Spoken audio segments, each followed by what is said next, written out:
Alright, I saved it. It suctioned my mouse cursor down below the taskbar, but I got it back.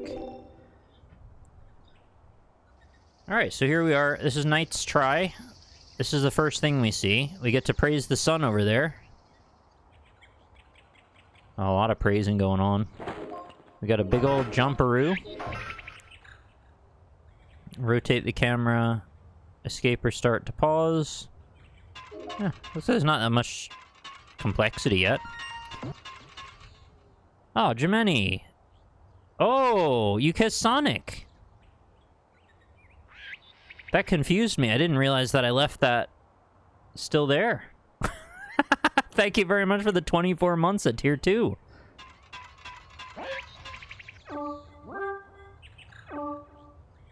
Oh.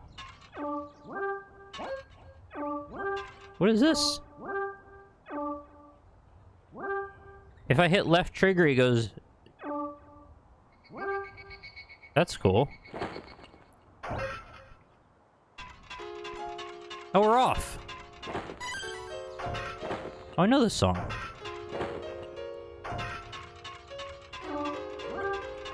Oh, it's anchoring the camera where I'm walking. That's what that sound is. Cycle through music on your holy quest. Okay, you can also import your own MIDIs. Oh, this is lovely. Alright, first impression, by the way. Great. This is great. I love the N64 aesthetic a lot. I don't know if it's the best looking, but it's extremely nostalgic for me. And we're in some sort of fusion between Ocarina of Time and Mario 64. With a Dark Souls Onion Knight as our character. Oh, there's a cave over here? Why can't we just have games like this? Where we just explore and be a knight in N64 world. Do not enter the cave. You will die. Uh-oh. Do you think the cave is just gonna kill me and laugh? Actually, is this a Masocore game? I don't know almost anything about this. I've not watched any footage of this. I'm guessing it's probably a Masocore game, but I might be incorrect. We'll see what happens. If it is, I'm not going to be that upset or anything. I'm just going to be probably confused for a second. It's a bit of that? Okay. Ah! It was correct to say that I will die. Alright. So are there bonfires or, like, checkpoints? There must be. Well, they got me. There's a very good feel to the jump. You've got a bit of air control to it. More than I would have expected. What are these? Teleporters are here to help. Castle Try and Mysterious Cavern. Try stepping into a teleporter to quickly move around the ghosts. The ghosts? The grounds. I would like to do that, so I will. Oh, shit. It's the Temple of Time. Okay. 2. Is that my death count? It's so big and so blurry. They really got the N64 texture look. It was always super blurry. Which I actually used to know the reason for that. There's like a hardware reason. This plinth commemorates the exultant efforts of a true arch knight of Tyre, or Try.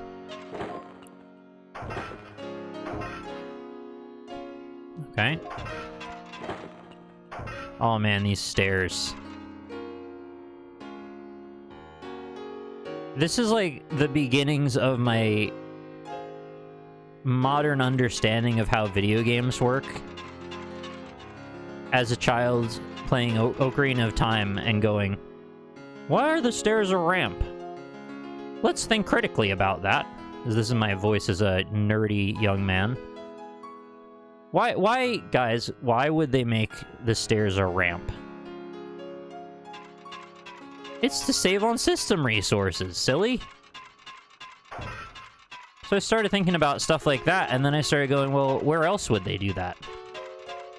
And then I started to kind of put together a whole profile. about what it means to be an N64 game, which is a very philosophical way to put that. That and, yeah, programming feet to interact with stairs says, yeah, IK was not really a thing yet at that point. Climb atop of the... dais? Is that like daises? What is dais? Set the difficulty of your quest. Night checkpoints may be used indefinitely, but if you quit, you must start from the beginning. Oh, we haven't started the game yet. Checkpoints have 3 uses before they're exhausted and you're... Oh, shit. Days. Okay, like days. Plurals is... Reaching a checkpoint will unlock its teleporter and save your progress. Step into the teleporters at the start of your quest to continue from where you left off.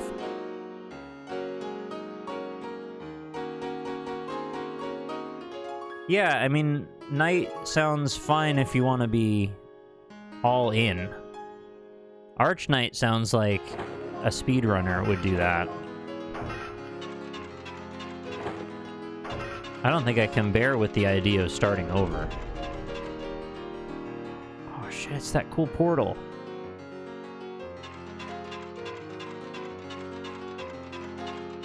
I remember I watched a YouTube video that was about how they made that effect. Actually, it was like a Mario 64 iceberg or something, and it had like 100 facts that I didn't know about Mario 64. I love learning stuff about that. Arch Knight. Yeah, Squire. Squire is higher.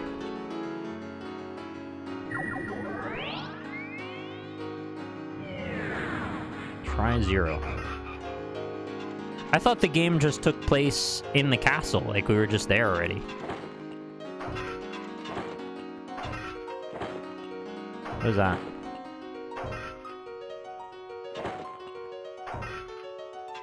I don't know what I'm looking at there. Oh. So far, my opinion of this game is very high. This seems very good. It's just like a fun N64-inspired platformer with a modernization that I crave. I don't know what that 9 meant.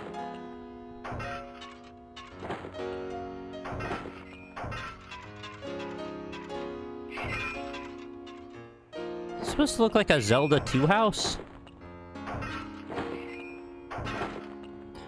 What was that asset flip game that got really big on Twitch for a while? With the Korean dev. Not sure. I thought you were talking about getting over it for a second. Oh, this looks dangerous. Are they flipping? So it goes back to the other one? Yeah. So I'm safe to just...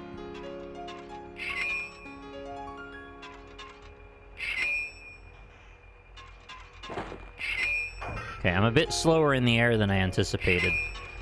Should keep that in mind. That's an awkward spot.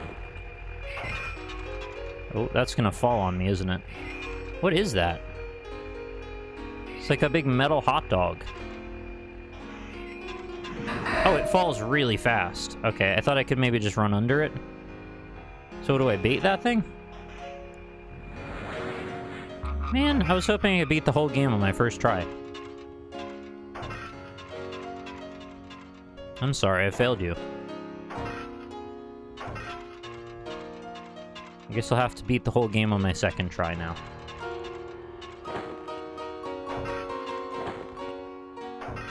Imagine getting destroyed by an old metal hot dog. If I get destroyed by a hot dog, it better be new and shiny. That's all I'm saying.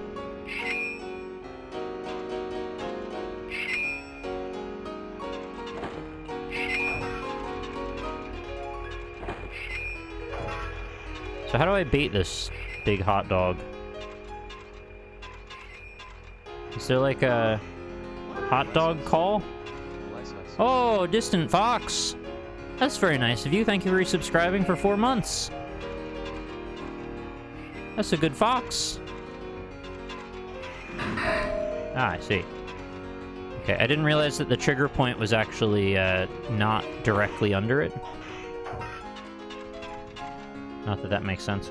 The parallaxing on that skybox is kind of dizzying. Not sure I understand what it's doing as I move. Oh, I think it's just locked to the character, maybe? Ah, throw your shoes at it. Yep. That is a valid tactic. In Half Dead. I think that's what it was called. Okay, so what's the deal with this guy? Oh, it's quite slow, that little piston. Gives you all the time you need.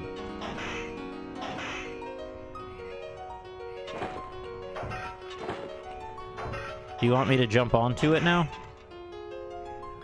Yeah, I think so. Oh, it doesn't even react to you stepping on it. It's just sort of a... It's just a collision box.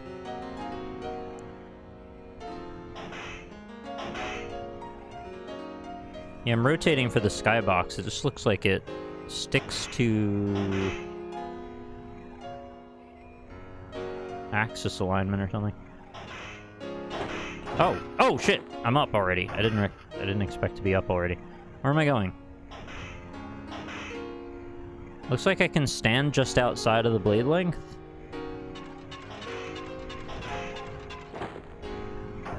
Oh, that was close. Oh. Oh, that's where I just came from. I almost just jumped down there like an idiot.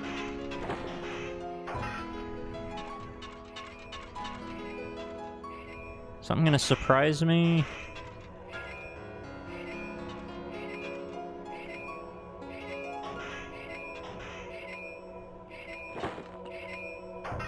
Oh. Walk surprisingly far into that wall.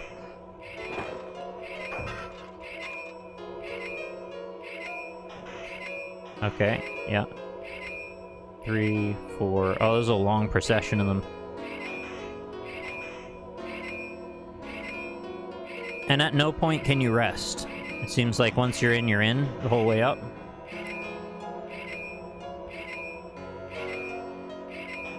Okay. Now we go. Oh, I gotta go faster than that.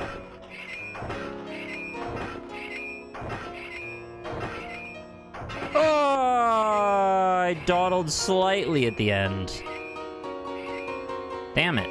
Now I have to beat the whole game on my 3rd try. Unfortunate.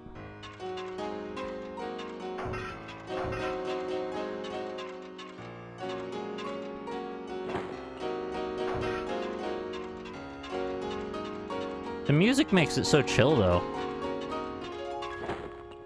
How can you really get furious at a game when it's this chill? Why are there steps going around? Like, some people wouldn't get that you could just jump over the top. Yeah, you can change the song. I should probably do that. I'm enjoying this song, but if you want me to change it, I don't mind.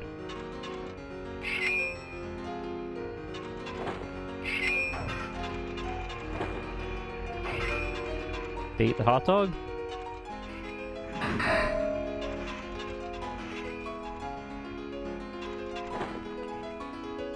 Okay. I've changed it. How's this? Oh, there's boulders over there. Maybe that's Colorado? Oh, there's some kind of crazy... like, gum platforms? What are those?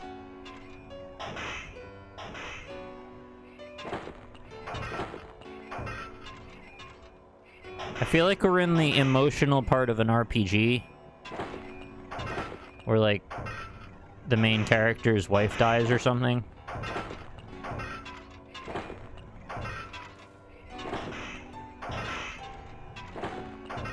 It seems very sad, whatever's happening here. Alright, so we're gonna do the same as I did before, I guess. Seemed to work okay.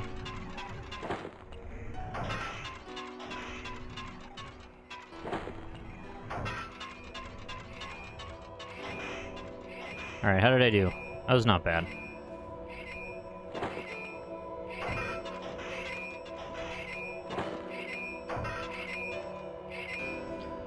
So each time when I jumped, I added a little bit of extra time. There is no less than full jump in this. So all you can do is minimize your downtime. You want to always be jumping, not readjusting. So you gotta go, go, go, go, go. And also if I can jump slightly earlier, that might help. But I'm afraid that I'm gonna jump straight onto the spikes, and that would really be embarrassing. Can you skip the corner? Probably. Yeah, I'm not super familiar with my jump distances yet. Still early days. Okay, we're gonna go on this next cycle. And now. That was, like, perfect. Okay. Got it. Now I just have to not die to that hot dog that's gonna fall on me, because I saw it already before. That's there to piss you off, because you're thinking you were so successful. Oh, what was that sound? Why isn't it going down? I don't like that. Go down! I don't understand the radius of you. There it goes. Alright. I think I'm safe if I... Is this a check? Yeah. They could have gotten me there, too, because I was ready, but I was not sure. Okay.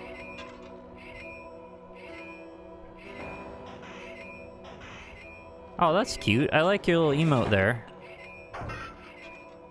The knight with the hands up. I like that. That's very nice. Oh, am I supposed to jump off? Yeah, I'm supposed to get up on that pillar. You know why this is brilliant? Is because Dark Souls itself wants this for its gameplay, to a degree. Oh, shiza. Alright. The weirder moments of Dark Souls encourage this sort of experimentation and weird, awkward platforming. And I respect it, you know? As dumb as it is sometimes, some of the more memorable moments are when you go, oh, the game it couldn't possibly want you to do that. And then it does want you to do that. And not only does it want you to do that, it wants it to happen several times in a row and increasingly more difficult. Oh, that's what that was. I thought that was a rest spot. Now I know. Guess I'll just have to beat the game on my 4th try. Oopsie daisies. You know, you could clearly see it from here, too, so... Just forgot to jump. I thought that connected to the platform. Oh, that's a sound. I think it's supposed to be, like, highly compressed scream. Yeah, I thought the platform just stops at the other one, so I could just walk onto it. Foolish. Use your eyes.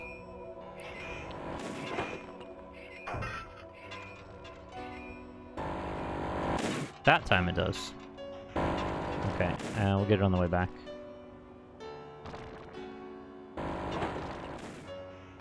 You know, that's easier to do than I would have expected.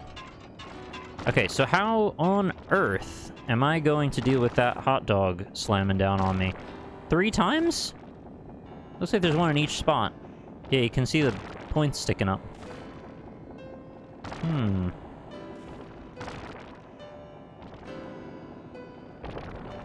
there's a lot of bugs in here. At least 10 flies, not flies, gnats of various kinds on the wall. Because it's a warm night and the lights are on in here and they all just find their way in through the mesh. Somehow I've got to just... Well, I have all the time in the world, right? I can just alternate left, right, left, right. It's not like I have to be in a hurry. It's just a slow but steady, constant ramping pressure is all that is.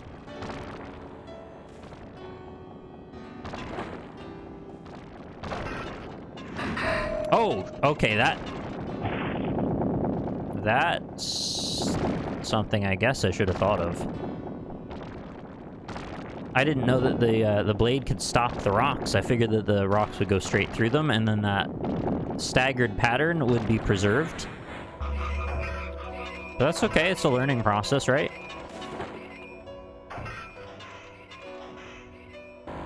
So that means it's a little harder than I thought.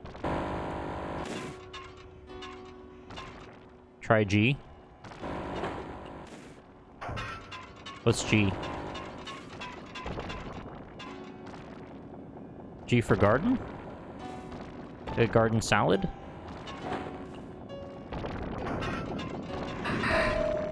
Okay. So now we can climb up until this point. Oh, the 6 does look like a G, right. Not for me, G.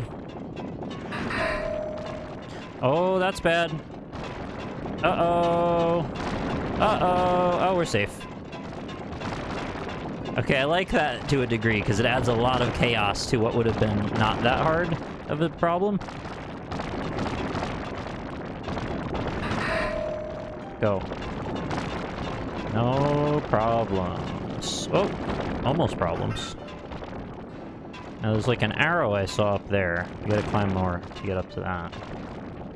Okay. Pretty precarious platforming challenge.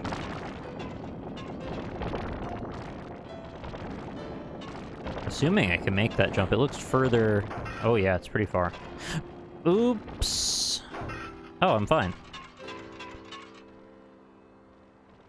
Okay, so there's no fall damage? Or no death at a certain distance? Am I fine? Hmm.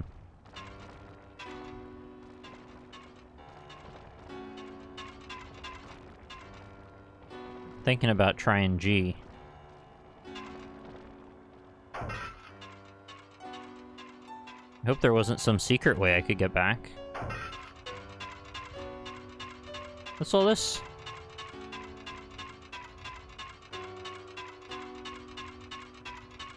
Ding dong, ding dong, dong, dong, dong, dong. I'm a Clockwork Knight. Oh, it goes so far, but it doesn't go anywhere.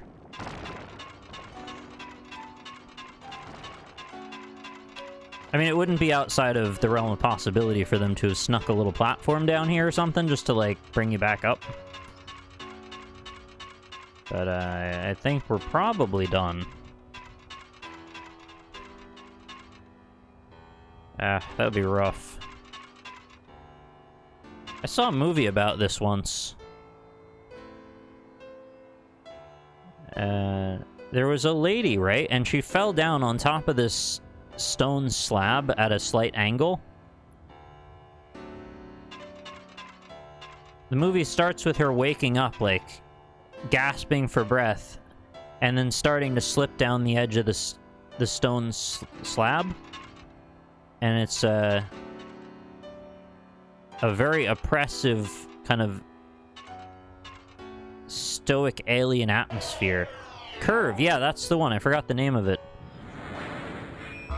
That was a surprisingly compelling short film, and I would definitely recommend it to people.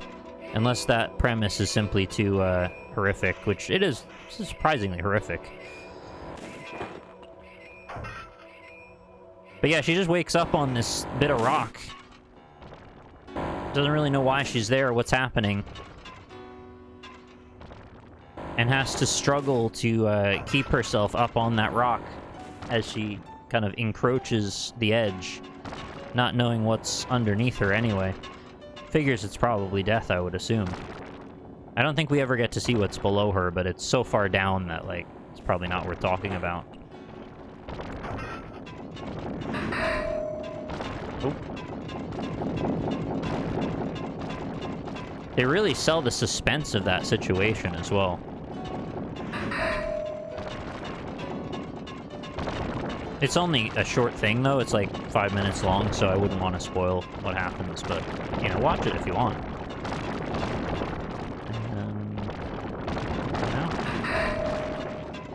Now I've done it. I've bunced it. Yeah, it's not too hard as long as you're paying attention. So I accidentally fell just because I was looking for an angle. I guess I need to be a little more careful with my positioning now. Yeah. Like throwing meatballs down a hallway, and what a lovely activity I engage in on a nearly nightly basis. What's the longest hallway you wouldn't throw meatballs down? That seemed awkward.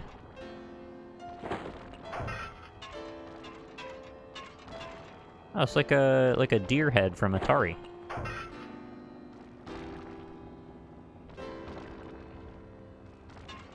If you catch my drift... What are you, a Tokyo racer?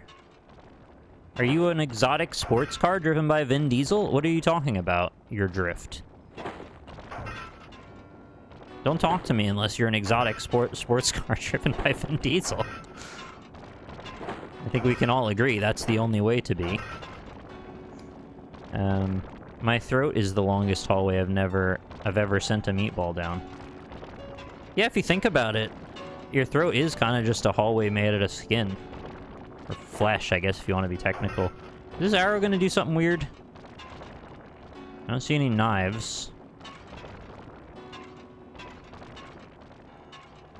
Oh, what's up there? Oh, I think when I step on that, it's gonna start moving forward or something. Right, because it's got to do something or I can't go. So I think I have to go all the way to the right. Hey, Puro. Do elevator shafts count as hallways? Absolutely. They're just vertical ones. You heard of a vertical horizon? It's like that, but for hallways. Yep. Oh, it's fast. Oh, it's the... Oh, the camera actually effed me all the way up. All the way up it.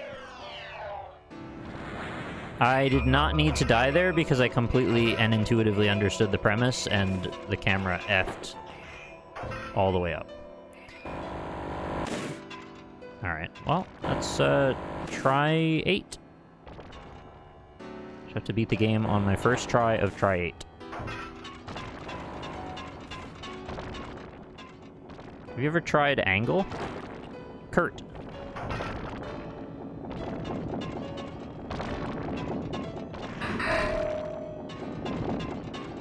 Those are the 4 types of triangles. There's scalene, equilateral, Kurt, and the other one.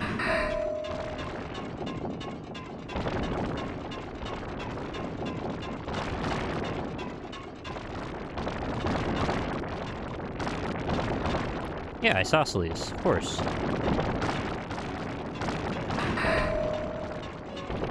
Isosceles Kurt angle.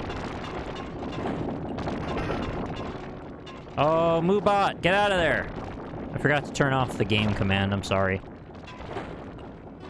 I hope you can forgive me, because I do not feel like going to the webpage to turn it off right now.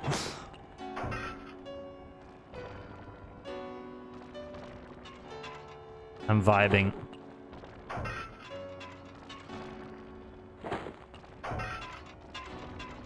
I should have set up a game command, though. I am but a fool, a mere mortal, with a war turtle. Oh yeah, God of War. Speaking of war, God of War Ragnarok has a date now. It's coming out in November. Which is great news, because I really like that game. Well, I assume I'm gonna really like it. I really like the original one. God of Boy, yeah. Just a great game. I'm very excited to see how the sequel turns out. I hope it's every bit as good as my imagination allows me to believe. However, I will say, having your expectations as high as mine are right now is not a great way to go about trying new games.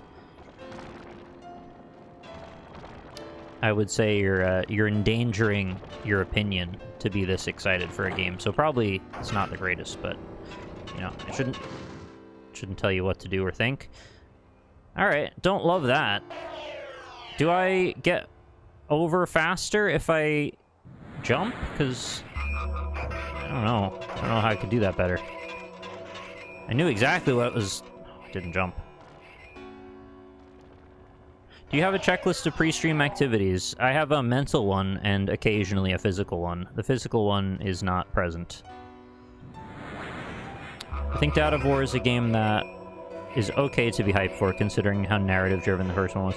Yeah, but what if the narrative's just, like, not as well written this time? Or what if they make a decision that is unfortunate in the writing, and we disagree that it's, like, the narrative we wanted it to be.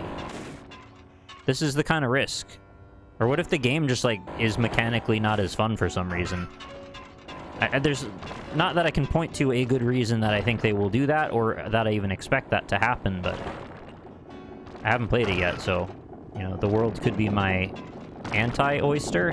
Whatever the opposite of being optimistic is. If you are sad, I will be glad. You want me to be sad?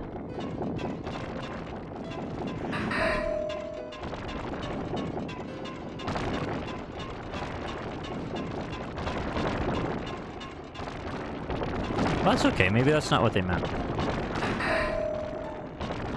Or maybe you mean, like, if I'm emotional at the game, then it's probably successful. So I've found this is a great litmus test, personally, actually. Oh, no! Terrible jump. Goodbye. Oh. If a game can make me feel emotional, in, like, not in a frustration way, but, like, emotional, like, I feel attached to it, and it makes me tear up or something.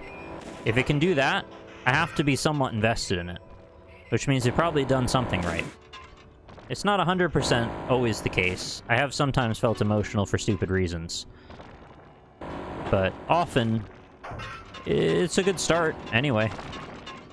So yeah, if they can make me feel something while I play the game, despite it being a game about a sort of unapologetic murder demon, we've kind of learned and grown over the course of the first reboot game, God of War 2018. I'd say the Kratos that we knew from his murder raging days is almost an entirely different character now, which is a testament to the writing quality of the game, or the writers, I should say. The game didn't write itself. Although if it could, oh, that would be quite a spicy update.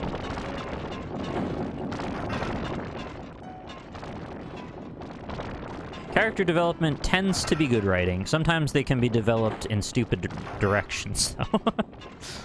The fact that a character changes does not automatically make it good, but it helps. I mean, it's better than a flat character anyway, so you're more right than not right in that way.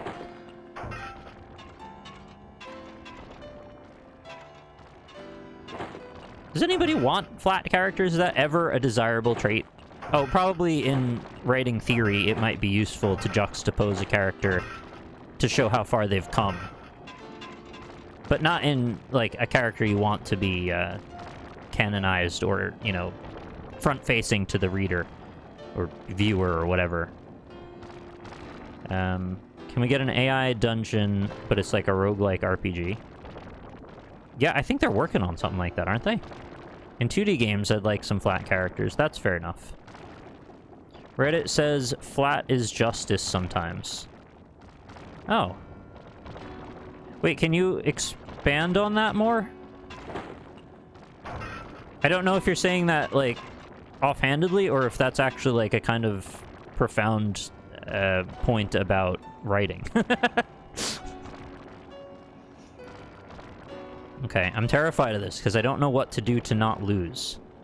I guess I just have to try jumping immediately left as soon as I get out. They do say that, but not about writing, though, lol. Oh. Oh! Oh, I see! If I'm not standing on it, I can screw around. Oh, I see. I understand now. Okay, so I can buy myself all the time I want. Why did I never try jumping? What a goofy move. What a goofy movie. Yuck. Oh, we could just take a chill break right now. Yes, flat characters are very easily turned into Mary Sue's. Aloy from Horizon franchise is a great example of a mostly flat character meant for players to inject themselves into. Oh. That's... I haven't actually finished Horizon Zero Dawn. I've been playing it, actually, and that's really unfortunate to hear that she's a flat character by the end. Oh, God! Not cool, game. I have done collided myself to death. Hey, Coolie K. Well, I seem to have clawed defeat from the jaws of victory, or whatever the saying is.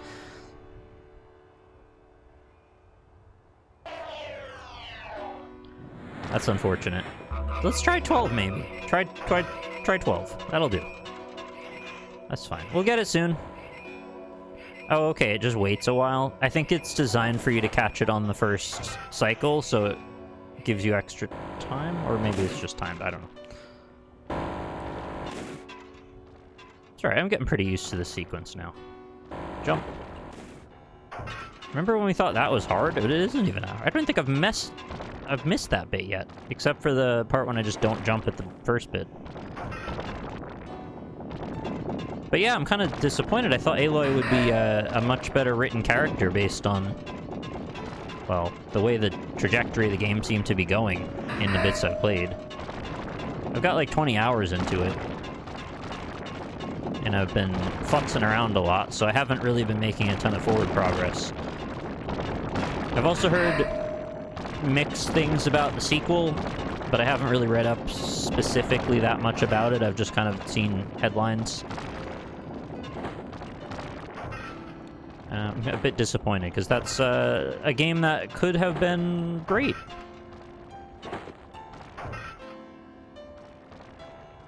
But maybe I'm overanalyzing Horizon Zero Dawn. Maybe it's more...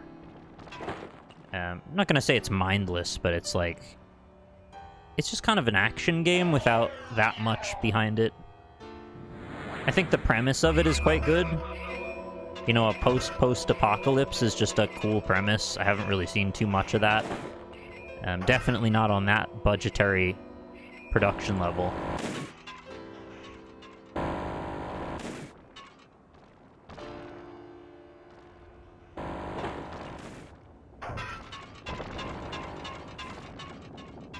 I remember the first time I saw that game in action when it showed up on an E3. I was sure this was like 100% bullshots. I was like, there's no way the game looks that good. Boy, was I wrong. It actually looks really good, still. I meant to say Aloy when I said oh. Everything about the Horizon games is great, but side characters are far more developed than Aloy. But again, that's because you're supposed to inject yourself into Aloy. You have first-person empathy instead of third-person. Okay. Sorry, I just had to read that before I continued on there. Uh-oh!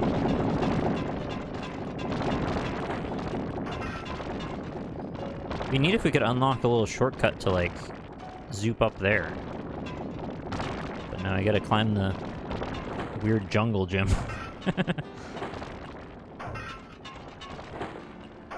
Jim! Get out of that jungle! What are you doing in there? Oh man, that's twice I missed the same jump.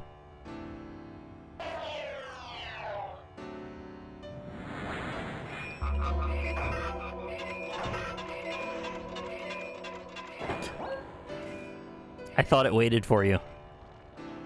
Rip. I'm just throwing lives away like a maniac.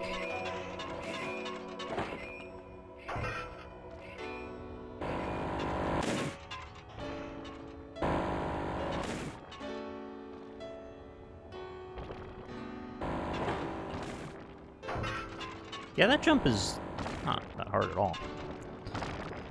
I think I like the DLC more than the rest as far as the plot goes. Yeah, I haven't done the DLC yet. Still haven't finished the main bit. There were some mechanical things that I wish they did a bit differently with it. There was a point when... I think I've told you this before. There's a raid section where you're meant to go into a... Oops. That was foolish. You're meant to go into a camp that's like full of raider guys, and you gotta go in and take over the camp, and you're meant to blow open a wall by shooting some tanks of flammable liquid, and it like busts open the wood, and then your whole group can come in and, you know, fight everybody. I thought it was being super clever, and was going to get out ahead of it and kill all the people in the camp before I let everyone in, so I would just get lots of experience and, you know, it would make the whole thing easier. And so I tried really hard to stealthily take out as many, if not nearly the whole camp as I could. And so I was doing runs of this thing over and over and over again, like it was freaking Deathloop, coming up with, like, the perfect way to move through this encampment and not get wrecked every time. And a lot of those attempts ended with me blowing my cover, getting exposed, and running around shooting people for a long time, and eventually dying in ways that were kind of hard to predict or deal with. And the problem in that was that they would continually respawn, and I wasn't getting that for ages. So I was wasting a ton of time attempting to clear out the camp, but that's not at all what I was able to do. The NPCs in that case, the enemies, would just endlessly come back. And it wasn't until I sat and was like, I had to prove this to myself, so I sat and I shot at them for half an hour. I must have killed 200 of them. Just because I wanted to know for absolutely sure. And after a point, it became a sort of meme in my own head, and I was like, I have to just kill a huge pile of them to prove it to myself. Like, why would they do that? Just have an amount of people you can eventually dispatch of. There's no reason they needed to be endless. It's just very strange. They seem to take on like a simulatory aspect in some ways, but then pull a move like that with endlessly respawning enemies. Really kind of spoils the mood to a degree. Just don't do that. That's not the only issue I have with the game, obviously. There's quite a number of things. Some UI crafty bits that were frustrating about it, but I can't really remember what now. I'm gonna jump over here.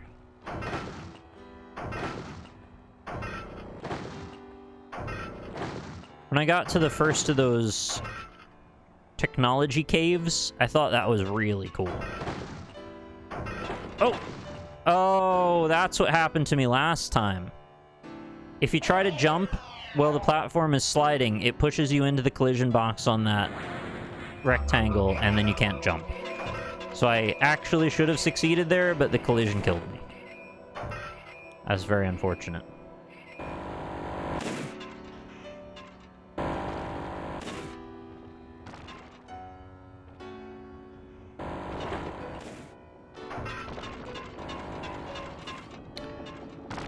Horizon Zero Dawn is also one of those games where I started to feel that protagonist syndrome that comes up in open world games, where it feels like you're the only person in the entire world with agency.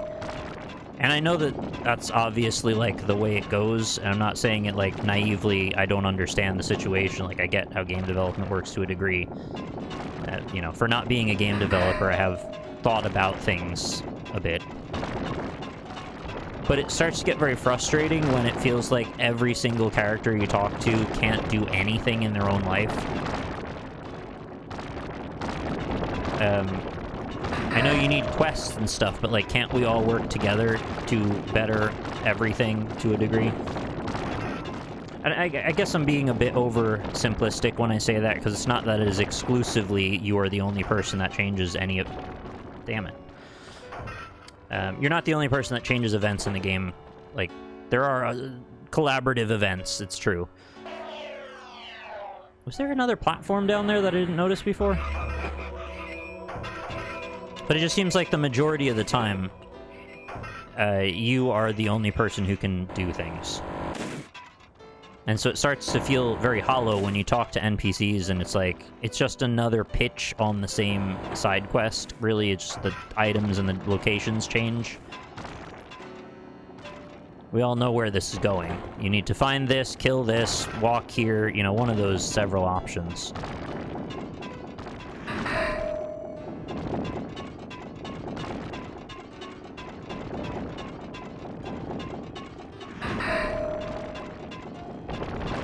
Yep, unavoidable.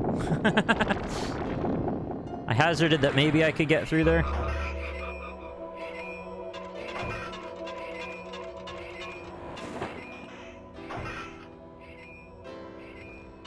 Well, then you get Elden Ring's problem, which is almost going too far in the other direction, that the other characters have so much agency that you never know where they are.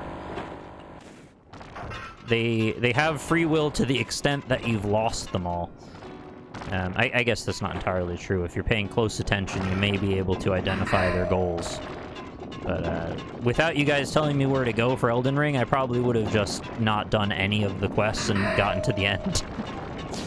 Which sucks. I don't really want that to be the case. And it's not like that was exclusive to Elden Ring, but it's exacerbated specifically by the size of the game and the world. Yeah, it's much harder to track where you can go and where people might be. Especially because even if you go to the right location, you might not see them. They'll just, like, stand in awkward places where you might not notice them.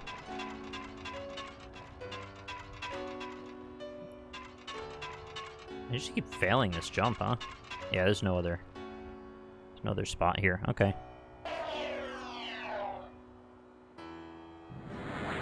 Exacerbated is now a word. It's not now a word. It was a word before. It means to magnify something, to expand on it, to make it more prominent.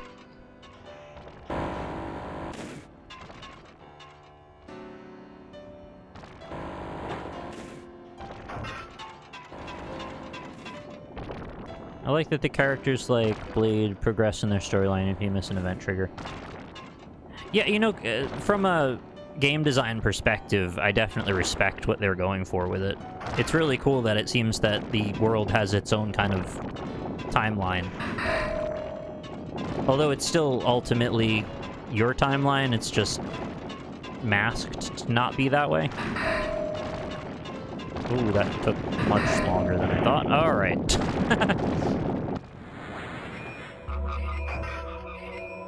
Oh, you were not liking my pronunciation of the word. Okay. I leaned too heavily into one of the letters, I guess. Exacerbated. Apologies, I misunderstood what you were saying before.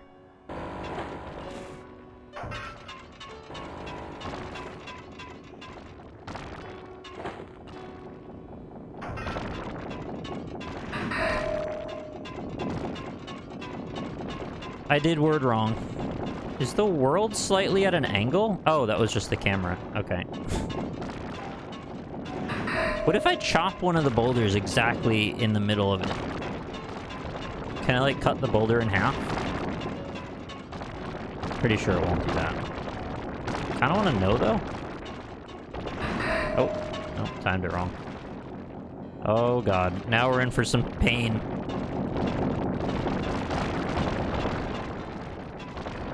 Oh, punch them? I'm not really a good Chris Redfield.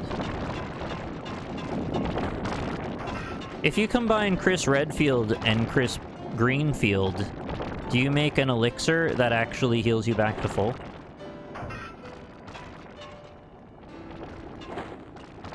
Has anyone ever considered that before?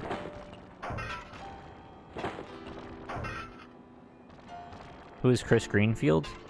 It's a play on herbs and spices. Why am I so bad at this jump now? What about Chris Hadfield? What happens if you get the hot dog to slam down on the boulder? That's what I was trying to say before, and then I just kind of missed it. Yeah, it could be interesting to see what it does. I like how that platform really zips. It's not even attached to anything, it's just like... Zzz, zzz. It's powered by 1,000 million bees. Just as all good things should be. Think we could chop this? Chop, chop, nope. That is not chopping. Try harder. Ah! They rolled perfectly along each other. Nothing I could have done there. I don't think the chopping's worth the time. Chris Bluefield will remove poison. Now you're getting it. Isn't there also a Chris Yellowfield?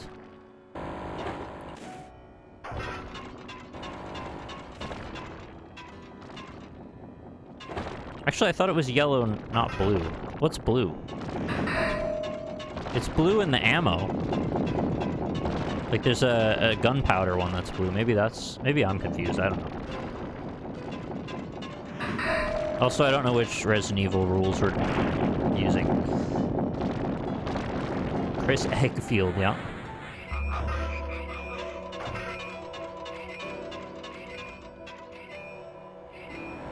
I remember thinking when RE4 came out, I was like, why didn't they just put Chris as the main character? Why did it have to be Leon? And then as I got older, I'm like, why did I care? Like, such a stupid thing to give a shit about. Who cares if it's Leon or Chris? You just need a protagonist. It doesn't matter. It's not like Leon has such a personality anyway. Although I guess he arguably has a bit more personality than Chris. There was something about me that was like, I wanted the purest versions of the characters. Like, I wanted the original RE1 characters to have more games for some reason. I don't know.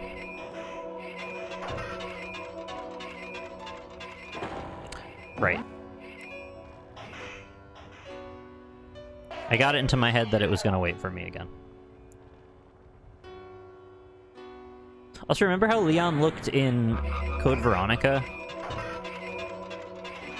He looked like a different person, which is completely appropriate for the Resident Evil series, considering Chris has looked like a different person about 6 times.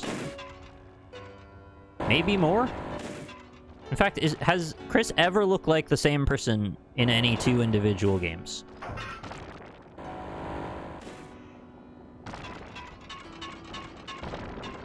Ah. I was, like, really into thinking about that for a while. All the different ways Chris has looked. Because I think he's looked like the most characters I've ever seen in a single series. I don't think I've ever seen another game that's redesigned a main protagonist that many times so tremendously differently. Like, they haven't nailed down almost any features about him other than he's, like, an athletic build, reasonably muscly kind of average man. Everything other than that is open to interpretation.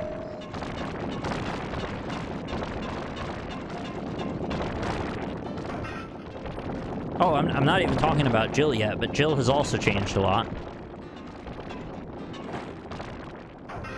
I thought they got her design right on the first go. And yet, here we are, 8 Resident Evils in, we're still faffing about with... Well, I don't think Jill was in 8 at all, but you know what I mean.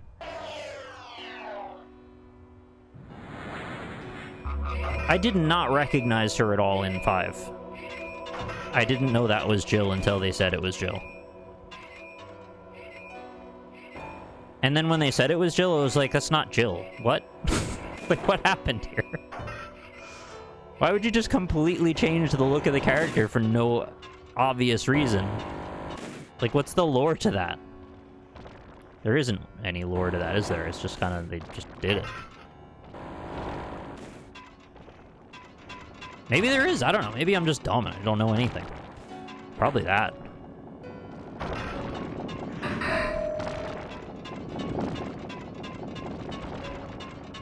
If anybody knows deepest lore, I'd be interested in becoming educated. I'm just an ignorant fool.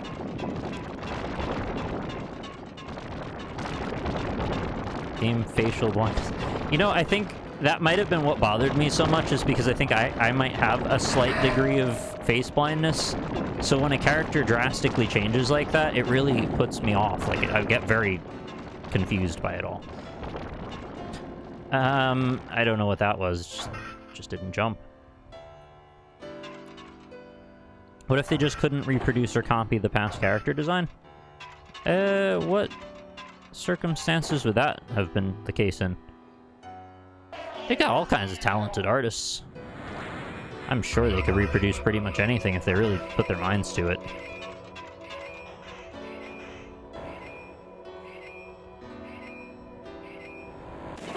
Sorry, I keep failing this very easy sequence of events that I don't know what my problem is. I just need to concentrate, I guess. Gotten off on all these tangents. See you, Distant Fox. Thanks for hanging out. Hope you have a good night.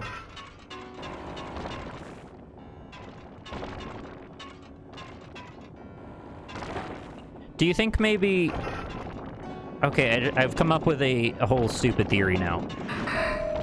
So say the team keeps changing pretty frequently within the Resident Evil design team, right? Which I think has been the case. And every time there's going to be another iteration of one of those characters that's very popular, they see that as a way for them to make their mark, because they know these are much beloved characters in the series. So maybe with the blessings of the higher-ups, they see this as their way to reestablish and sort of allow new artists to make their way and make their name in the industry. This is their mark. This is their iteration of Chris or Jill. And so that way, if that particular iteration of them goes on to become the one that sticks around, they can point to it and go, look, this is my work, and it is prominent in the industry. And so they're basically getting upward mobility each time they redesign that hero, that character again.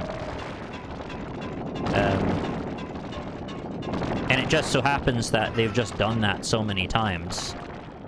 Sorry, this is a batshit stupid conspiracy theory, really. I don't have anything to base that on. It's just like, I can't really come up with another reason why there would be so many versions of these characters. I'm really stretching it here.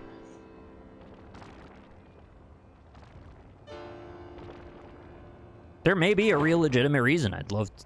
Really? I just needed to press forward slightly more.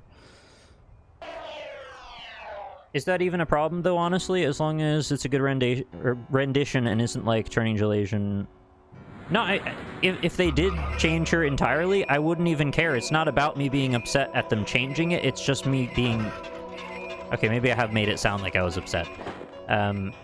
It's more that I'm just curious about the design process of what led them to do that.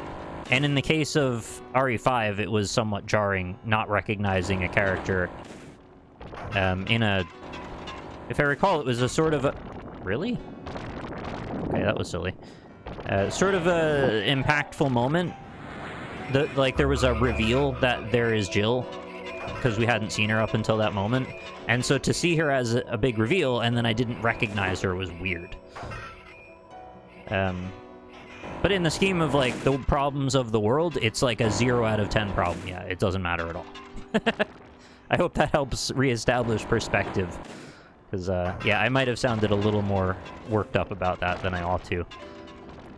It's like a professional curiosity kind of thing. It hints at so much story that is under the surface, you know what I mean? There's so much in the way of, like, marks of the artist. Oh my god, I can't see. I can't just go up this freaking hallway anymore.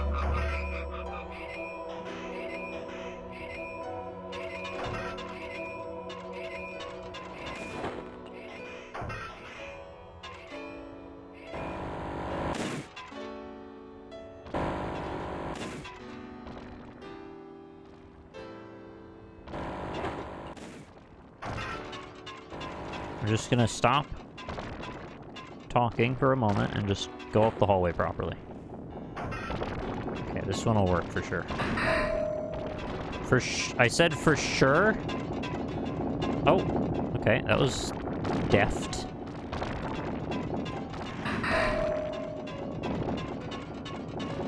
Did you know Deftones, if you just re-examine the way that the word is spelled, it's just deft ones, which means skilled. The skilled ones. They're skilled at making entertaining music. They're the deft ones. I'm sorry, but you will never be able to unsee that now. This isn't good.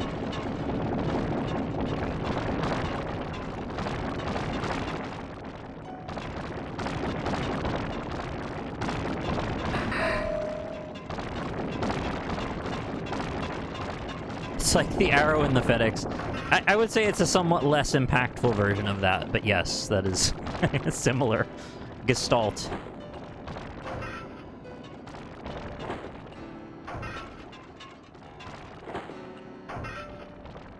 Man, it's so funny to me that the arrow in the FedEx logo is such a common pointed out design trope now, because that was, I think, exactly the first example that my graphic design teacher used to explain about like how clever design can be in a very early formational class. And apparently that one is so impactful that it just like caught on.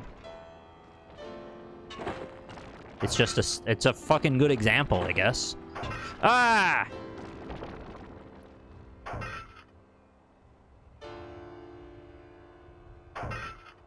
Okay, bye. There's no reason for that. Checkpoint 1. Just had a much better time with. I guess there's a lot more variables to deal with here. Oh.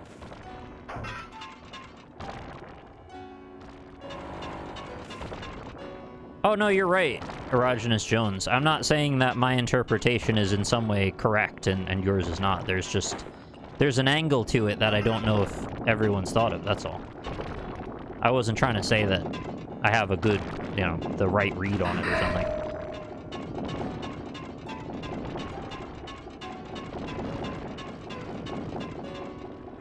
Oh no! Now I've done it. Oh no! Oh! I can't believe that worked. Okay, make it worth it though.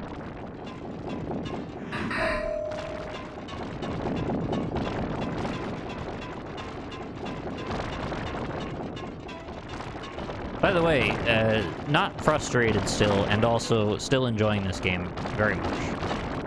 Easy recommend. Whatever it is about these particular types of challenge, checkpoint, whatever this is, the Wipeout-inspired Takeshi's Castle, jungle gym, non-stop wacky action sequences. I always enjoy these things, provided they're not badly built. And I would not say this one is badly built. I'm taking a slight bit of umbrage with the pillar that's knocked me down into the pit a couple of times. I'm still willing to believe that's more my fault than the game's, because I was leaning into it at the time, but I kind of wish it didn't do that. There's a surprisingly high degree of intersection, though, with the model. And that seems to be why that's happening.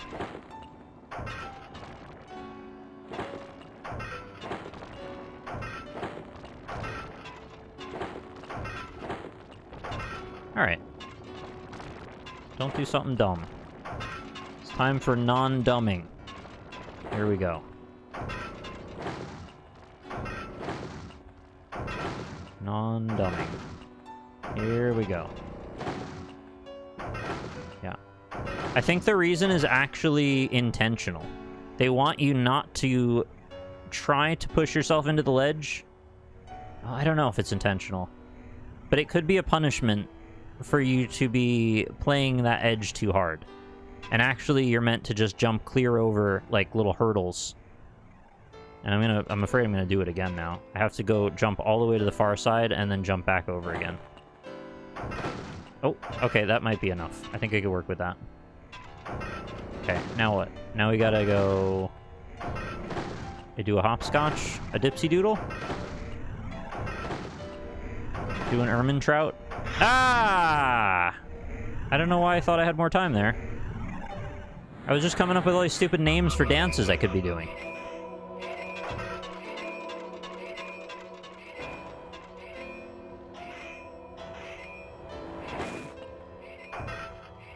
Yeah, I can't get into Fall Guys anymore, unfortunately. When that game was still... prior to having come out, I was thinking this game was gonna be, like, a huge deal for me. I thought I was gonna be playing it all the time. And then I was completely put off by its monetization. So much to the fact that I simply couldn't... I didn't even want to be in it, really. No, it was also really janky, too. Like, it was... It had tons of cheaters. It was laggy. There's all kinds of, like, server errors and dropout stuff. And yet we were supposed to be competitive, and, like, a lot of the games just felt very random, which is not rewarding when you want to play a competitive game and it just kind of is completely up to chance whether or not you can succeed. And then you throw on all of the completely out of control, like, software issues on top of that. It's just too many layers.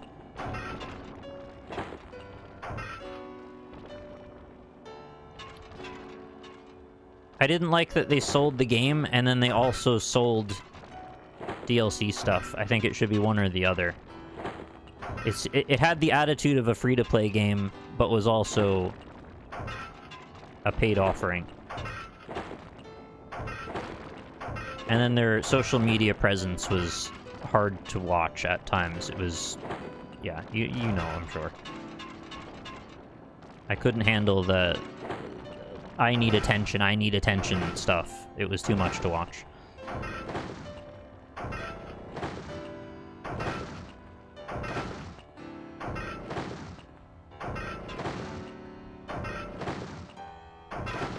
Okay, this is fine. And we're through. Okay, so now I just gotta set up... I should look beyond this first. What? Okay, there's like a set of walls that slide together. Not to do a gotcha or whatever, but doesn't Overwatch do that same model? Well, no, the loot crates are optionally payable, but you collect them by playing the game. They're moving to a more egregious model than I think even Fall Guys is now. So if you're talking about Overwatch 2, then yeah, you're probably nailing me to the wall right now with that. But I'm also still struggling with internal cognitive dissonance about how I'm going to handle the game that I've invested 1,500 hours of my life into suddenly becoming perhaps unbearable. I'm working through it, and it's giving me a lot of trouble, to be fair, so... Well, it's not that they're shutting down Overwatch 1, they're converting it into 2. All of the features are rolling forward into 2. They're not going to maintain a secondary balance patch. Oh. Oh! I thought it was past it already. Alright, well, I think I see how to do that. I just need to execute it better that time.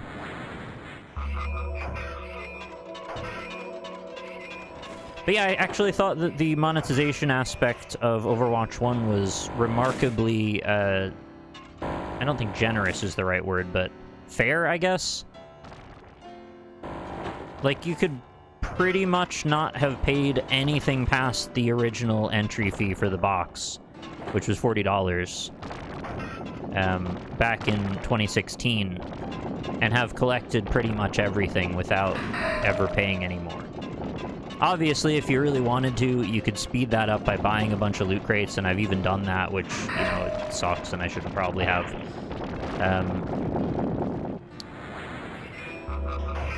But, like, even the Overwatch League skins, which are quite expensive if you buy them through buying tokens, what you're meant to do with those is you're meant to watch Overwatch League, and it logs your time on it and then rewards you with tokens you can buy the skins with.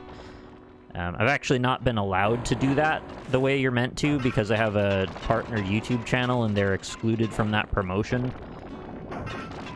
So you say, why wouldn't you just make another YouTube channel? Well, because that one's linked to my Battle.net account and I can't, so...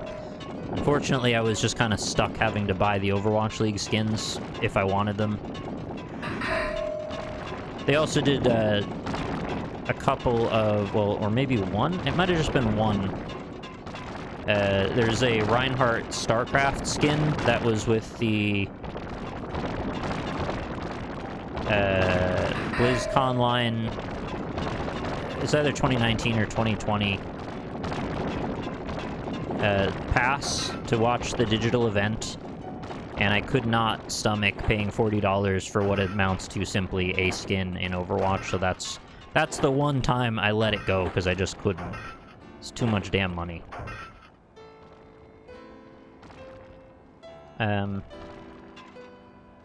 So yeah, hopefully that all makes sense.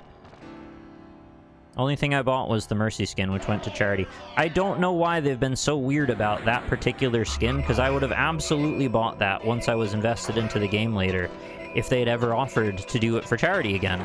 They just haven't. that particular one event, they will refuse, apparently to the ends of the earth, to offer a second time.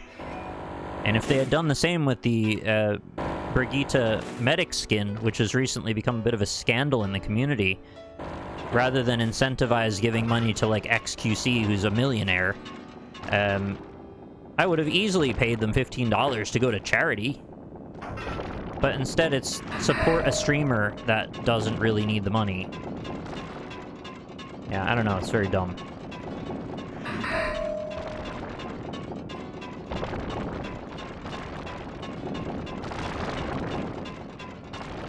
All signs are pointing to a very bad place for the sequel, in terms of at least monetization. The gameplay might still be quite fun. And I'm quite excited to see what they do with any other new heroes. Like, I want to see what the Kanezaka Fox Girl can do for a new support. We haven't had a new support in ages. But I'm very not excited about the monetization aspect of Overwatch 2, because it seems like it's just... it's going hog wild in all the wrong ways. And I simply can't afford it if I want to stay up on whatever cosmetics are coming. I like collecting all the stuff. You know, that was a big part of it for me, and I spent a lot of time grinding the game to get all the cosmetics. Like, I literally have almost every single skin in the game. I have everyone that's able to be unlocked, and I have, like, 95% of the event skins. There were a couple that I wasn't able to get, like Pink Mercy, and that one I simply will never be able to get, I guess. And also the BlizzCon prior to launch had a couple. There was one on Winston, and I think there was also like a special Widowmaker skin, which I kind of forget. Wow, this is shady here. Ah! Oh shit, I made it. Now what? Go! Ah! Oh, that came out faster than I expected. I thought it was a slower move. Alright. Blizzard chose to give money to XQC, mister. It's not begging, it's business. Well, what they did was they incentivized streamers to stream the Overwatch 2 beta to the second beta that came out a couple weeks ago by offering a skin to viewers, and only certain streamers were on the list to be available. And what you had to do was gift 3 subscriptions to that channel. And then there was also confusion about... they said it was not available for console, and then it, like, was. So there were people saying not to do it if you're on console, and also if you do it the wrong way, it won't count. So you may accidentally gift 3 subs, but it's like you didn't do it exactly the way they wanted, so it didn't trigger the skin to unlock, which is just, like, really unnecessarily confusing and convoluted. That tends to be how they've done things lately. It's just like, here's a sort of an idea of what we're trying to accomplish, but also we don't have all the details exactly right.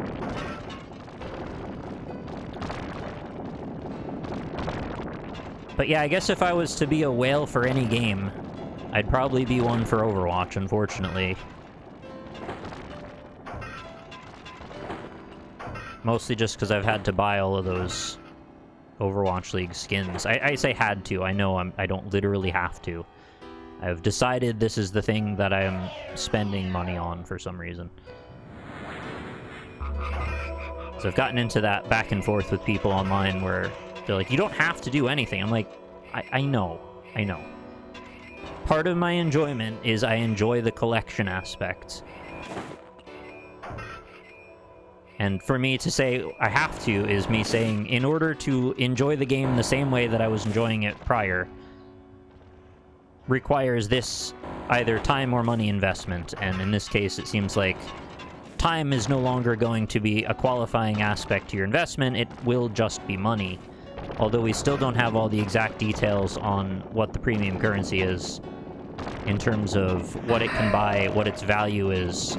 Outside of the battle passes, we know a premium battle pass costs 1,000, and the watch point Watchpoint pack is stated to be able to pay for the first and second premium battle pass, and that comes with 2,000 of those premium coins. We also know that your Overwatch 1 currency does not have any Overwatch 2 equated value, so you can continue to unlock Overwatch 1 skins with your Overwatch 1 coins, but it will not buy you premium battle passes, as far as we know. I think they've just kind of straight confirmed that, but I don't recall the exact wording of it, so...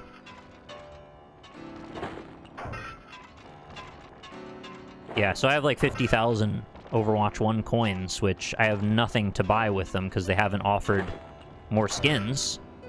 I mean, the last set of skins they had were those remix skins. They had a couple of them, well, like 4 for the last sort of pseudo-event. And they're like the laziest possible content you could ask for. They're just recolors of already existing skins. I'm not like a software developer, but I've done enough 3D modeling to know that changing a few colors on a 3D model is not a very difficult task. If they wanted to, they could have made a recolored skin for every single hero in the game and not charged 3,000 coins for each one.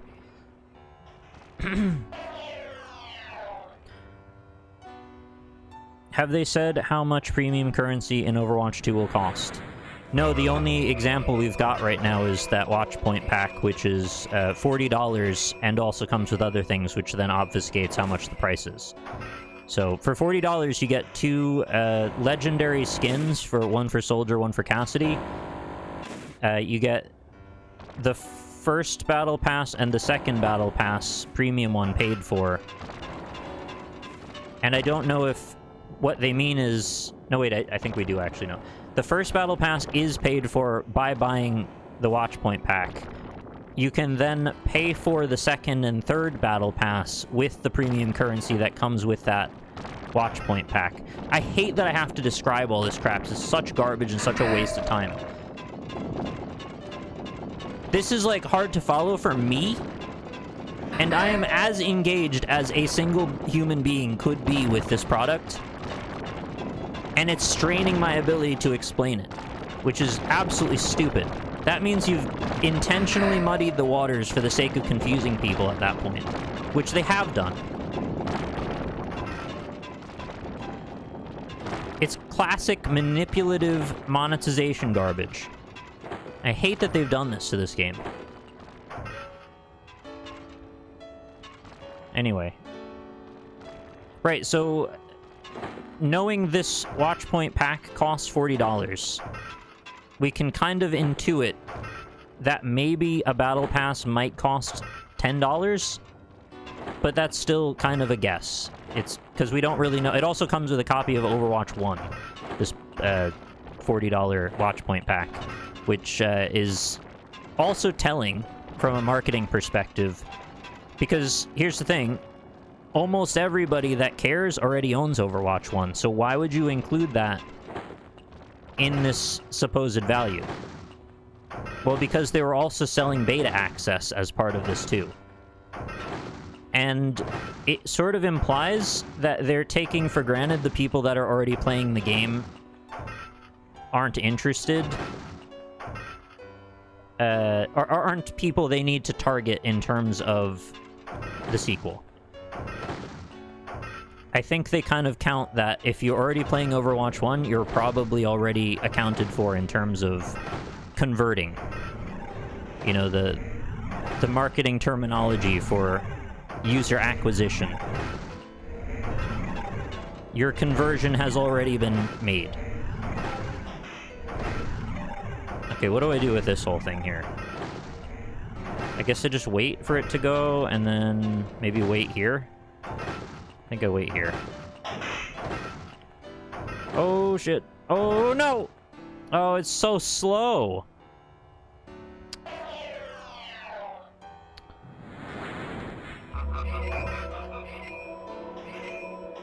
So they actually may have 4 different currencies unless they retire 1 or 2. So we know that Overwatch 1 coins move forward into Overwatch 2, right? So that's 1 currency. We know there's a premium currency that they're... I don't know what they're calling, but we're just calling it premium currency right now. That's the new thing you're getting with the thing that lets you buy battle passes and the watch point pack. So we're calling that premium currency. So Overwatch 1 currency, Overwatch 2 currency. Then there's... potentially Overwatch League tokens, which you would have accrued by watching Overwatch League. They haven't made a comment yet if they're retiring that currency, and they haven't really made any mention of changes in terms of how they're structuring events going forward. They've committed to seasons being 9 weeks, and each season will contain a battle pass, and every other season will contain a hero, and it'll flip-flop between a hero and a map release. But they haven't done anything more specific than to explain what will be in the battle passes. They showed a mock-up of one, which is honestly unacceptable. You can't show a mock-up of one if you expect us to be buying your premium currency on spec without knowing what could be available and for what costs.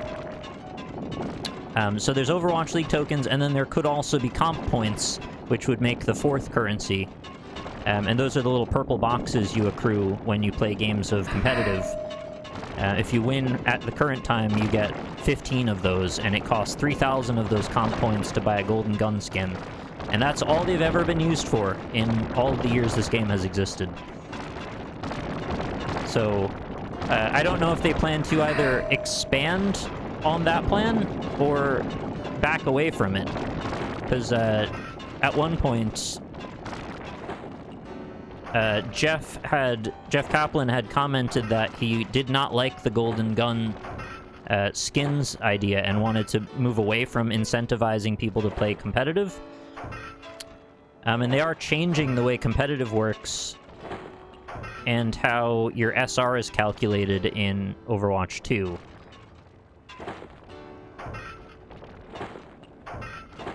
So instead of your SR going up and down each time you win or lose a game, they're going to have you play sets of, I think they said 7 games, and then from that point, your SR will recalculate, sort of like you're doing placement matches at all times, just in big groups.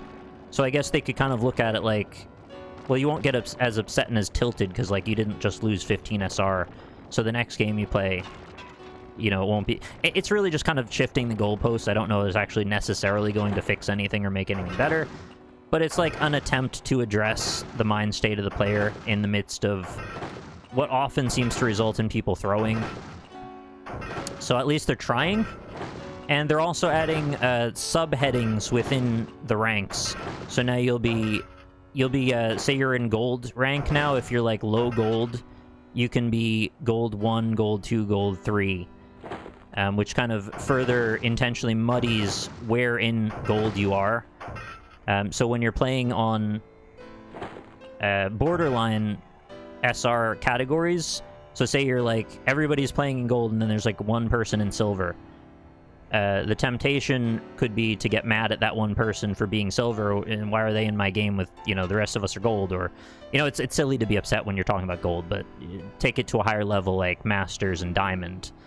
All the Masters players are not going to want the Diamond player to be in there. So it adds a more granular level of discernment for the SR system to pull in players that are more relevant to your rank, and will hopefully result in more balanced games if that system is to be believed, but I don't really know in practice how it'll work. They've also said quite foolishly that they don't intend to do an MMR reset, which, if you were ever to do one, now would be the time. You know, you're releasing a new game with a new format, but yet they don't want to trouble people with going through recalibrating the SR system. I find that to be a little ridiculous, because they've said so many times to the media that, like, this is a new game. We want it to be treated as a new game. But also, you want all of everybody's old SRs to just carry into it? Like, that's really strange. Why would you care? And their defense for that seems to be, we don't want to put players in a position where they have to recalculate SR for a potential week of, you know, uncalibrated games, where you're going to end up with people who are in Masters playing in Silver. And my response to that is, have you heard yourself speak about this very same system? You're constantly saying how it's actually really, really great at placing you in the place you're supposed to be really fast. So when it benefits the situation, the SR system is really great at calibrating itself in super fast times. But when it's talking about changing SR at a large-scale level, suddenly it isn't very good at that, actually, and takes a week. And it would throw the whole system into complete chaos, apparently. So which is it? It can't be both. I'm completely in favor of an SR reset because it's got a massive amount of history of data. And that's the truth, is they just don't want to lose any data. I don't know why they can't just store the data archived somehow. But they seem to think that the data all has to be actively considered at all times.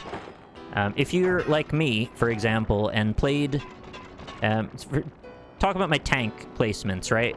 I was an absolute shit tank for ages. I had no idea how playing tank worked. I, like, actually was terrible. I played for many seasons in bronze, tanking, and I eventually got better. But now I've got many seasons of bronze tank placement, pulling my SR back down. So whenever I think I'm making any progress, there's a heavier weight of negative bronze level categorization pulling me away from rising through ranks. It's causing the losses to be harder and the wins to be de-emphasized. And so if I could have an SR reset, it would at least allow me a blank slate with which to rebuild the data around my current skill set, which is much different from my absolutely terrible starting days. I was a very slow learner, and this particular system punishes slow learners. It's why people buy Smurf accounts, because that negative data is no longer pulling them away from where they want to be. Someone like me would really benefit from a Smurf account if I care that much about my SR. That's the other thing, is ultimately it isn't something that's going to make or break my opinion of myself. I need to not let it matter that much. But that's why a lot of people buy Smurf accounts, is because they improve over time and want a reset where the categorization system no longer has negative player data against you, pulling you down.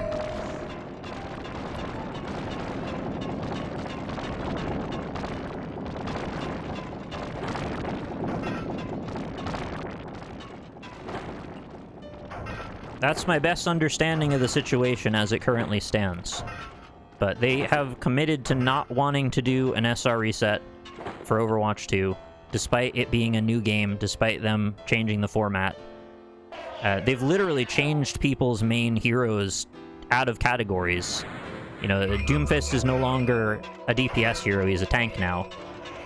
And if you played DPS all of these years, learned all the Doomfist rollouts, and all of his muscle memory for you is ingrained, you're now switching to be a tank role hero, and you have different expectations of you, but you're still going to be judged as all the time you've spent playing DPS Doomfist. It's just a very strange, like, short-sighted way of doing it, in my opinion. There's a lot of dissent in the community about this, though, and there's no real agreement about what's right and what's not. It seems, to me, it seems kind of cut and paste, or copy and... no. Black and white is... sorry, black and white is the thing I'm trying to say. Cut and dry, maybe I was trying to say? But anyway, not everybody sees it that way. Cut and dry, that's the one I wanted. Cut and paste, copy and paste, cut and something. I have an idiom for this, I promise. Yeah, black and paste.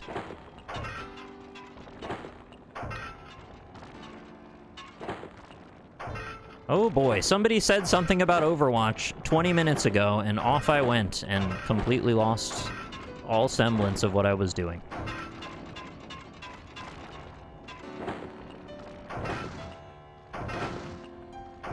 Oh yeah, I got, that's why. No, nothing to be sorry about. I mean, unless the other poor people in here didn't want to hear me talk about that. But I certainly don't mind. Yeah, if you ever want to just derail the stream entirely, throw in a hot take about, like, how Reinhardt is in Beta 2 or something. Ah! Okay, you block. You stop. Oh my god, you're so slow. Okay, I'm gonna... I can't do it. Oh, you're so slow. Go. Okay, I'm through. Now what? Okay, we gotta do platformies. Platform mines. Okay, I think we get a little safety net in case these jumps are too long. Yeah. Yeah. Now, do you want to go back down and move the platform over? I don't think so. You just gotta go. I don't like this angle the camera's at. Okay. Just be perfect. All right, I will. Thank you.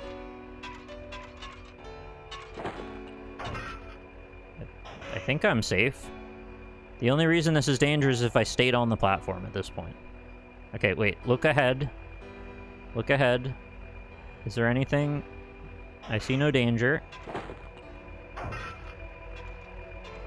This seems like a trick, though. Like they're gonna put one of those hot dogs up there. What's that? What's that? Why is there There's ricocheting bullet sounds or something. Okay, I got it. Yeah, I did think for a second maybe the stairs were gonna be too steep, and then that would have really screwed me up. What is happening? Okay, I see stuff shooting. Oh, there they are. Oh, there's a freaking armada of cannons over there. So I'm gonna be besieged, I suppose. That's fair enough. I've been besieged in the past. Oh, there I go. Kind of wanted to see what would happen if I got hit by it. The game seems light on trolls. They did have a troll in the last spot. Prior to the first checkpoint, there was one of those hot dogs that was meant to slam on you. Okay, I think I can seek shelter. Yeah, it's like Sen's Fortress, but faster with smaller balls. Oh, it just didn't jump. Okay, my bad. Poor Knight. I kind of thought this game was going to be structured like Demon Souls. I thought there'd be like little areas, like many levels, rather than one big zone. And then we're going to kind of go nexus by nexus. Back over to Texas. Oh! Okay, apparently the wall does not truly hide the blast. Now I've learned. That's too far. Gotta jump from the leftmost edge. This game needs world tendency. Oh god. Like, speeds up all the platforms if you die too many times. Okay, so you're meant to hide behind this. But, like, don't stand right up on it. How well can it predict? Wow. What is that on top of that tower?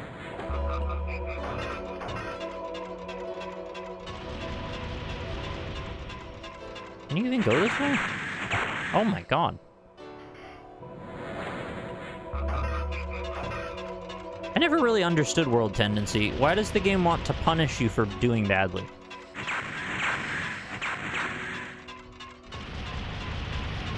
Oh, okay. This is not anything. The red herring.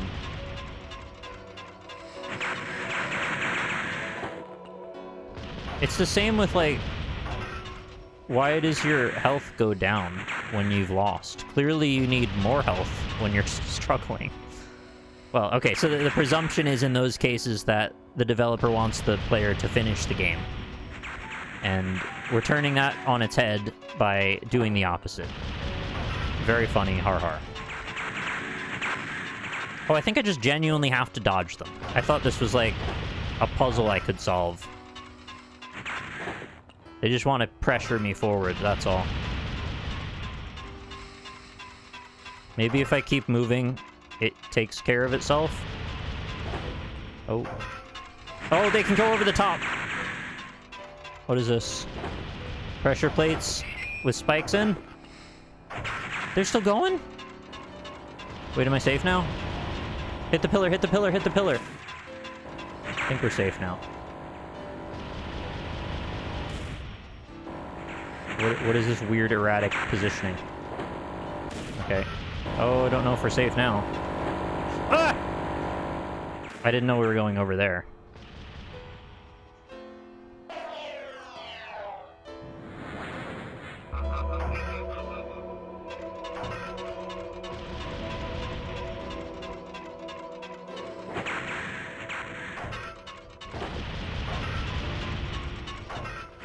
What we really need, like, as a world, is for Dark Souls 2 to be made over again.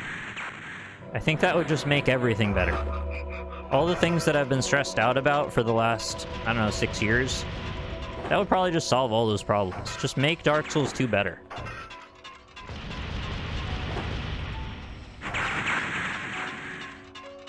It's not unrealistic at all. I'm pretty sure that's the most realistic thing anyone's ever said.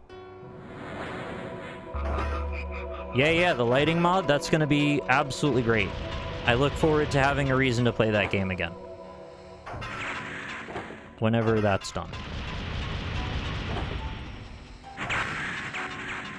I keep forgetting their name, and then it's actually probably for the best, because I don't want to look at how long it's gonna still take.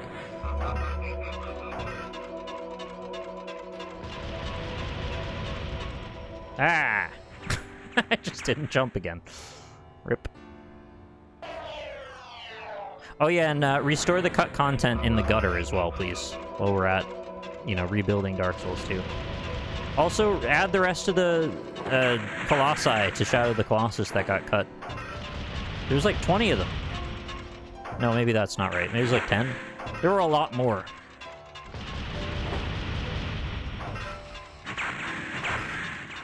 Now that we've finally got canonical, not canonical at all, ending resolution to Ocarina of Time, I think it's time to start thinking about... Ow. It's time to start thinking about Shadow of the Colossus and where the rest of the cut content went. We need to rebuild it, and we need to, oh, what's it called? What? Oh. Broke my ankle, I guess. We need to arbitrary code injection it into N64 controller ports. Can I just say, if you saw the Ocarina of Time speedrun thing where they, like, added the Triforce in via code injection, the way that they did that was fucking brilliant. Like, the artful, creative way that they built a new proper ending to Ocarina of Time was beautiful. It was so smart and well thought out. Ah! Wow, you really flew.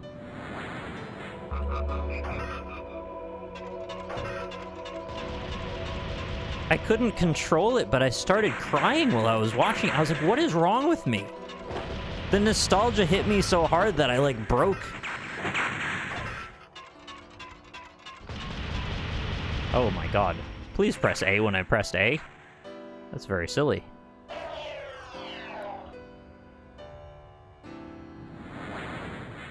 Alright, 9 more tries and we're there. Into Nice Town.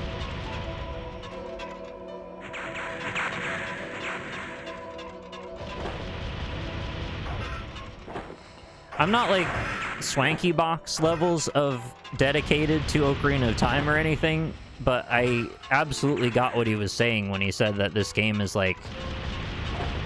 It's like this anchoring nugget of growing up. Ocarina of Time is like this special little moment. I don't really know how to describe it. It's something different than the rest of the games, though. It had this mystique and allure, mystery about it. Like, very few games have had.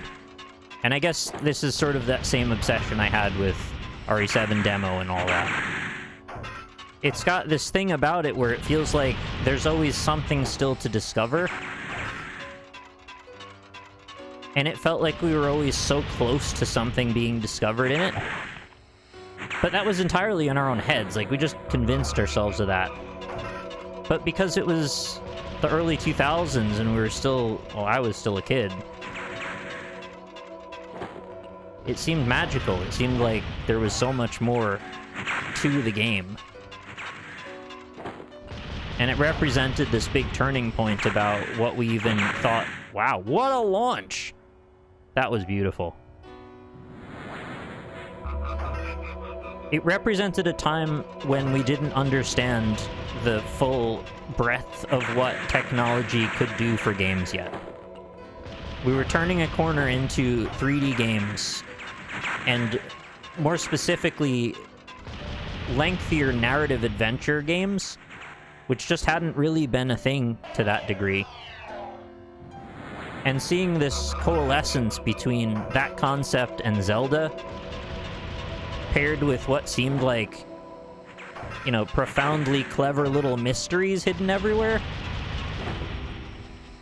it activates some sort of strange node in your brain, especially when your brain is still developing, that makes it have this special resonance that is just something that can't really be replicated ever.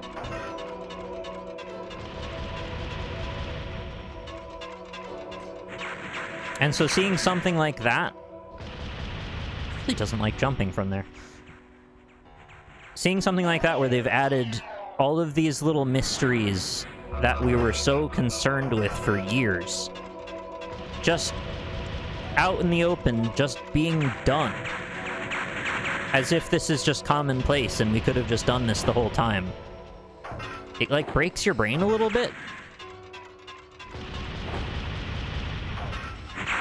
It feels like it's the thing we all imagined was just there, but it never was.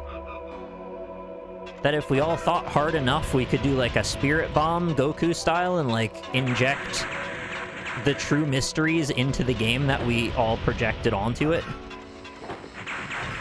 It's like we gaslit ourselves. We wanted so hard to believe that there was this deeper mystery that we manifested it into reality. Oh my god.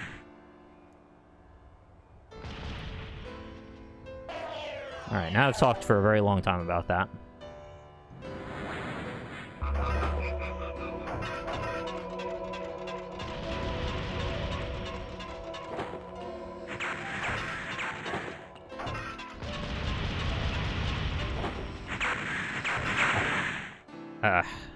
Well.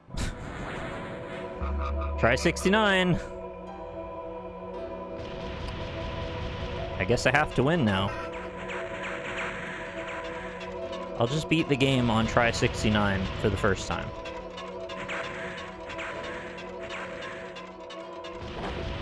So far, so good. And now we're gonna wait this cycle. Is it the Mandela effect if it's, like, self-imposed?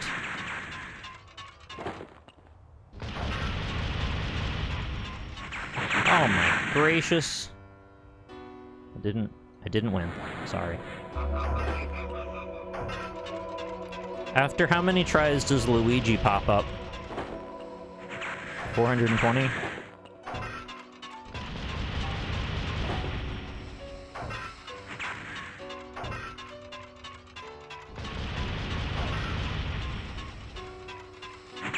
I don't love the randomness to this, but I guess I could be trying to mitigate the randomness by waiting and then going, stopping and starting, but then that does that thing I don't love where you have to keep reorienting a timer in a way.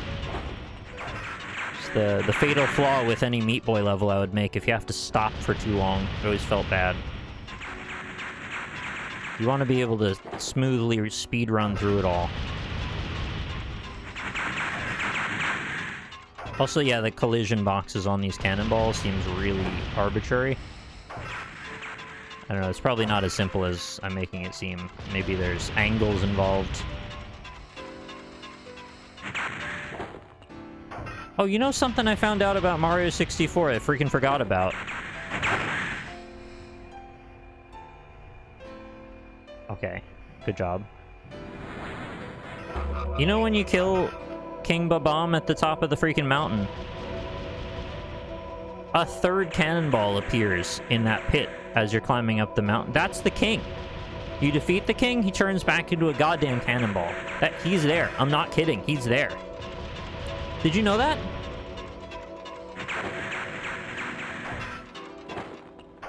That's serious shit. You kill the king, he turns into a ball.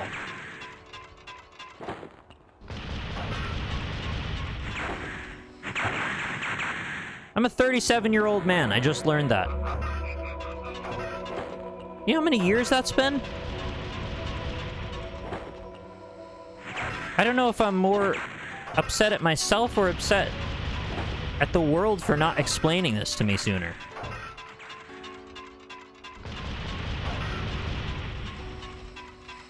Oh my god. It hit me so hard, it frame skipped. That's kind of amazing. No, you can unlock Luigi. He's just only in the DS version. Got me. Wow, imagine if they hadn't have put this checkpoint here. That would be wild. Also, it's true, L is real.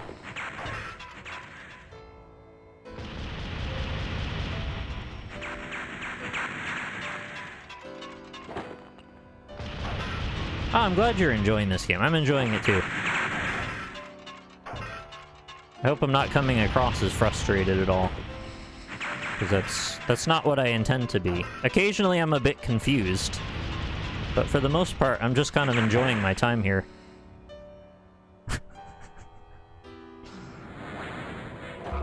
It was a good hit. What is L is real? Does anybody want to take that one? I did go down this rabbit hole at one point, but I kind of forget the specifics now, so I think if I launch into it, I'm probably going to get a bunch of it wrong.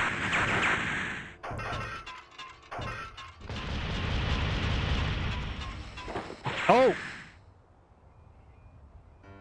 That was incredible. It hit me midair when I jumped. Hell is real. Israel. Yeah, Luigi represents Israel? What does that even mean? Yes, L is Light Yagami. The gummiest of the L's.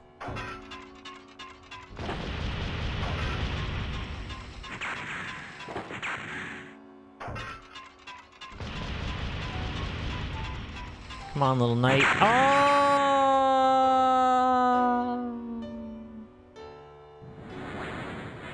On July 25th, 2020, 24 years and 1 month, in fact, 24 years, 1 month, 2 days, or 8,798 days after the game's initial release in Japan, a leaked beta of Mario 64 appeared on the internet. Is this like the intro from the Spiky Box video? Among the contents of the beta were Luigi's model and accompanying voice audio. Right. It came from that N64 game leak. Link leak. Very specific wiki. Just put the transcription up on the Wikipedia. Ah! These cannonballs are very aggressive. Alright, that was a good one. Now, will it get me now? Okay. Not really sure why you'd go on the left. Oh, I guess because if you're closer to that wall, you're more likely not to get hit by the bombs, probably. Well, that's not entirely true either. Oh, careful now. Okay. Oh, is it going to get me now? No, we're very far apart. Okay, I need to chart this so it goes back, forth, no break, and then stops. Oh! I freaking was on it, and I jumped out of panic thinking that I wasn't on it. Why did I do that? Oh no. Why did I do that? Oh no, I shouldn't have done that. The correct thing was to do nothing. But I didn't know that. That's the trick. I should have known. I'm sorry, I set us back 20 minutes. Or more. How long have I been doing this? I don't even know. Well, the actual process, if it goes well, is pretty quick. Yeah, see, that took very little time. Just continue on this way. Oh, yeah. Just continue on. Okay. Yeah. Does not lock. No lock. Got it. Lock. That's the hard one, is the no lock. And lock. On. Oh! Does not lock! Oh no, and it also is besieged. Does not lock, also besieged. What do you think of all the saving of... Sorry, what do you all think of... Sorry, my brain is shorting out now. What do you all think of saving A presses in Super Mario 64? I think saving A presses is kind of the same as saving animals, right? Or the opposite, actually, saving frames. It's like, it's admirable for the people with whom are interested in it.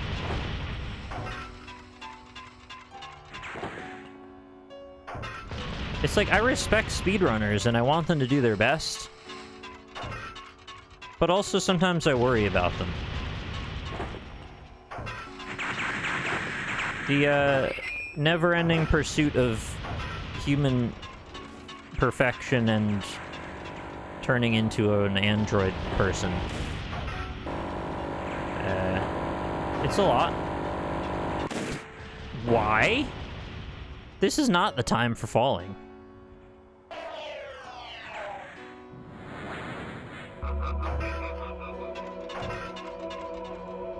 Oh, you know what really sucks is when people cheat in speedrunning. Actual scum.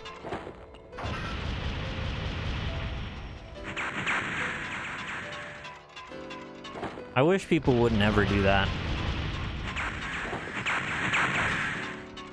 If you need it that badly that you want to cheat, do something else.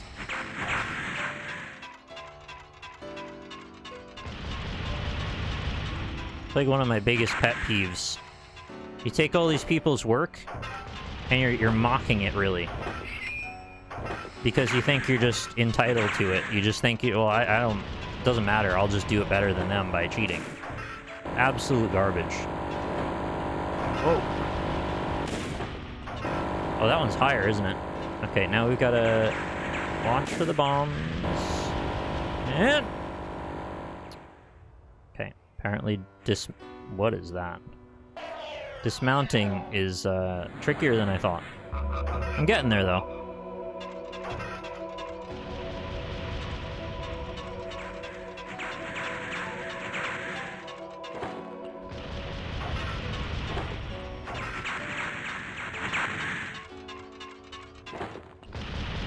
I know this is a bit controversial to say, but I feel like I'm a little burned out on speedrunning. Like, I think I have been for a couple years. Oh, he just died. This is not meant to be any kind of diss or any, like, it's no disrespect toward anybody who's heavily involved in it. It's just personally, I think I've been inundated with so much speedrunning in my life that I just kind of want to take it back to basics. I think it's because everything feels so difficult lately that seeing people doing impossible feats on the regular, I don't know, it just like further juxtaposes how complex life has gotten. This is like a highly personal problem, it's not speedrunners' fault.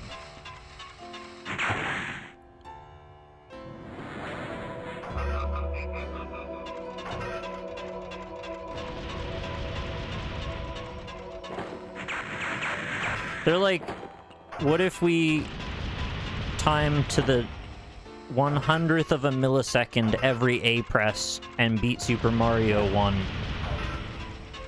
in a humanly perfect manner, replicable only by machines? And I'm like, what if I microwave a fucking Hot Pocket? That's kind of what I'm saying.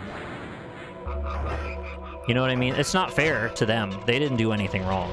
I'm just, like, having a rough time.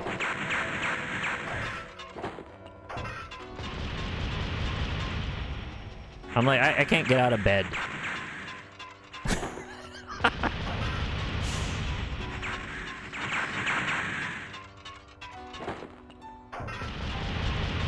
But I can go fast in Super Meat Boy sometimes, so that's nice. I think it does a good thing for you to be able to let it all pass over you when you're speedrunning, to just kind of like not take any personal offense to when things don't go your way. It can kind of build this steady sense of resilience and constitution in your character, which is a laudable goal. Is that the right word? Laudable? I think it's beneficial to... Oh, God. I don't know why that happened.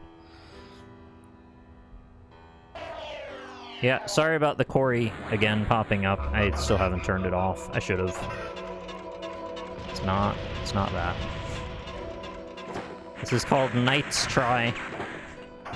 It's a pretty great game. I'm enjoying it.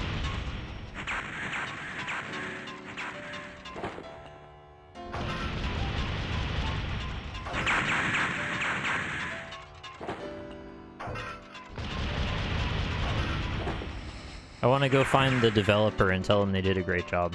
I'm pretty sure I used to... I might still follow them. Because I saw this being developed for a really long time, and I saw little bits and pieces coming together for years. Or a year at least. Oh, hey, Stuart. Oh, wow. I fell, and it knocked me back on with a cannonball. That was great.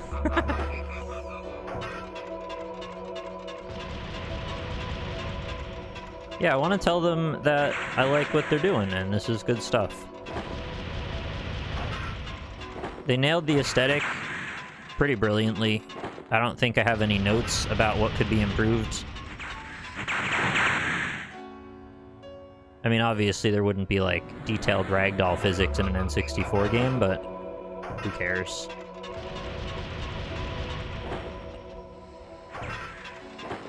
Oh. I told him you're playing it. Cool. Well, thank you.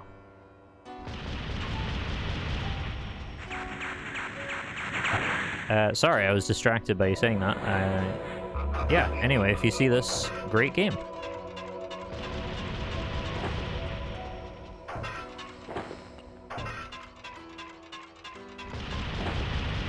Someone said thank you for playing my game earlier. Oh, Jesus, and I missed it? I'm so sorry. I must have been in the midst of a freaking Overwatch chat fever dream, wasn't I? I was probably right in the middle of talking about some absolute garbage. And there's like real human connection happening, and I'm just over here like, there's 4 modes of currency. That was before that.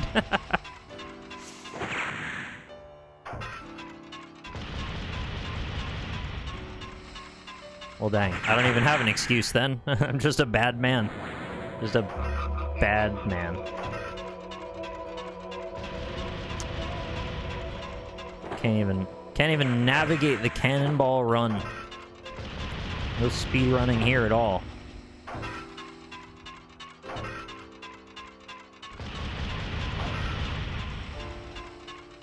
Ah! I thought I was safe. Wow. Oh, that's like way further away than I thought. What a sense of scale. Remember Shadows of the Empire? I watched the DF Retro on that, on Digital Foundry, and that one definitely gave me a lot of flooding back nostalgia feelings as well. And for a Star Wars game, in kind of an unproven time and venue, they managed to do some pretty ambitious stuff with that game. It also really... It sort of solidified the look and feel of what N64 games would be for me. If you talk about that, like, blurry, like, triple buffered texture look, Shadows of the Empire had that in spades. I can still kind of imagine the weird shoulder pad bullet things on... Was it Dash Rendar you play in that one? Is that the Dark Forces guy, or is that Shadows of the Empire? I forget. Doesn't matter. Anyway, he had these big ol' honking shoulders that he apparently needed to make his poly count work a little better, which is fair enough.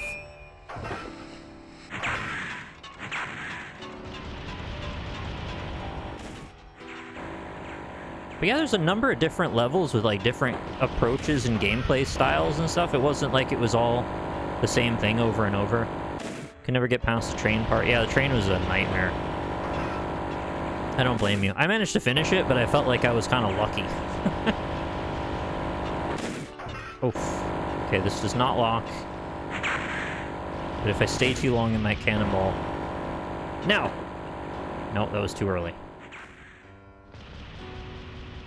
Wonder how moddable it is. I might have to look, or to get it and look through the files. It'd be fun to mod Mario 64.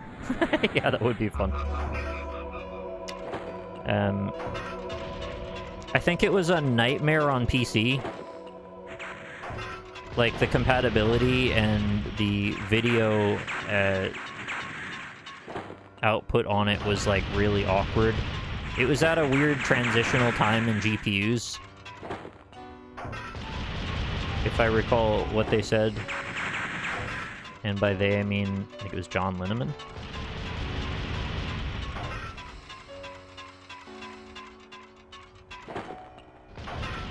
I can't believe I missed the dev. I'm so mad.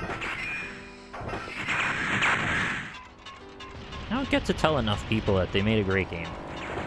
I should do that more.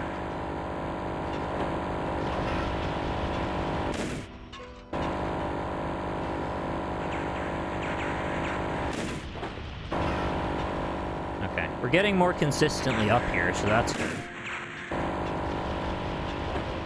Oh, okay, can't stay. Can't stop now. Gotta find Dante. Now what? Scythes? Scythes we can handle, maybe. What do we have, though? What do we have? We got jumpers, we got scythes, we got choppers or something over there, and then the next checkpoint is beyond that wall.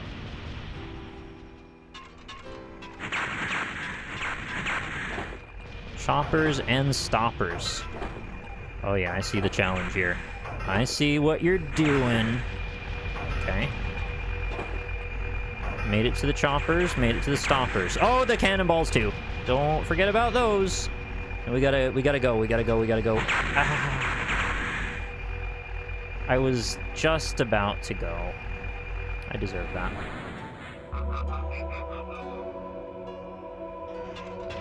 Oh, hey, you know what? I picked up the Devil May Cry trilogy on... Oh, I got an achievement. Because we're at 100. I have achieved something now. I picked the Devil May Cry trilogy on PC up because... Well, 3 less discs I've got to bring to Ireland, right? Now I have it on Steam, and I can finally play Devil May Cry 2 on stream. I think the only game in the series people would universally agree is bad.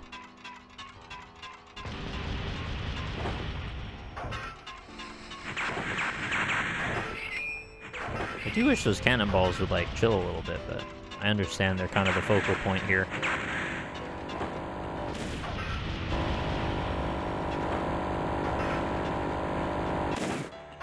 Oh, it's so high up every time I do the jump, I think I missed it. Okay, we gotta jump off this corner. Yeah. Yeah. What are these? Like, they look like giant bamboo shoots or something. Okay, now we gotta go. Can't stop now. Gotta find Dante.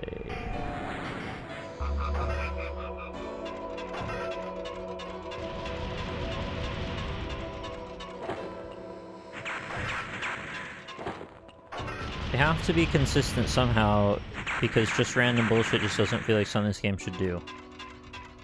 I think it may have, though? Like, the methodology for control here is... I'm really just meant to deal with the timing. But I think sometimes it also just doesn't care.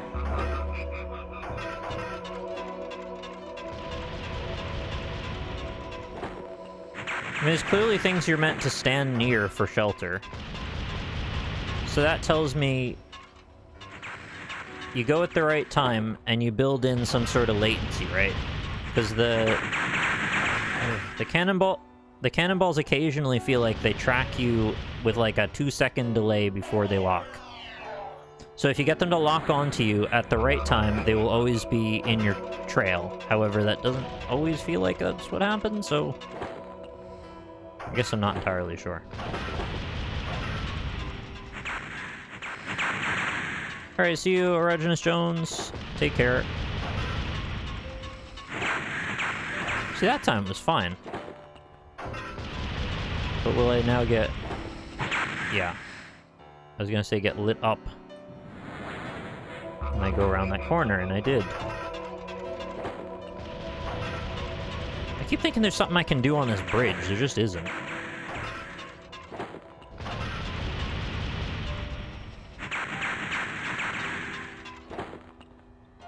Well, it succeeds. It succeeds in adding a lot of pressure to moving you forward. And when you're still quite early on in this process, it doesn't add enough pressure that it feels frustrating, so well done there. It also happens to let off at a couple key moments, which are also much appreciated. Having a little respite as you come around... Not that. When you come around by the 3 moving rectangle platforms, that's, like, very appreciated, because... Oh, no. If they could get you the whole way through that, when you're kind of stuck stationarily standing on the platform waiting for it to go, that would feel great.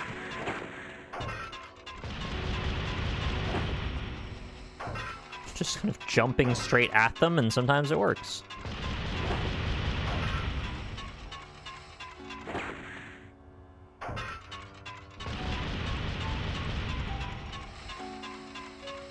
See, at that very moment, I seem to be walking right into their path.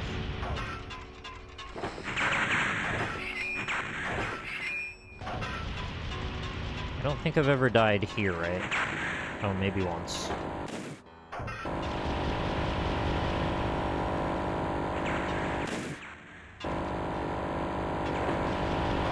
Your head is leaking out of your ears. That sounds really bad. Are you okay? Oh. Oh! None of that.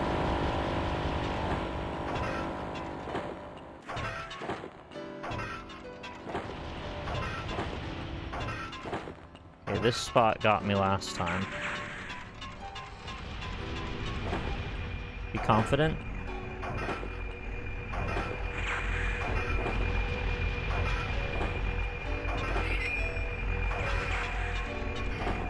Oh no! Oh, I thought I could go past. There's like a very tiny little corner you can stand in before you have to go under the guillotines. So I need to do like one more pacing jump before I go over the Reaper Scythe. No, it's slightly further than I'd made it, so that's progress.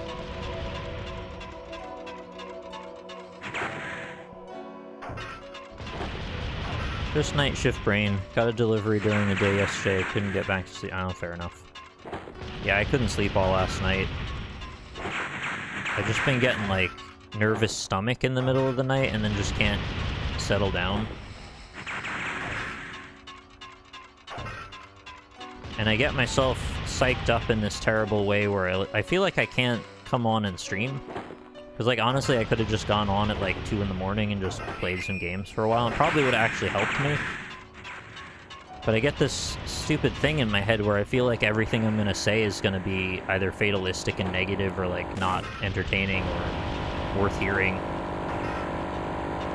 It's just the negative, you know, cycle feeling. Ah! Rip. But yeah, I can... comparing that with the sleep and all that, it's like, lack of sleep, I mean, it really messes you up. So I hope you get some sleep.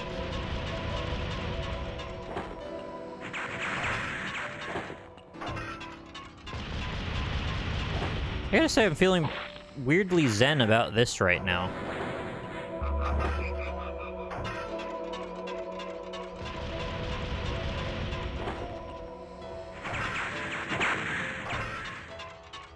I was going back and forth about the movers, and they want all of this information for me to get my things processed.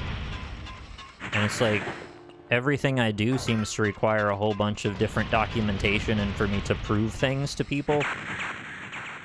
It's kind of hard to express in a reasonable way, but it starts to, like, wear away at you that all these people, like, don't believe that you exist the way that they want. Like, that you have to keep justifying your existence to these various faceless groups. Kind of messes with your head after a bit. And when they want, like, all this documentation, you know, how long have you been here? Where are you going? What's your job? Prove that you live here. Send us utility bills. Prove that you have a bank account. Prove you make money. Prove it. It's all this shit, like... Can I just live? It's really frustrating. And I didn't realize the movers are going to need that much documentation just to get my stuff overseas. I mean, I should have expected. I knew there'd be some. I didn't think it would be quite that much. So anyway, I gotta go through all of that still. As if the moving itself isn't stressful enough, you've also got to justify and legitimize everything to everyone that asks. And you still might get your stuff stuck in, like, a cargo container, and then they just don't release it from customs. So, like, completely at their whim, they can just decide, well, you know, we weren't happy with your results, so we're just gonna keep your stuff, or, like, not give it to you, or send it back, or, I don't know, charge you thousands of dollars or something. I don't know, whatever we want, because whatever. It's, like, not great. But it is what it is.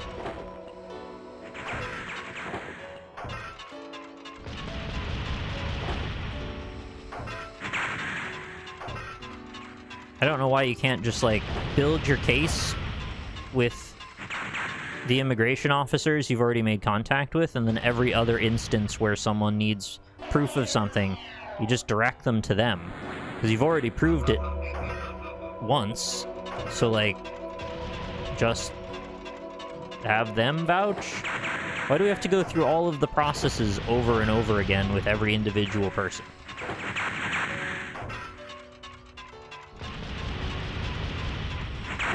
I assume probably part of it is to do with intentional redundancy for the sake of, you know, if somebody got through on some technicality in one place, we'll catch them on this other place. Wow, why did that happen? Because I didn't turn the camera fast enough there. I lost my stuff in a move probably 2 decades ago now. They wanted to charge me an additional $2,000, and I said no. It was kind of freeing. Whoa. That's scary. I'm sorry that happened. That's awful. I can totally see how that can happen, too. They just decided, for whatever reason, like... And I can even see a pathway to this happening where they don't accept your claim against... there's like a deduction where you don't get charged VAT if you're moving your own personal goods overseas, but you have to establish to them that you're moving your own goods. And if they decide maybe they're not happy with your proclamation of that, they can just, like, say, no, we're charging you VAT for everything. And, you know, VAT for a $5,000 move, I mean, it's up to them to estimate it however they feel like. They might just decide, you know, it's $6,000. Whatever they decide to make up. Wow, so fast.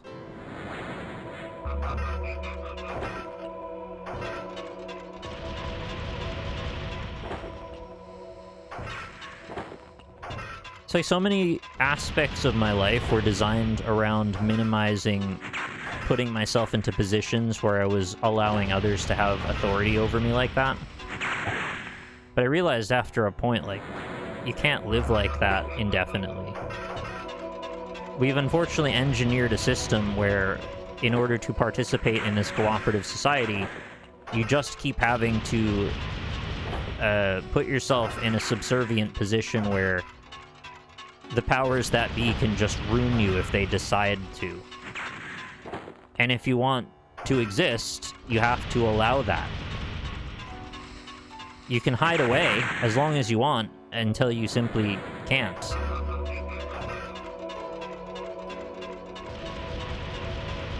I know I'm making this a bit dramatic because hopefully nothing like this will happen, but I am aware that these options can come into play, and you know, any moving of large numbers of goods, large distances, is going to introduce hundreds of variables along the way. And that's a little nerve-wracking. You don't really want to think about it too hard, because I have no control at all over any of that.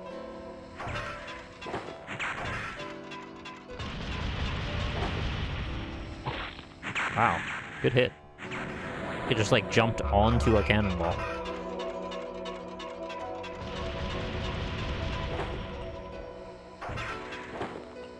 The point of that story, though, is how I realized how little of what they were keeping mattered. It helped me reduce my stress over personal stuff. That's good that it helped, ultimately. I don't think that I'd be able to simply let all my stuff go like that, because I still need to do work stuff with technology. And all it would mean was essentially they would get all my stuff, and then I'd still have to pay a bunch of money for new stuff. So, yeah, I don't know. And then I'd just be out of a bunch of collectibles and shit that I can't replace. But I'm glad that in your situation it helped. Oof.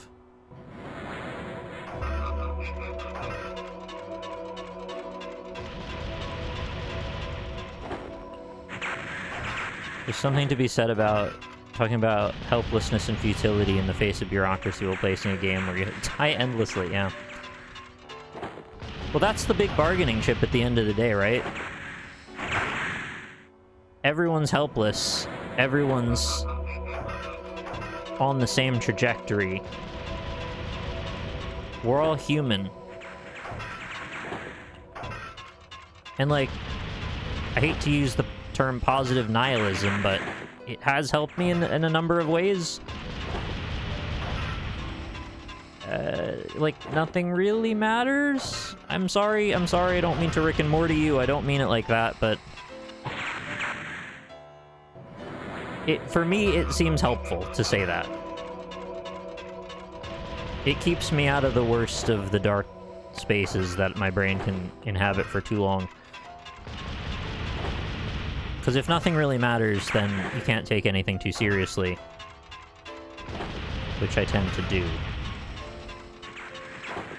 And it's not to say that I really believe that nothing really matters. Obviously, you ascribe meaning to anything that is important to you. And I don't genuinely believe nothing matters, but in moments of frustration or anxiety and panic, like, it can be useful to put things into perspective for myself. And I don't think that that's a catch-all for most people. I don't know if that's even helpful for most people or even for some people.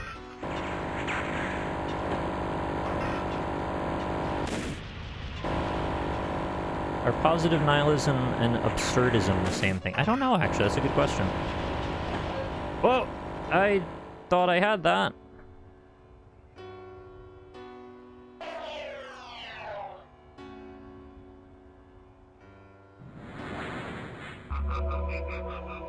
Alright, 128. We love live numbers divisible by 8. Ah, I guess not.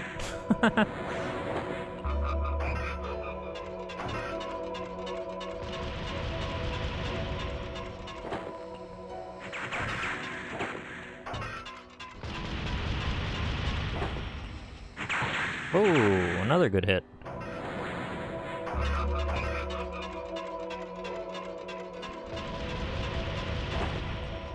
Yeah, I guess You could think about it like trying to live a perfect life is like trying to walk in the rain without getting wet.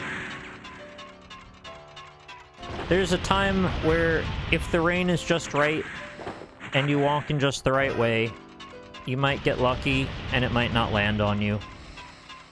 But eventually, if you stay in the rain long enough, you're gonna get wet. That's just the way it is. So instead of being all upset that you're wet,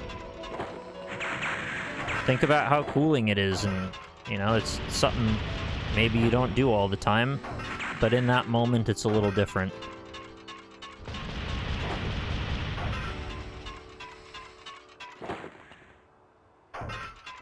It's a series of experiences, and this is another one of those. Absurdism has an underlying attitude of revolt and seizing control by living life as if it were meaningful, etc., in direct spite of its meaninglessness.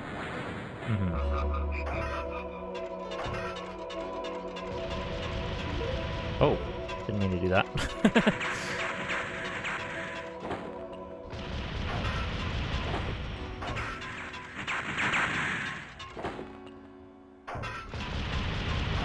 I don't feel like I'm making much meaningful progress in terms of, like, outthinking this problem. I just am kind of going at it over and over again until eventually I don't get hit, which is probably not the best approach. But I still haven't really found a consistent pattern of what I should be doing. Because those cannonballs just seem like they're ready for me wherever I am.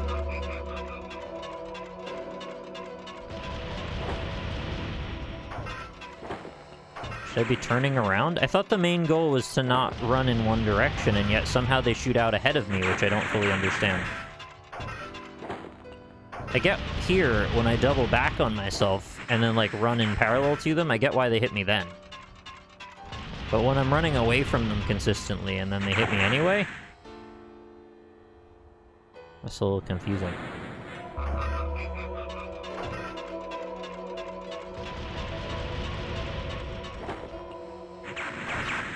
I think one is supposed to move backwards or stop for a little when you hear the shoot. So is the problem that I shouldn't be moving forward as consistently as I am? Well, that just seemed like there were less of them.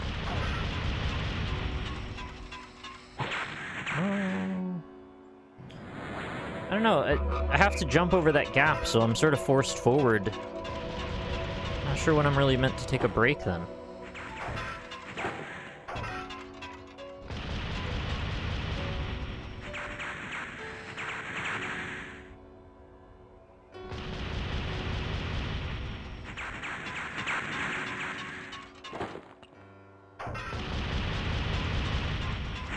I feel like I stood still while they were getting ready to fire, which is when I thought they would lock onto me.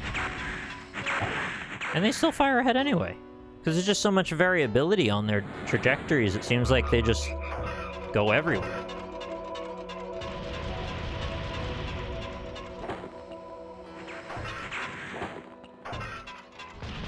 At this part, I had to bait the cannons into shooting to one area and then make progress while they shoot. I thought that's what I was trying to do, but it just seems like there's such a spread on them that they still get out ahead of me. I also caught, like, I could probably look at them a bit more. I've mostly been just letting them go and hoping that they shoot behind me, which isn't really the way that goes. I'm safe there. I also just don't want to wait very much either. Which is not really a reasonable attitude, I guess. Oh, they're arced so perfectly over that girder. They seem more accurate in that particular spot than anywhere else. So I guess it's just exactly the right angle for them. Oh my god, I just got killed by a cannonball that didn't explode. I think the natural arc at that distance puts the cannonballs going right over that girder, so I walk right in front of them.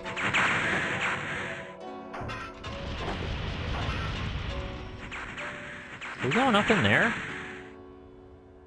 I mean, ultimately we're going, like, right there, I guess. I don't know, we're going behind the Cannonball tower, I guess? I don't know.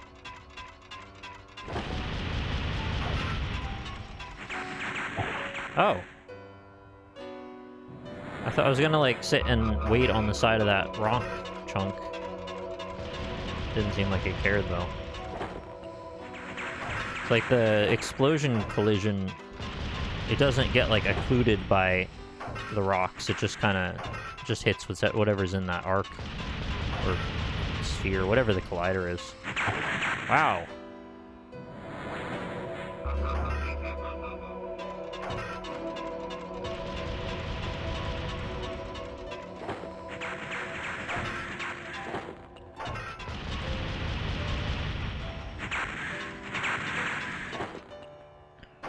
Remember N64 reflections? Like, cube maps on Metal Mario and, like, blast cores and... whatever had reflections in it. The GoldenEye, Golden Gun. A very particular type of reflectivity in those early N64 cube maps. I don't really have a point to me saying that, just kind of thought about reflectivity in that context. I'm kind of glad that the night is not more reflective, because I think it would have gotten distracting. It's got a little bit of a highlight to it, like a little specular kind of angle going on, but it's not really, it's not Metal Mario. You're not seeing a, you know, a window reflected in it. Ooh, that was close.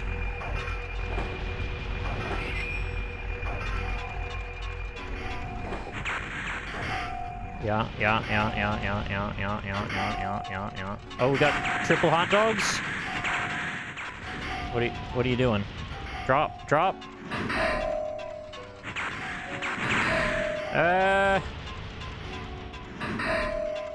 Please don't kill me on the way to this. Oh, there's another one. And it's at a weird angle. You can't rush perfection. Oh, I've made it. Have you reflected on Zachtronics yet? Interested in your insight? I think that Zachtronics is fantastic.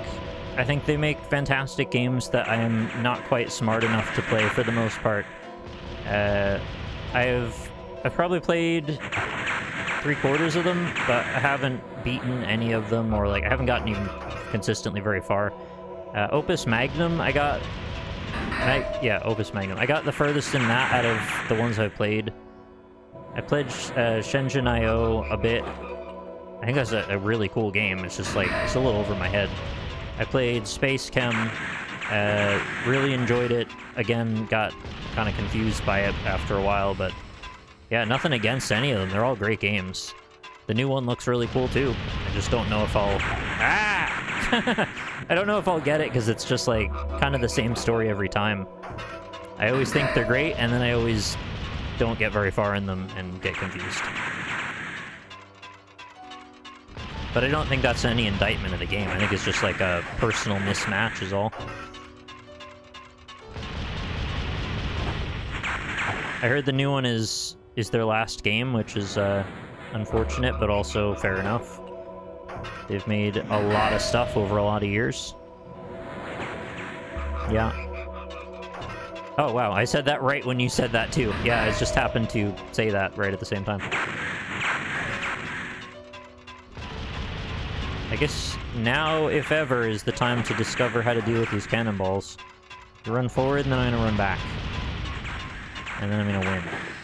And I run forward, and then I'm gonna run back. Make a little bit of progress, then I run forward. I think this is actually how you're meant to do it. And then run forward, run back. Oh. Yeah, it seems to be screwing it up a bit. And run forward. A little close. Get me out of here. Oh, Nikes. I almost did a swear. Oh, that's far. Oh, I made it. Now what? I think I'm safe. No knife? Whew. The new one is more of a mini-game collection. Oh, I see. Okay, I didn't know that. I only looked at it for a brief moment. Okay, all kinds of crap over here. Yeah, no swearing. I don't want to offend anyone. Imagine me saying that after what I was talking about earlier with the succubus game. Okay, so all of these things are gonna push when I jump over there. Which means as soon as I start jumping, I have to keep going. Also, what is this fog? Oh man, I'm gonna have to do that hill of Cannonball-ness over and over again while I figure this out. What is going on down there? Can I just fall in there? It looks like there's like a collapsing... Oh, never mind. No, I didn't understand what I was looking at. It's not anything. Alright. Alright, here we go. Great start. Oh, this one's here just to give you a little friendly bump. Alright, thank you. Thank you. That was very generous.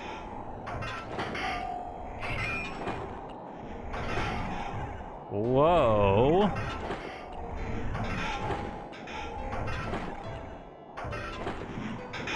Oh, whew.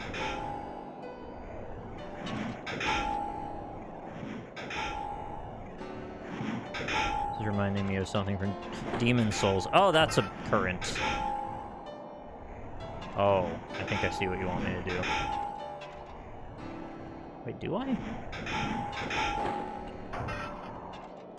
What the hell?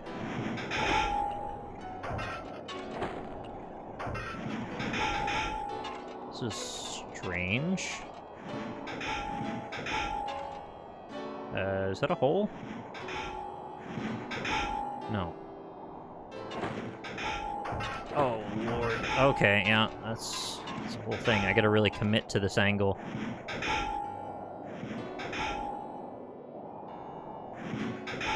But not too far or I go off.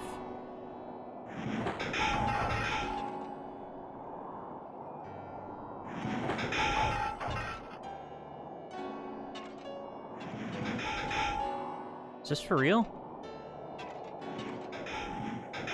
Why is the camera so awkward if this is where I'm meant to be? No!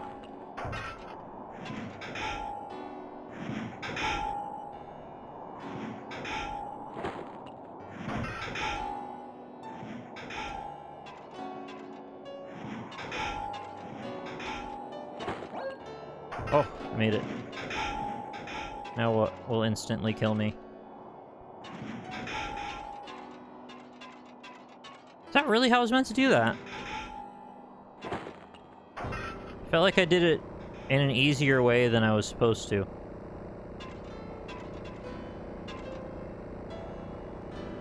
god, there's so many bugs in here. I can't think about that though, because I'm gonna die suddenly and painfully somehow.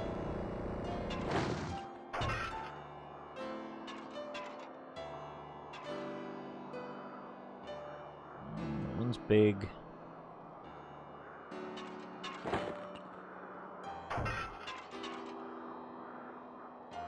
can't really see the contours of this shape very well. I'm kind of assuming I'm going over there. Or am I going to travel through a bunch of... What's all that down there? Is that where I started or something?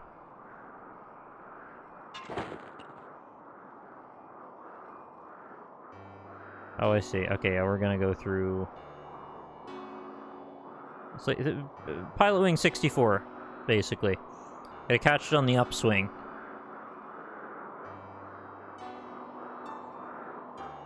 You know what this really reminds me of is Wizards and Warriors. Which could use a sequel, by the way.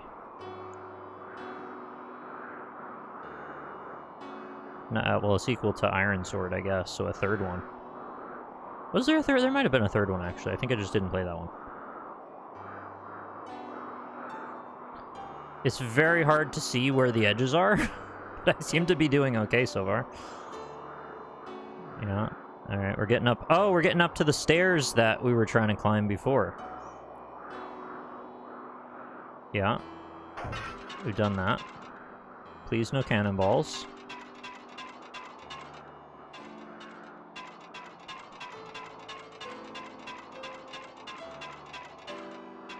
Don't think you're safe. That's how they get you. Don't think you're safe. I just want to praise the sun in peace.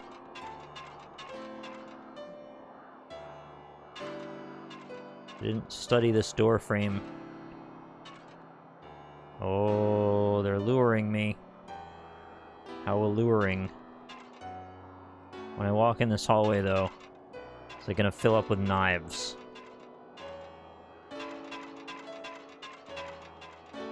Excuse me. This is nothing?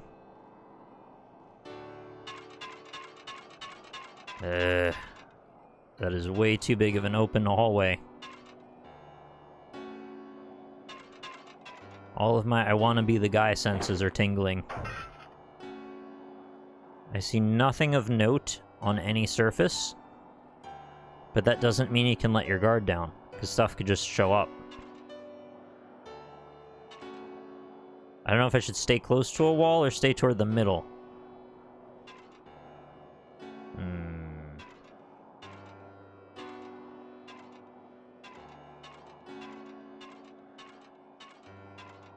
Oh shit, are we going into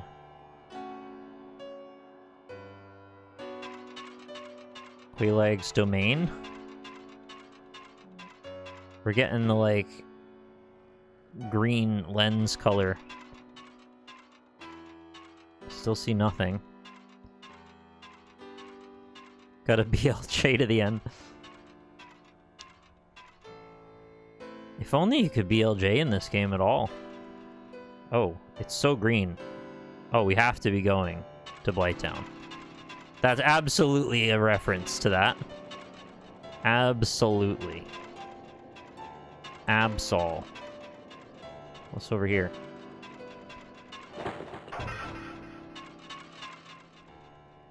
I don't know, is this something? I don't know if I should be curious right now.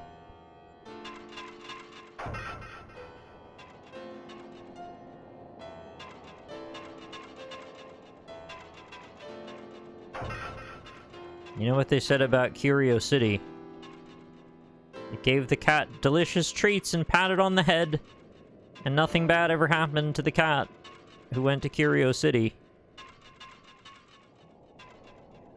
That's the story that I want to remember. What a happy cat. Wait, is the trick here that nothing's gonna happen, or... No, this is right when I think nothing's gonna happen, and it's when they get you. There's an arrow.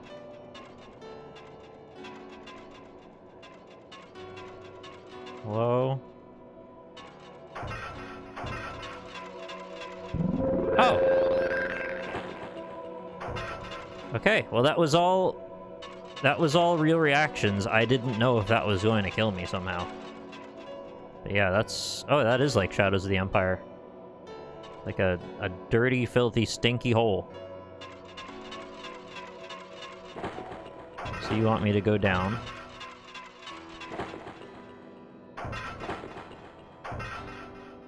Pardon?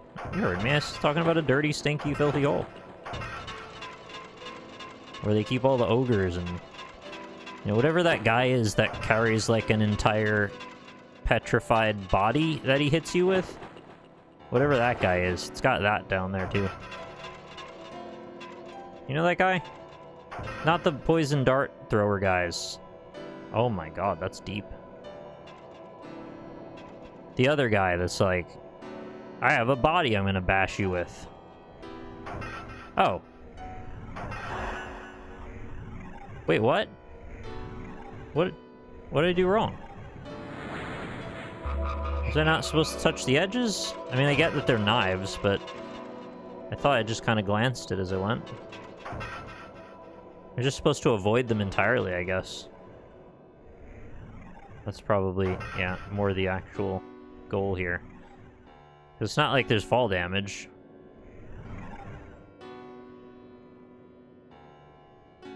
Cool. We're going to the abyss? Oh, that's fun. Oh! Oh! What? What the actual shit? I don't like how they move. Oh no! Oi, oi! Got me. I mean, that was pretty good.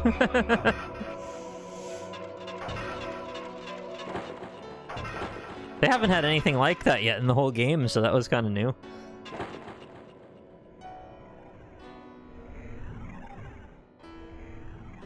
I thought for some reason I needed to slowly walk my way down all of those.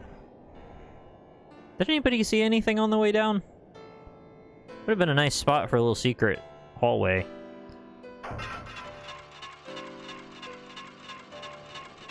What would that be like to just be able to fall any infinite distance and it to not matter? Oh, they're so fast. I don't know how the rules work.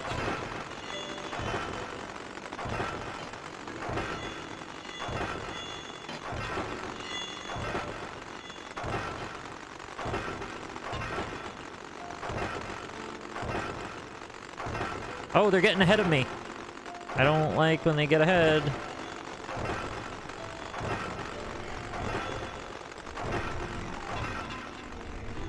You guys want to fall in the pits on the sides or something?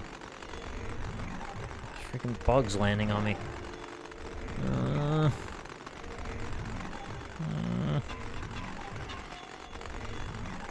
Whatever these guys are, I mean, they're skeletons, obviously, but they have, like, onion heads. The way they're moving and the way they're swarming is weirdly unpredictable, and I find this way scarier than most actually scary games. I just don't like their presence. It's unsettling. They move like liquid.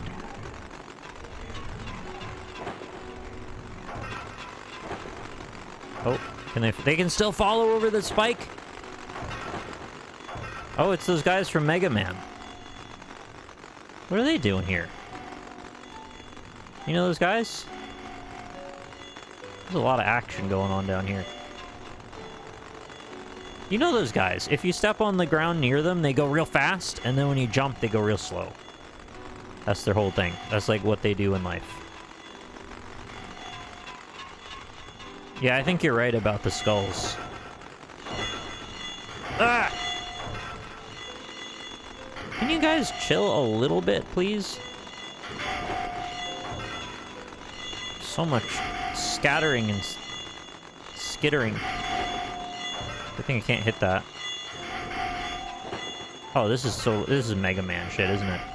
The eyes on the wall, they're gonna shoot a ball at me, aren't they? Oh, I see now why there's spikes there, so they can get up and follow me around. This is harrowing. Tomb of the Giants is scarier here than in the real thing. I don't even fully understand what kills me about them. What's this? Did I just release more? What did I do? Oh. Oh, I control the laser eye. Alright, so if I'm being very smart, what we do now is we go back. No, we'll just stay up here, though. Never mind. What is happening there? So there's like 2 platforms on the left side. Looks like there's another platform down there. I don't know. I think I have to do something that's not go up the main staircase.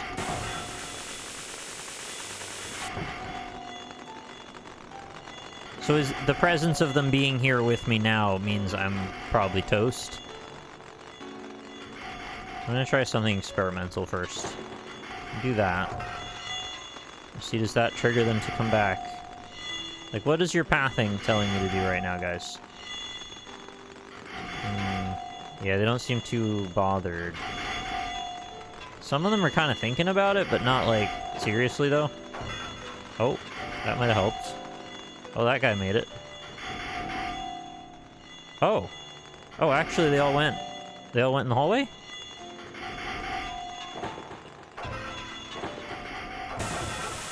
Hey! So there's just one left. Is that enough to bother with? Also, I kind of want to go down that hallway now.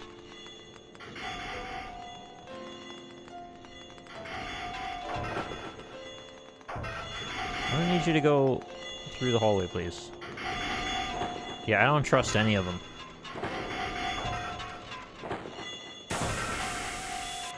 Alright. So these lasers will not set off when I walk in front of them, I hope. What's down here? Oh, this is like seriously... Oh. Oh.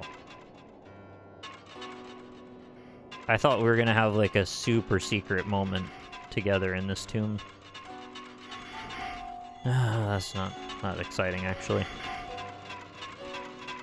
Whoa. Hello. So colorful.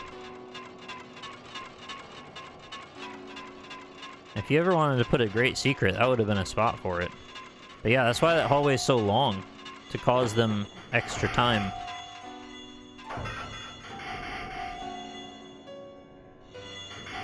So what the heck's going on here? Let's see. So we've got green platform that doesn't lead anywhere.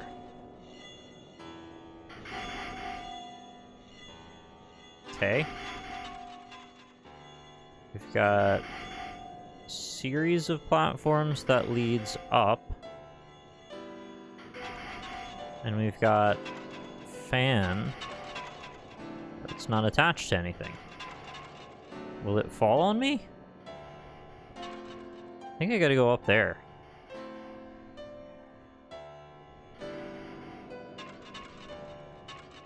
I don't know what the point of this going further is. Oh, there's lasers there.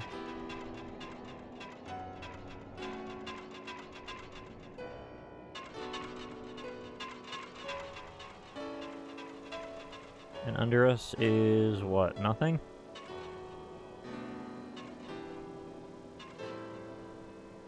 Nothing. Big green stink chamber. And there's our next save point. Okay.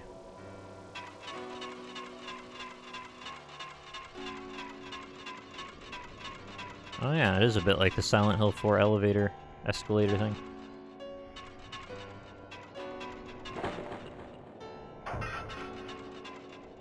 Do those fall? They have a falling appearance about them. Oh my god, yeah, they do fall. Alright. Oh, I have played some games and know the tropes. All the hits. Okay, I'm here now. Check out of bounds for anything cool. Nope.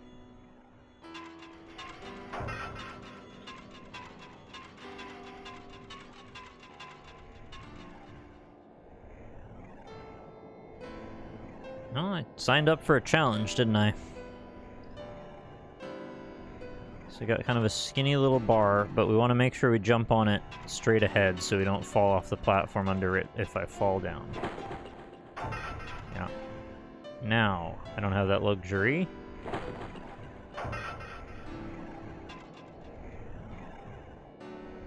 I can't tell which is worse. It might be the same, I don't know.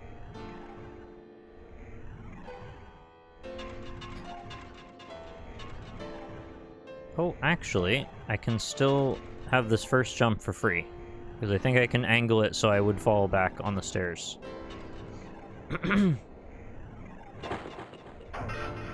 Yeah, I enjoyed what I played of Silent Hill 4 so far. Apologies, I still haven't finished the playthrough of it. I definitely owe it to be finished. I enjoyed it more than I thought I was going to.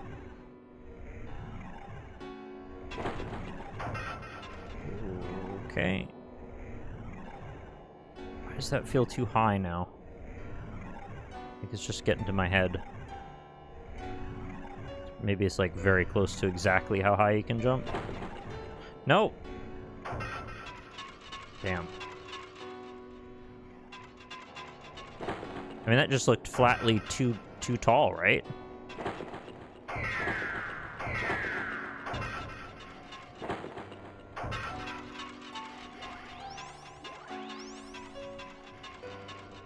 Is that the trick? One of the sides is taller than the other?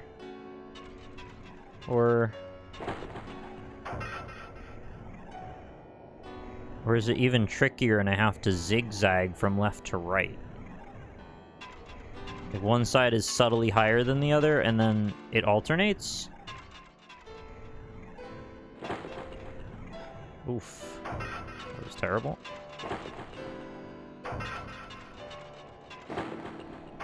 At least they're giving me some kind of, like, backup strats here. Are you folks not, like, super nervous watching this? I'm pretty nervous playing it. We got the whole skeleton crew behind us. You gotta fully commit to those jumps, so they're not happening.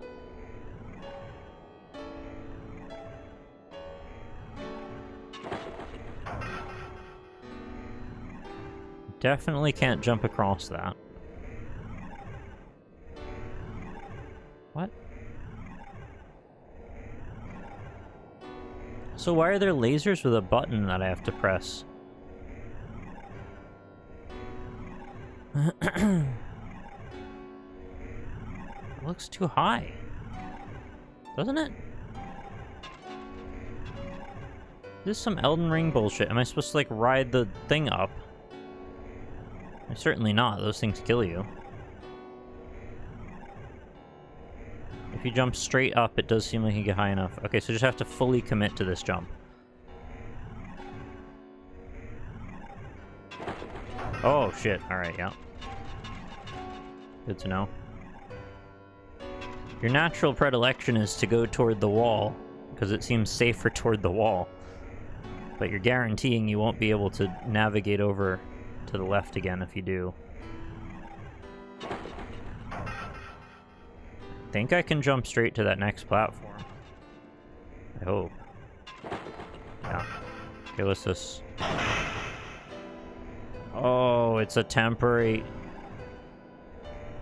Really?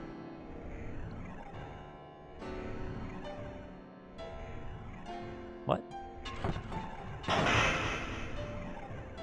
That doesn't even get me where I'm going. What?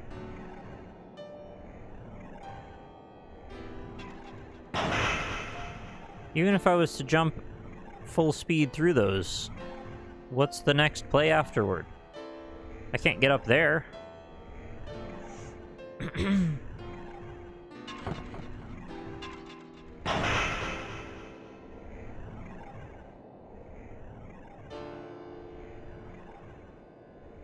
Is this doing something else?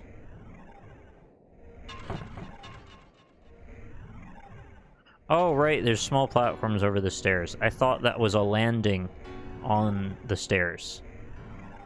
Yeah, it must be what it is. Okay, so that is there to fool you, then? I don't think you get that checkpoint here. Oh, I guess I don't know yet.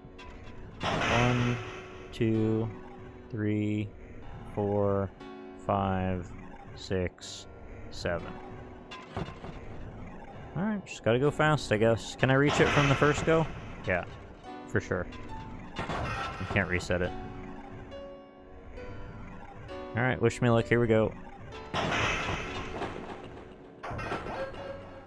The camera moves!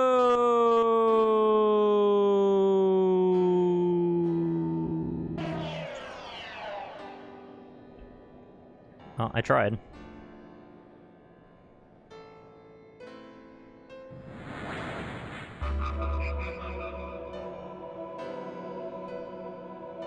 Moo!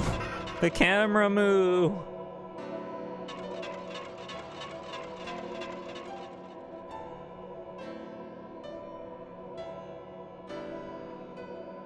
There's too many bugs. Oh my god, there's so many bugs. I don't like it.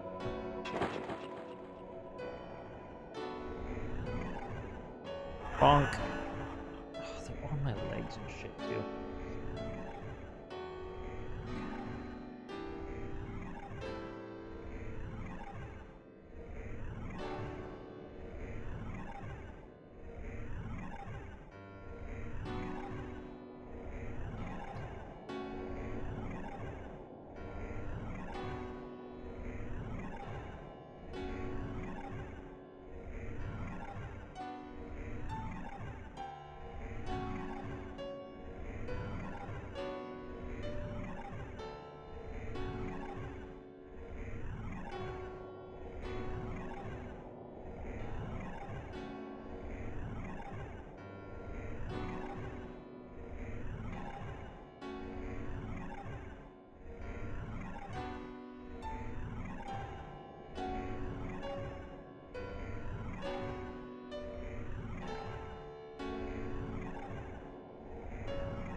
Alright. Well, that was like 3/4 of them. Let's turn the fan to the outside off. This is probably not going to suck them in as much. Why am I staying in the US? Because I am waiting on the movers, which I should have a date now. Actually should be getting mail tomorrow to lock in a date, but it should be by the end of the month. But I'm here just to get my stuff and wrap up all the things that I needed to do. And it's been a long process. Too long, even.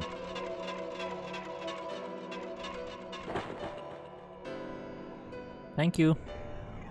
Thank you for the good luck. Yeah, I was talking about it for a good while earlier.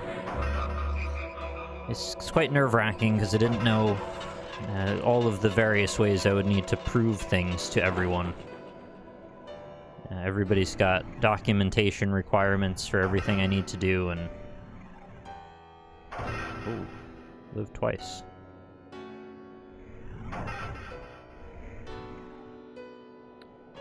One can only hope that all my things make it over. I'm going to take my graphics card out of my computer, and I'm going to take my hard drive out of my computer, and hopefully that will be the right call. Is there anything in those hallways, you think? Probably not. You're just meant to jump on these little boxes to lure them across.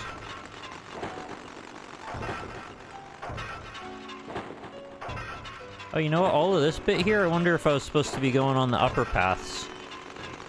I just got really lucky that I mostly was able to get ahead of them. 'Cause it seems like they will kind of randomly just bump into you and that'll kill you, maybe?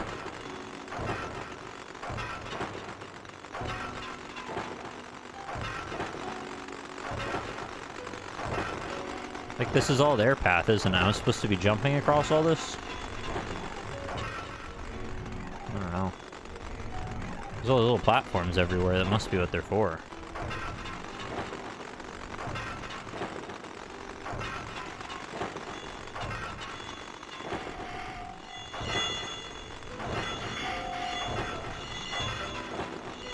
Oh, that was a little close.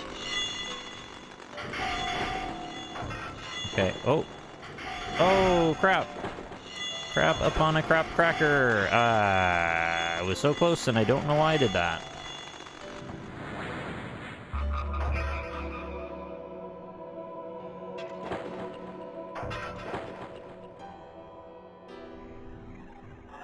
Yeah.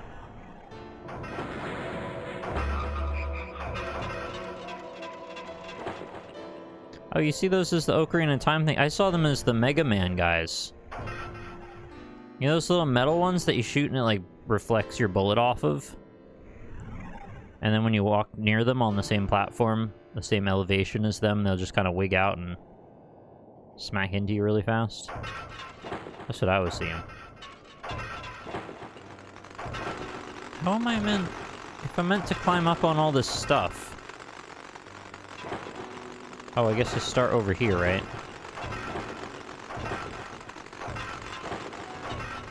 Oh yeah, this is like much more work than doing the thing I was doing already. But it might not be about work, it might be requirement. Is this game frustrating? Well, it certainly could be. I don't think I'm in the right headspace to be frustrated by it right now. So I'm fine. But I am doing a lot of similar things over and over, but that's just like what you sign up for when you play a game like this. Not everybody finds this type of thing to be rewarding or enjoyable, which is fine. It's not for everybody.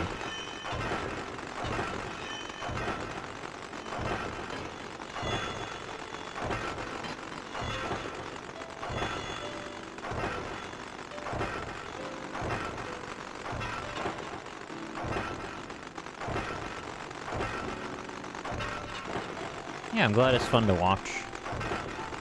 I don't mind playing it or watching it. I think both ways seem alright to me.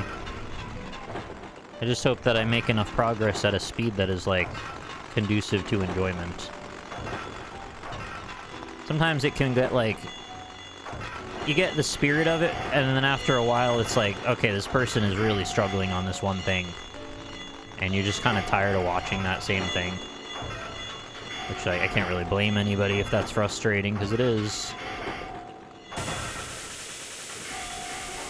Is that the Sigmire of Katarina? I think it's a similar, legally distinct facsimile. Okay, we've annihilated the skeletons. Goodbye, skeletons.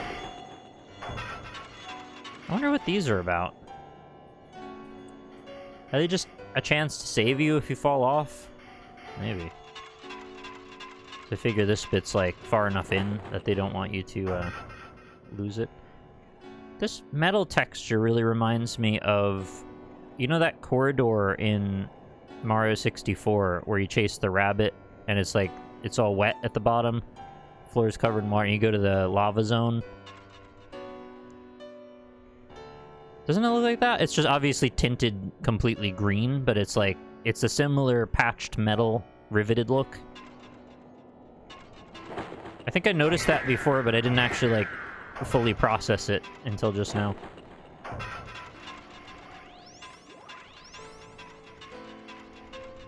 And I think even if you use some of the textures from Mario 64 or some of those older N64 games, it's like fair game. A lot of them all took their textures from a freaking sample disc. I don't know if you've heard the stories. There's like people who chase down texture origins, and a bunch of them originated from this one particular I don't know what the right phrasing for it is, but it's a type of... Ah, that was bad. Wait, there's like a secret world under here?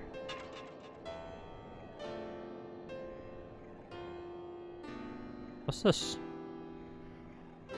Is this the secret world of Alex Mack? I've always heard about this. If I commit to it, I can't come back up, so I don't think it is.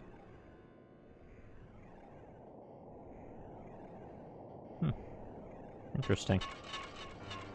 I think I watched a thing on that. There's some brick texture that's in every 90s game. Yeah, there's a lot of commonalities in places you wouldn't expect. Have you ever seen Decino's Doom Weapons Origins video? Because he's like tracked down... Like the BFG is like this sci-fi gun toy that someone photographed and like mirrored it along the y-axis to make it symmetrical, and completely looks like something else because of that. It's a very innovative thinking to be able to imagine how to make a toy turn into a weapon like that. Bots.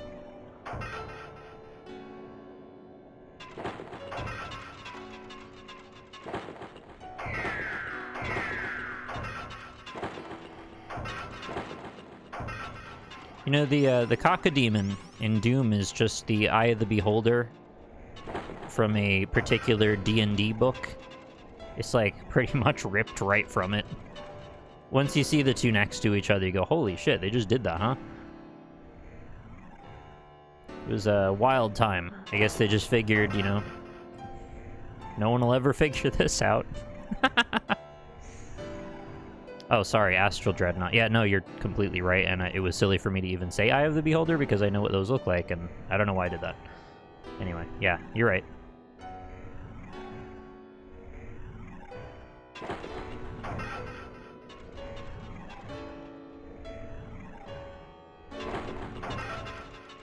Just commit, full commit.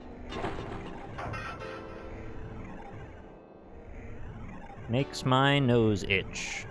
Probably it's my beard, though. Alright. We're here.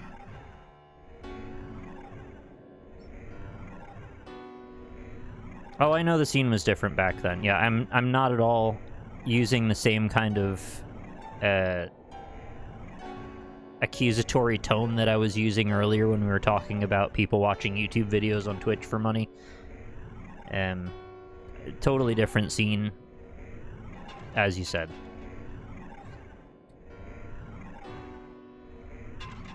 I'm gonna watch it once. They're so purple. No, that's fine. I didn't think you thought that. I was just saying in case anybody got that impression.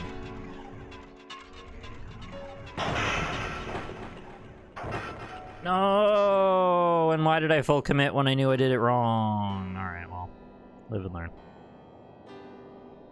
I was so concerned with going fast that I didn't actually take the single step forward that I needed to get the full jump distance. I knew as soon as I jumped that it was off.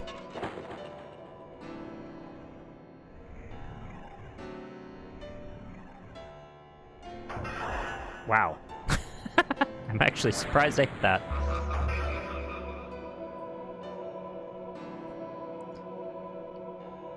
Does anyone use like a Substance Painter and Substance Designer? Designer, more specifically, the non-destructive node texture editor.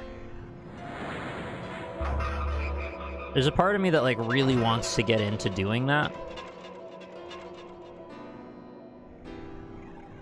It seems like once you figure out enough techniques about that, it's like the ultimate thing. You've been dabbling in it? Nice.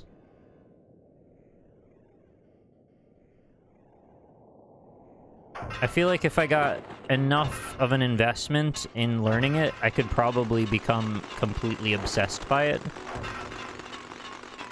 Oh, you're making animation. Nice. Well, I wish you all the luck with that. Feel free to show us when it's done. if it's done. I'd love to see.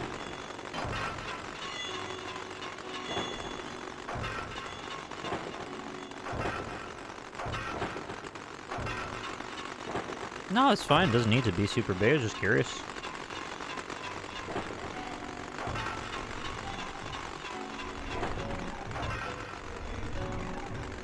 Yeah, 3D modeling is really fun. I have enough of a foundation now in it to know that it's something I do enjoy. But I would also really need to devote a lot more time into improving and really trying to learn it properly. Like, I did get enough that I was able to make a pretty nice single model, but, like, that is only the very beginning of the journey. I certainly learned a lot in the process of that. Well, I actually built, like, a few things. It wasn't just one, but that was the thing that that shotgun that I made, or rifle, I forget. I think it was a rifle. I really put quite a bit of time into that. Relative to not having made anything, really. But I really enjoyed that process, and it was weirdly addictive.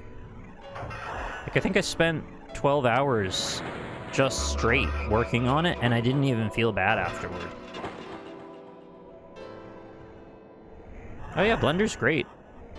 But I really like the idea of creating materials as well. Like, how fun is that to have a palette of materials you designed? And it's not even like... It's not really that hard in the scheme of things, as far as I can tell anyway. I mean, obviously you can do some really nuanced, advanced, sophisticated stuff. That stuff's obviously hard, but I mean, just getting started doesn't seem like it would be that bad. Like, how bad can a node-based editor really be? Yeah, that's probably a dangerous question.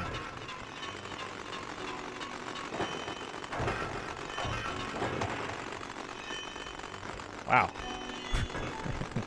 They did not treat me well on that one.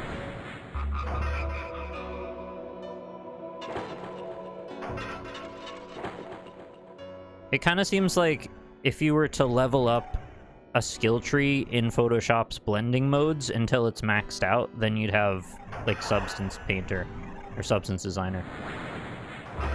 If you took blending modes and, you know, took it up to the 10th power.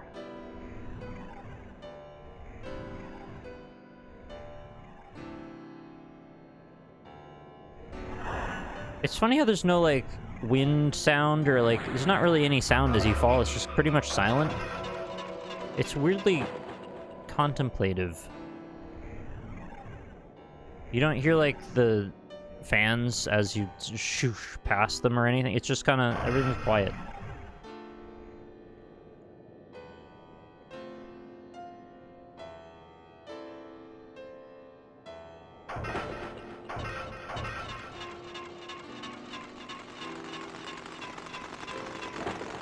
I wonder if, because I didn't start running away at first, the other time I let them all get out and they'd all start kind of cycling around in circles. Now I'm going straight for the hallway and they're getting me. Probably the way that the AI works, I'm better off to let them scatter about for a minute before I actually commit. Let them come out of their little cubbyhole and then not path straight at me.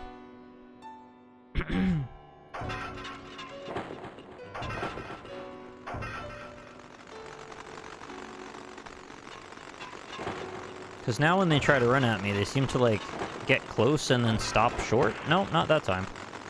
Oh no, I hope we haven't entered a new era of not being able to progress in this hallway.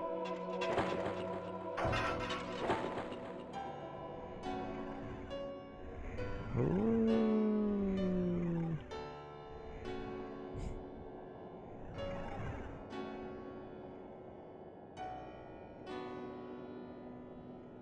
There's a deep hole.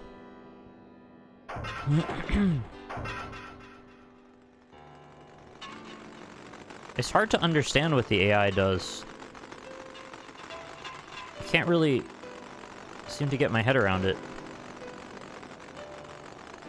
Like, there's certainly an aspect of if they're near you, they go toward you, but they also seem to stop at sort of random intervals. like, they have a charge distance, and then after they're charged, they have a recuperation period. So as long as they keep walking forward, they kind of run out of their charge distance. Oh, that one almost got me. And it's probably good that it's not obvious, but at the same time, it's kind of confusing. And also, do the little ones kill you instantly too, or is... Oh, that was a big one that got me that time.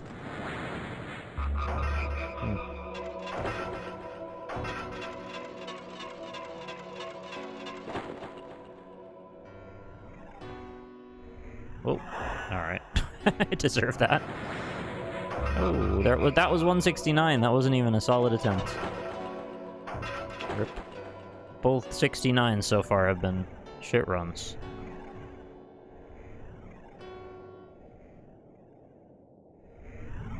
Just swap the music. Oh, it's a different chill MIDI.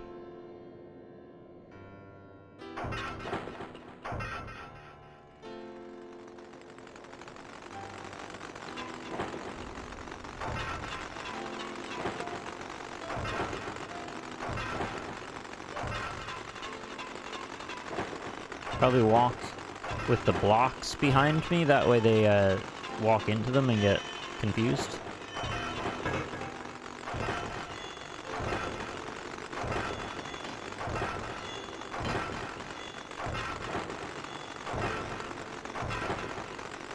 I really hope I don't have to change tactics and walk the long way over the ceiling somehow.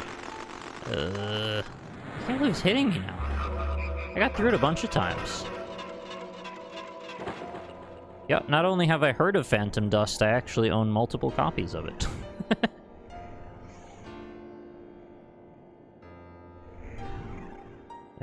It was free on Xbox... Sorry, the Microsoft app where they have, like, the Xbox Marketplace.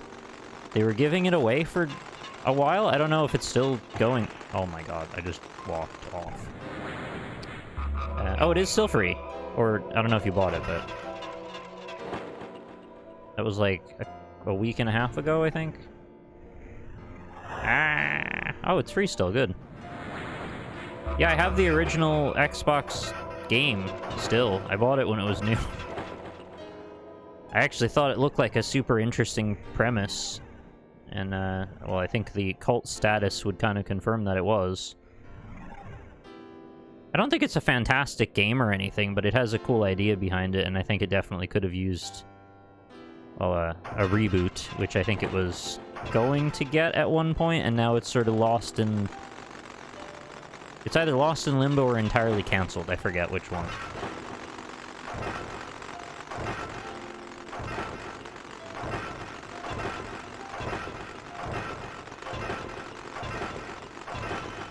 Don't know if it'd be help, but can you lead the skeletons to one side of that platform before moving? Maybe you get an edge on their charge range. Yeah, I think you're right. I need to try and move more strategically. I just wasn't really losing at this part at all before, so it's just strange that now suddenly I'm doing something differently that's causing me trouble.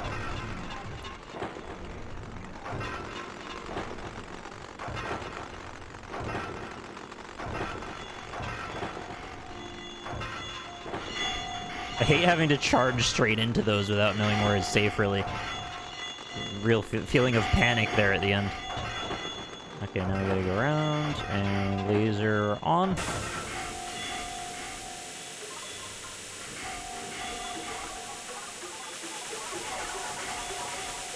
They make a very strange sound when they explode in the lasers. Okay. Got him. And those little spiky guys, they make like a bicycle chime? Can you use the high ground by the moat for anything? Get them all on one side of the moat and jump over? Yeah, that's probably an option. I think because they scatter a little bit, you're not probably ever going to get all of them in one spot, but I think the general idea works. Might give you a bigger lead to start off. Anyway, I think if I just get good, then all of my problems will be solved. So maybe I'll do that. I don't know why I didn't think of that before. Whoop, that was close.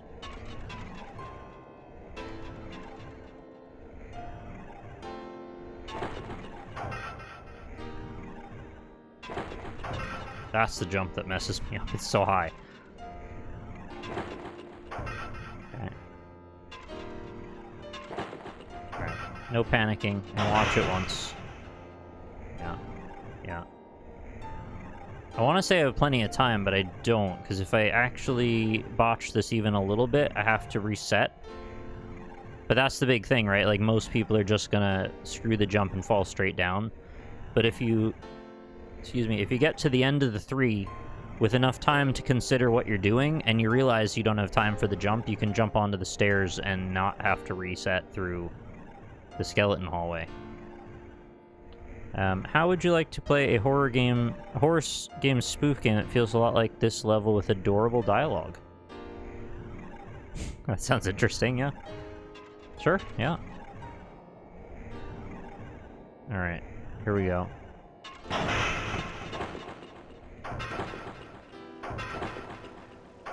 Oh! Oh, and they drop as well. I didn't realize they also drop. Okay, so I should have gone off the second platform. I think I just learned. I think I did not need to spend the extra time jumping to the third one. But at least we saved it. It's not like I have to go from the start. Yet, he says. Now I have to go from the start.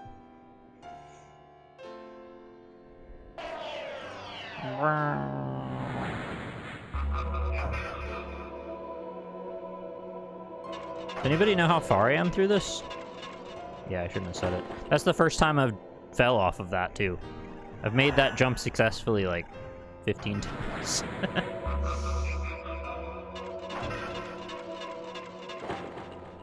I'm trying to decide if I should make a go for finishing this or not. Or if it's much longer than I'm expecting. Really can't tell.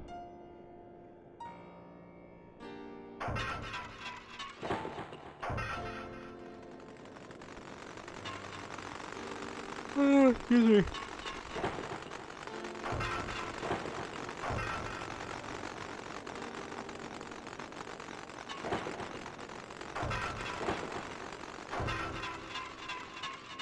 So that works somewhat. But then, like, pretty quickly they seem to rubber band back up to me. Maybe if they're a good distance away, they get longer charge. Oh, that one got me. You must check out Uptuned. You won't regret it. Okay. Thank you.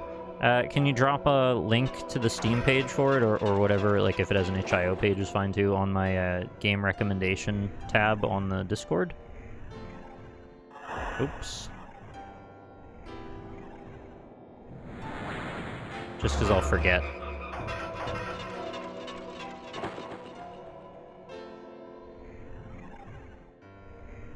Yeah, you can always post suggestions in there. I read them all. I've just got such a long backlog of games I want to get to, and sometimes I just kind of go on a lark on my own as well. But I should probably make more of a habit of playing suggested games, because, I mean, right now it's more of just an information exchange than anything else. Oh, upturned. What did I said uptuned, didn't I?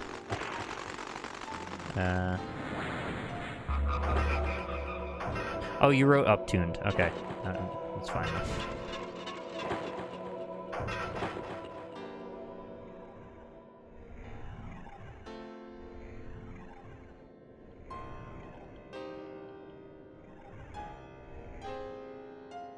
Did we ever establish if it was Dash Rendar in Shadow of the Empire, or if that was the Dark Forces guy?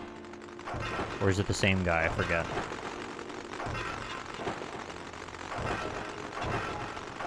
Ah! Oh my god. I got caught on that corner.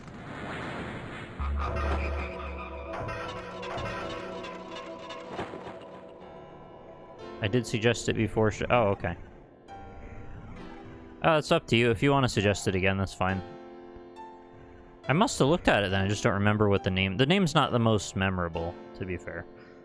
But I must have looked at it at the time. I just can't place the name.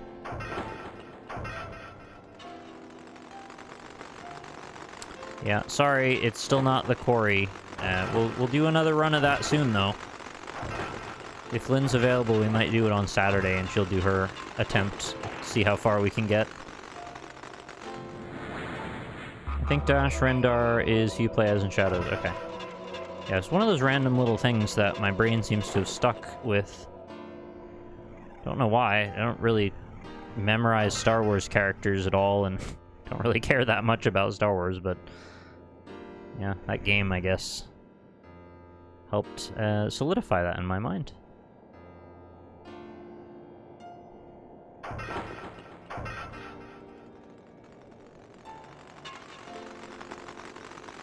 I think that they have purple glowy rib cages also confuses me a lot. It makes me more worried about them.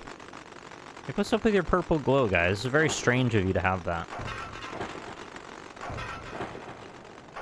Okay, off we go. Huge run. No, for me, not for you. Your run is shit. So slow, so bad. It is an extremely Star Wars name, yeah.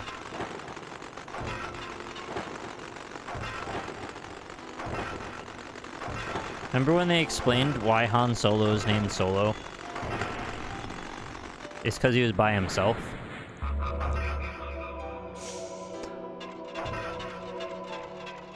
Hey, Z-Gammer. Nice to see you. How are you? Ow.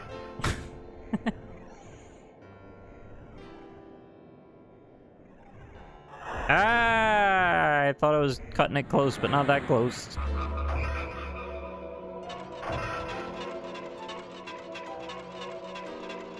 Exhausted. Well, have a little break. Have a, I don't know, have a banana Twinkie, or whatever you like. You've earned it. I can't remember when they explained why his name is Han. It's like, because his hand. He's fast with his hand, right? So it's like, Han without a D is Han. Sorry, and without a D. Which is the opposite of what Han Solo is, because he's super all the time with a D. And he wants you to know. He's always got his Han on his D. Which is why he's often solo. Twinkies actually used to be banana flavor exclusively when they were originally created. I believe they have brought them back at various points that way.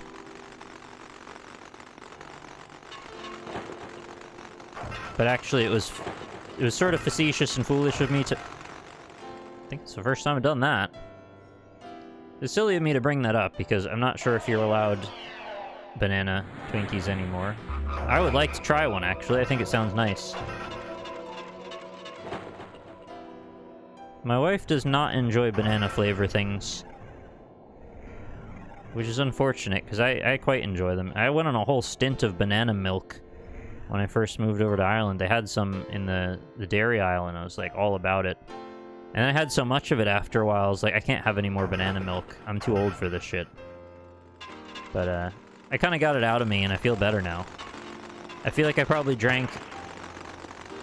That was very dumb. Probably drank through a few years of what I should have had in banana milk when I was in elementary school as an adult. I just sort of drank through those years. How about banana cream pie? Oh, I love it. It's great. Most banana things I'm for. The one thing I can't have is like, well, you know what? I was going to say I can't have it, or used to not have it, but now maybe I can. Like a banana nut cluster. I had like a lot of nut allergies, and then I suddenly don't. I've actually been drinking coffee with almond milk, which used to set me off. I used to get oral allergy syndrome from it and make my lips and tongue itch and like slightly swell, but not in like an allergic serious way or anything, just like it would be a little uncomfortable. But yeah, just kind of stopped having nut allergies now. I can eat almonds raw and it's kind of fine, and they actually taste pretty good, and I miss that I used to be able to have those things. This is a weird question, but are you still allergic to apples? You know, I haven't had an apple since I've been back to New York. I should probably test that and see if it's a New York thing or an Apple thing. But as of April, I haven't had any allergic or oral allergy syndrome with apples at all. I don't really know when it changed because I just, you know, avoided the things that I was having that response to for many years. So somewhere in those many years, those things stopped being a problem, and I don't know when or why. It's very nice, though, to be able to eat apples again. I really like apples.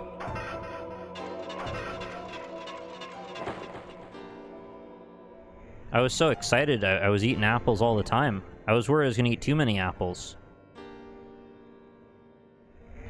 So, I mean, it's not like they're the worst thing for you to eat, but you probably don't want to eat, like, 3 in a day.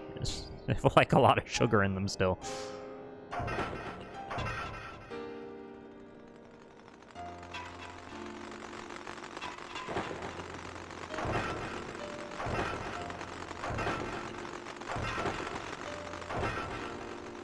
It's just, you know, natural sugar as opposed to processed sugar, but it's still sugar.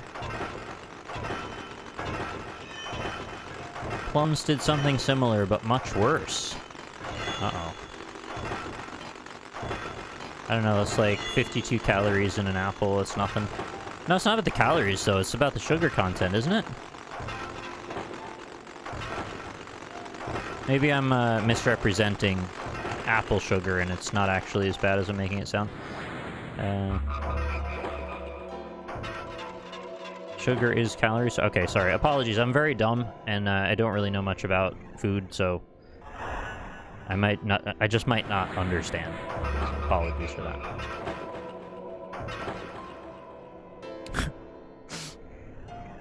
One time when I was a kid, I ate like 4 or 5 apples, and my mother was like, "Don't do that, please."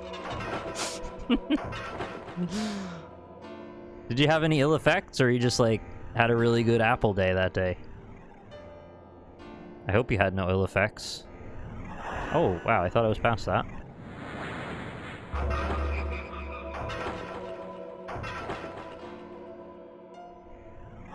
You ever do apples with peanut butter on them? That's a classic. So it really let me get back in touch with, you know, 4th grade lunchbox foods. Nope, I was fine. Felt great after. Oh, perfect.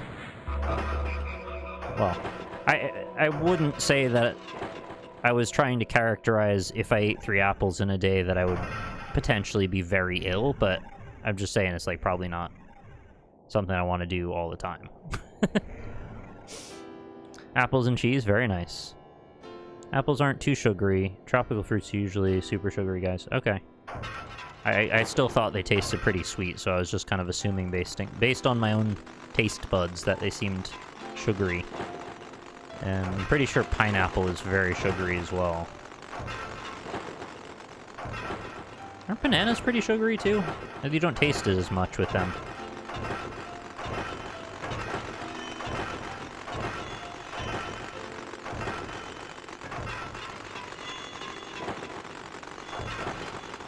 Apple pie with cheese weirded me out until I hit 30. Yeah, when you hit 30, you start to see food differently. I don't know what that is. There's stuff that I would, like, have been revolted by that then when I got into my 30s, I'm like, yeah, that sounds fine. I would have that. Or maybe that's just a coincidence. Man, that guy telegraphed where he was going, and I still hit him.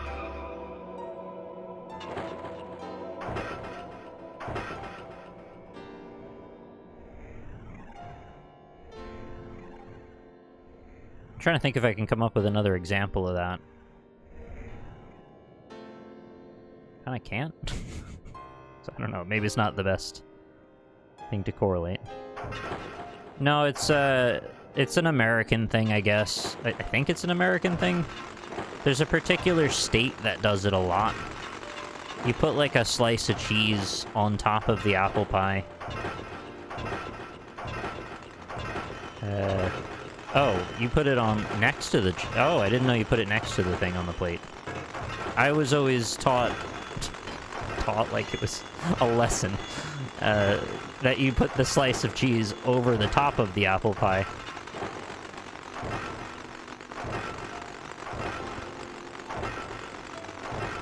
My professor in cheese sciences explained it to me that way. Oh, have you ever had the salted black licorice? That stuff's freaking awesome if you love salt. Like me. I love salt. Salt, salt, salt. Ah! Oh my god, I got trampled.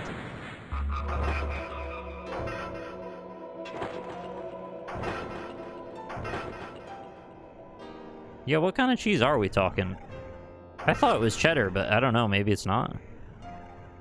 Some say cheddar is better. Others say dead is better. I love salt and also licorice. Yeah, go. Get some salted licorice. From Sweden or Finland or somewhere. Some Scandinavian country. It's very salty, but it's, like, really satisfying. Also, just have, like, one. It seems so salty that you're gonna get yourself into some sort of weird electrolyte imbalance or something. I don't know if that's even a thing you can do. I don't know what I'm talking about. I'm just talking shit. Ooh, pepper jack? Oh yeah, I would go for that. I don't know when I don't want pepper jack cheese.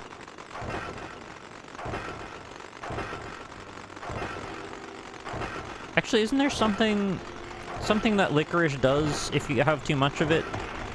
I don't recall what it is, though, but I remember there being something dangerous about it if you ate a ton.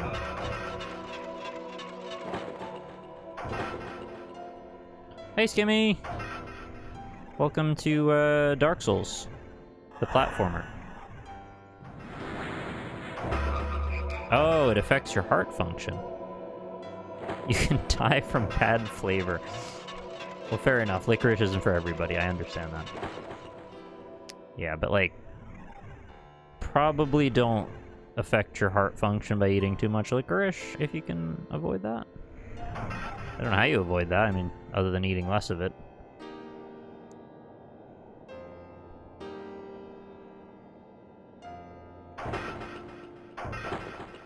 You know what really grinds my gears is the price of cured meats and the lack of free availability of packaged cheese stick with meat combo.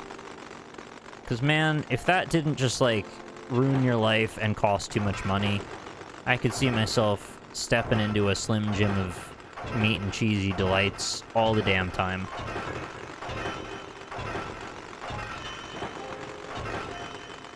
Have you seen the price of beef jerky? The already too expensive bags that were like $6 or $7, they're like $12 now. Everything just doubled in fucking price. It's completely just redonkulous. I wanted to say redonkulous. I'm gonna commit to that.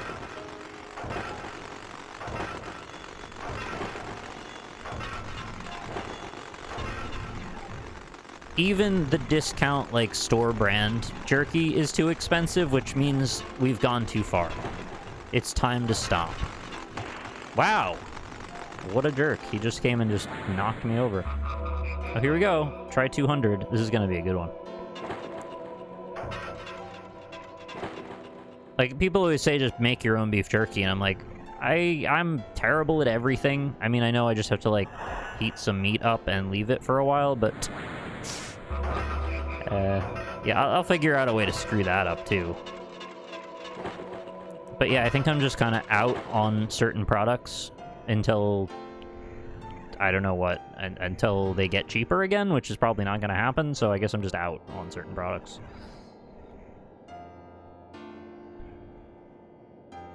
Alright, have a good night, Cooley. Thanks for hanging out with us. See you around.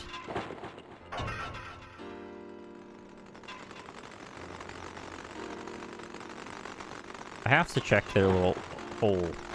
over... Oh. It's just strictly a hallway. Okay. Well, now I know. There was no getting out of the hallway, so... Hey, thanks so much, Sweater Parrot, for the 9 months and the 3-month streak. Much appreciated. Can we get some balloons in chat for Sweater Parrot, please? Some rock ups.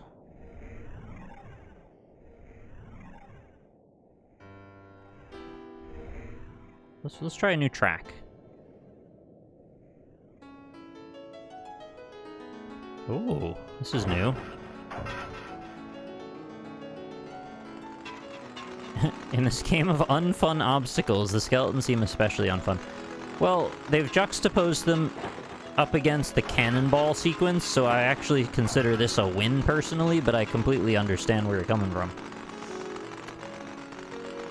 This twinkly jangly piano is kind of extra fun as they're kind of tip-tapping around as if they're almost making the music by running. They do seem quite random, yeah. They're not entirely random, but they have a randomness to them that is difficult to deal with. I definitely prefer them to the Cannonballs, though, because I was really struggling to even understand what to do differently with those. I mean, these guys, I guess I'm also struggling to understand what to do differently, but at least I feel like I can see them coming before they kill me. The Cannonball is just, it's kind of random chance if the collision box gets you or not. No, you can't jump on their head Mario style, unfortunately. What I can jump on is into this pit, which doesn't really help very much in terms of beating the skeletons, but gets me here.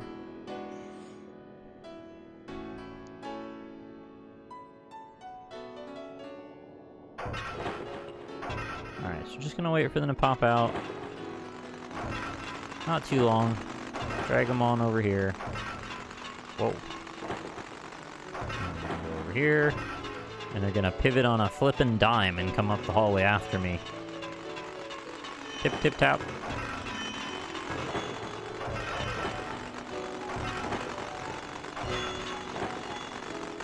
I'll give you this, at least it's something different. You know, I think the temptation would have been to fill the whole game up with, like, guillotines and sides spinning and saw blades and the like. Well, we've all seen all of that enough. And there's still a bit of that happening now, too. But they at least diversify the obstacles to a degree, and I respect that. Even if they're not all maybe the best they could be. Yeah, this is kind of a creative combination of problems to solve. And, you know, they don't outlast their welcome that much. They're, they're kind of only here for a little bit, and then they're off. We laser them, and at least we get that satisfaction as well. Lasering the skeletons down. That was very down. And, oh, they're coming in. Gives you plenty of time. Is this from the N64 era? It's designed to look that way, but no, it's actually pretty recent. Oh, some of them make it through a couple of lasers. Did you see that? That big guy there, he nearly cut through the whole thing.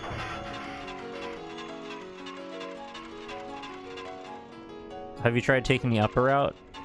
No, I still haven't really figured out where to go with that, and I've had success, not consistently, but enough that it's made me feel okay to just do what I've been doing.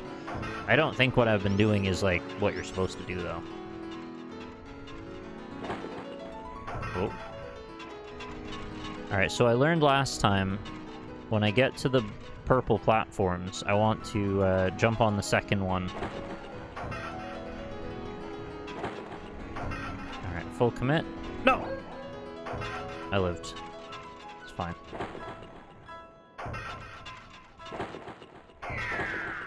It's very convincing that it looks like it's from the N64 era, isn't it? If I said yes, I mean, you'd probably just believe it. I would guess. I would probably have believed it if I didn't know better.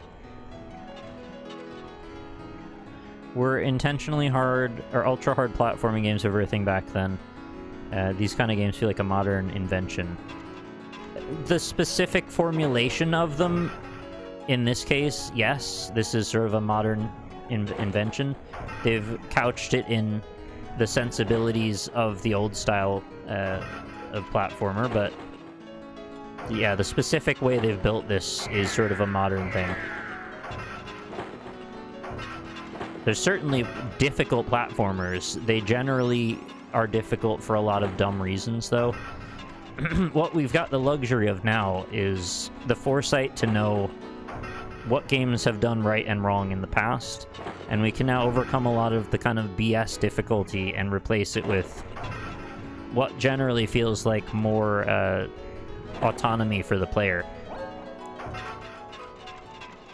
Maybe not exclusively, and maybe not it's not all 100% perfect, but it's certainly a lot closer than you would have probably run into in terms of like movement physics and player control back from the N64 era around the, you know, the early 2000s.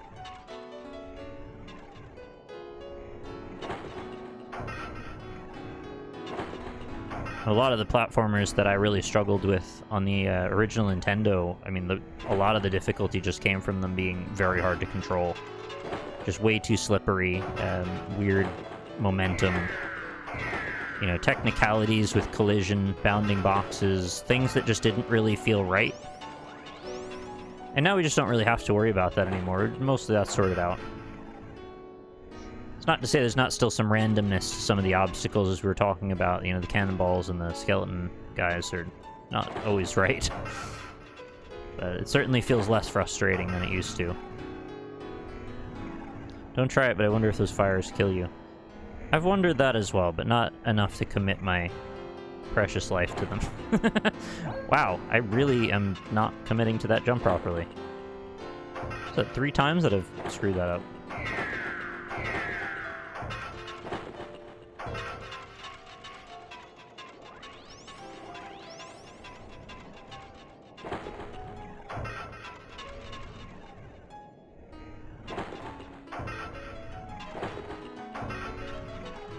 This is gonna go, won't you be my neighbor?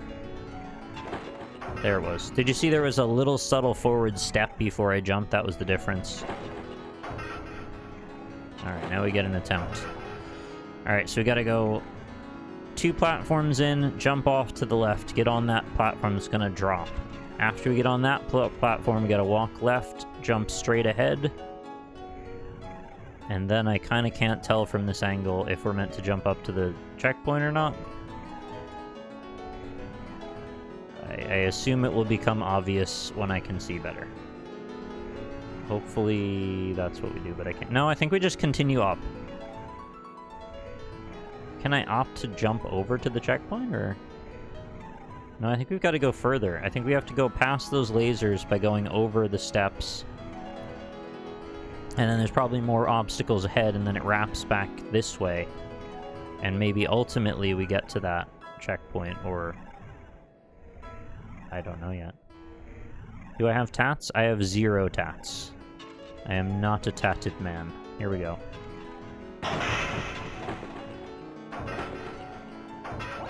Oh, the camera moved again. I thought I could make it from there, but now I don't feel like I can anymore. I do have to go from the 3rd one? Something keeps messing me up with the maybe I'm hitting left trigger by accident? Keeps screwing up the camera somehow. There may be a tiny chance you could jump from the checkpoint from the furthest platforms to require perfect timing. Okay. Yeah, I don't think that's a thing. I don't think that's a thing for me right now, anyway. Oh.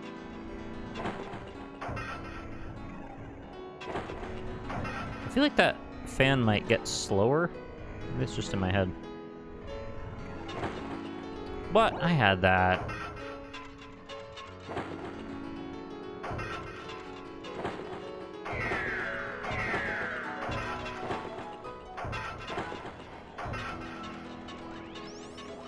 You know, the way the knight moves and falls and jumps, it really does remind me a lot of Wizards and Warriors.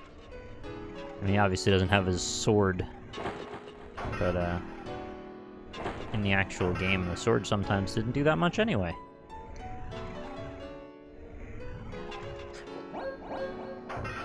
What? I don't know what any of that was. There's a 4-hour limit?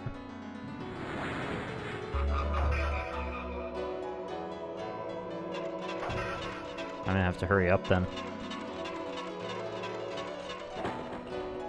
I've only got about a little more than 15 minutes left. Maybe this is the last checkpoint, and then I can get like a really nice sight read on the next one. It's conceivably possible. I don't know if I'll make it though. And that's also hoping that that's the final one after that. Might be cutting it a little close. But I'll tell you what though, now that I know what all the obstacles are, I bet I could get back to this point in, you know, half an hour instead of 3 hours or whatever it took me.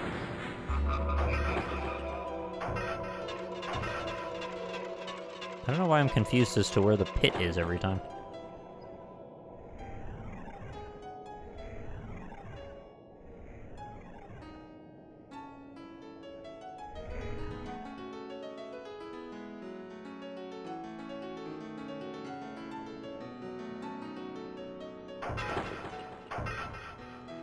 It's nice that they'll let you play your own midis as well. Wow! What a rushdown. Are you Ragnar the Blood Edge? Now that I think about it, that name really sounds like a Viking. Never really thought about that. Ragnar doesn't look like a Viking very much, but his name certainly sounds like a Viking.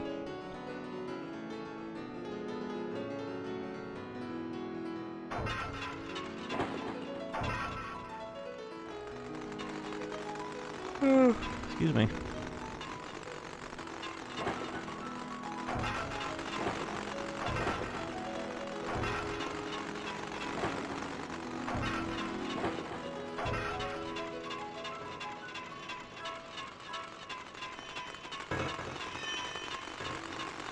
Yeah, the reason I don't gun it straight up the ramp is because it seems to allow them a straight shot for their pathfinding, and I seem to die much more frequently when I jump, or sorry, when I don't jump on the middle platform first.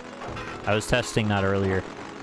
They seem to get like more inertia or momentum right as soon as they come out of their spawn positions. So if you let them kind of congregate in the center, it seems to break that first, and then they don't have as much to come after you with. Could be just like a coincidence too, I don't know. But it seemed like 4 or 5 times when I tried it, it didn't work out well for me.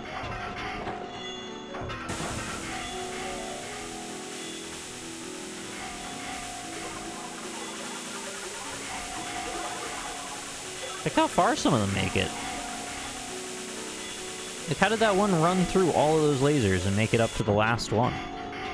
Wild.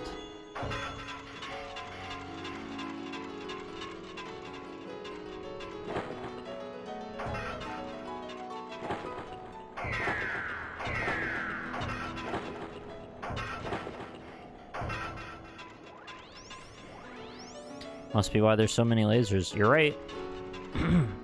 I just thought that any lasers would be enough lasers, considering all they are is bones.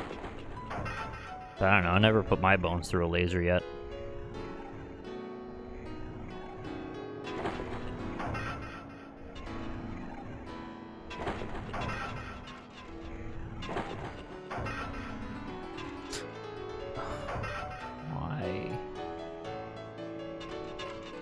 What is this seam on the texture? It's like a triangle.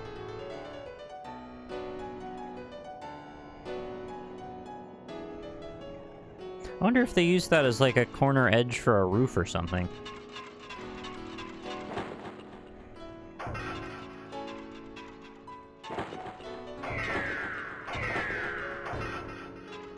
Game dev tested it, realized sometimes they just run through and decided the best funniest solution would be just add a lot of lasers. Oh, I know. I get it.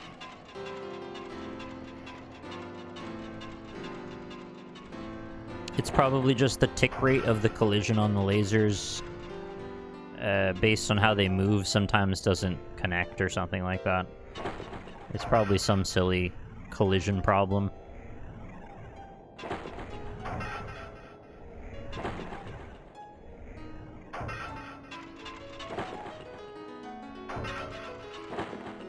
That one particular jump.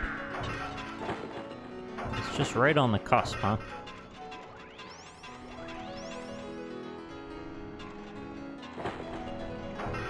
Get a tattoo of a tattoo. Nobody'll know. Has anyone ever tried that? You could probably fool anybody with that. Why?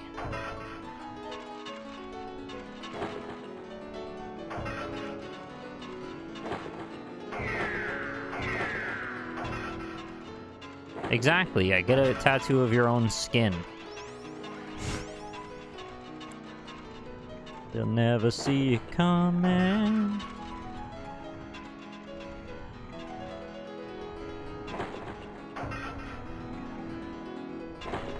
I remember that old ad where there's like, it shows a picture of a swamp or like a forest, and it's like, there are 13 Navy SEALs in this image. And you look at it and you're like, I don't see any. And I don't remember if they were even in the image or not. It might have been a joke that, like, there really weren't any Navy SEALs in this image. But yeah, you could get a tattoo like that. So like, I have 16 tattoos on my arm. You can't see any. They're very hidden.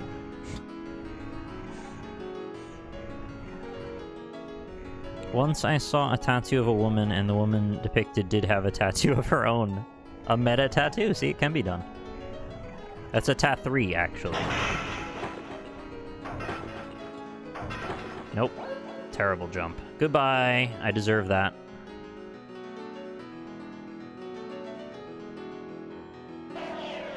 That one video of the secret moonwalking bear during a basketball game still freaks me. What?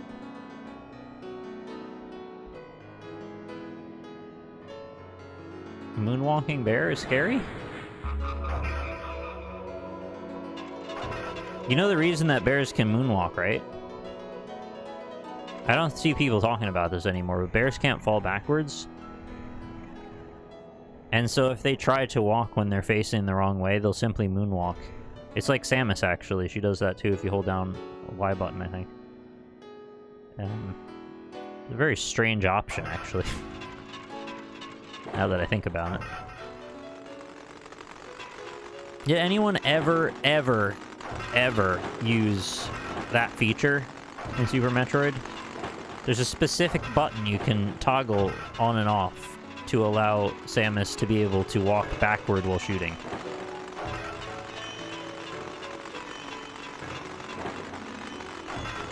Now, I grant, that's kind of part of the magic of Super Metroid, is it's got a bunch of features like that that are simply not necessary.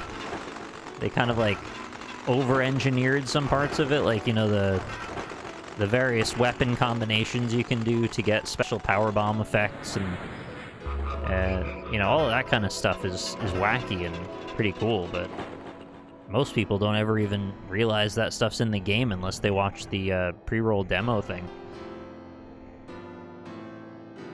What Nintendo console had a Y button? The SNES? It's ABXY.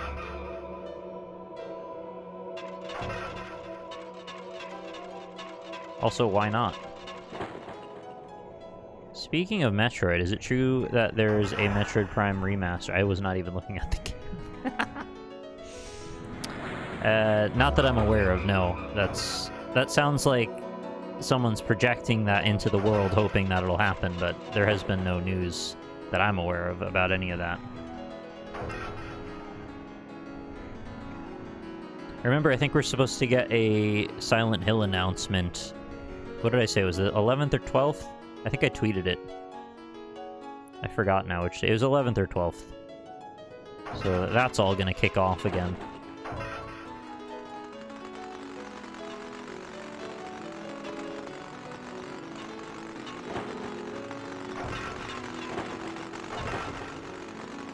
Given how far over here they go, I'm amazed how fast they find their way around.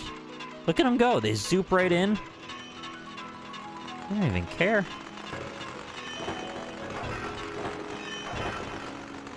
That probably helps a bit when you lock them up like that. I thought these little platform steps would matter, but they don't mind. They're quite content to go up them. Ah, I got wrecked. I got boned. At least they're kind of charming. I know I said I was creeped out by them, but now I find them kind of charming, I guess. Bonk. Oh, that was perfect. Why can't I just use the cat ring? Fall down slowly. Oops. What would you play on your GameCube? You could still buy the games and emulate them.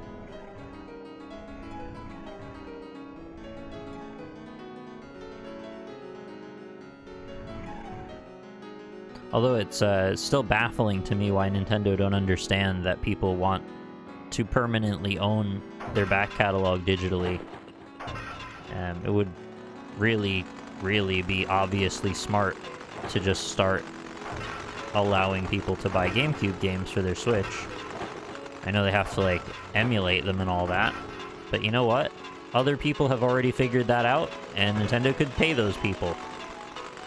But they don't seem very interested in doing anything like that. Give me Double Dash, Sunshine, Wind Waker. Now that's a game, alright.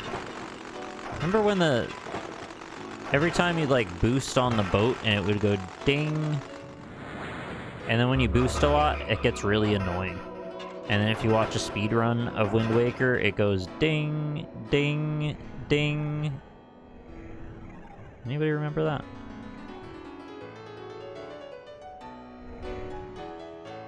Twilight Princess and Tony Hawk. Well, I'll tell you what. Not that this is gonna help you with your GameCube problem, but the Tony Hawk 1 and 2 remake on the PC and everything is really good. So if you want to play Tony Hawk and you don't mind, well, I suppose you probably want the, like, classic experience of it, which is fair enough. But if you don't mind a newer experience, it's even better than I remember. Because you can manual in one now, which is, like, the best thing. Oh, that's fine if you want to own it. Yeah, I was just saying. I don't know why I expect, like, people don't get emulators anymore. There was a time in the early 2000s when people didn't know that was even a thing. And every time you would bring it up to somebody, they'd be like, what are you talking about? You can't just... They'd think you were, like, broken in the head. Like, what are you saying? You can't play Nintendo games on your computer. Those are two different things. Like, what's wrong with you?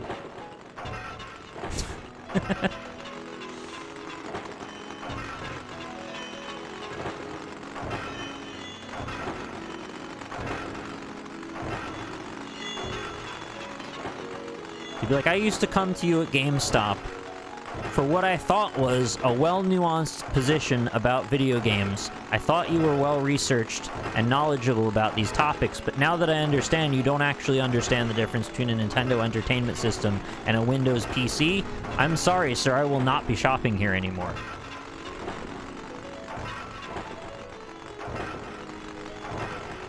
And then I quit.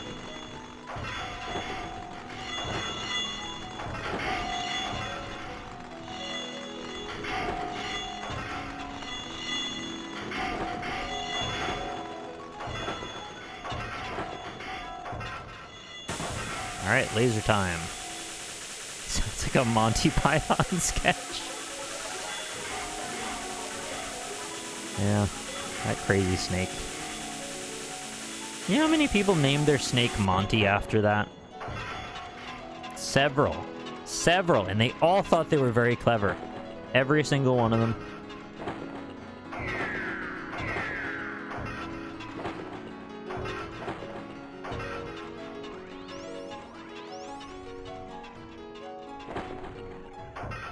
Sometimes I just forget pet snakes are a thing you can have.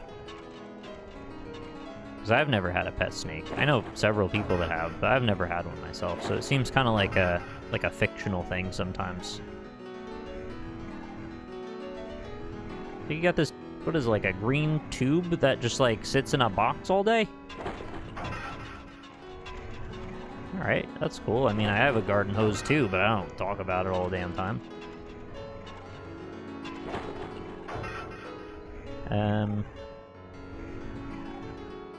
I guess we're trying for 3 again. Is this a trick? Is it closer on the left than the right or something? Because I can't tell from the angle. It looks pretty close on both sides. Both sides.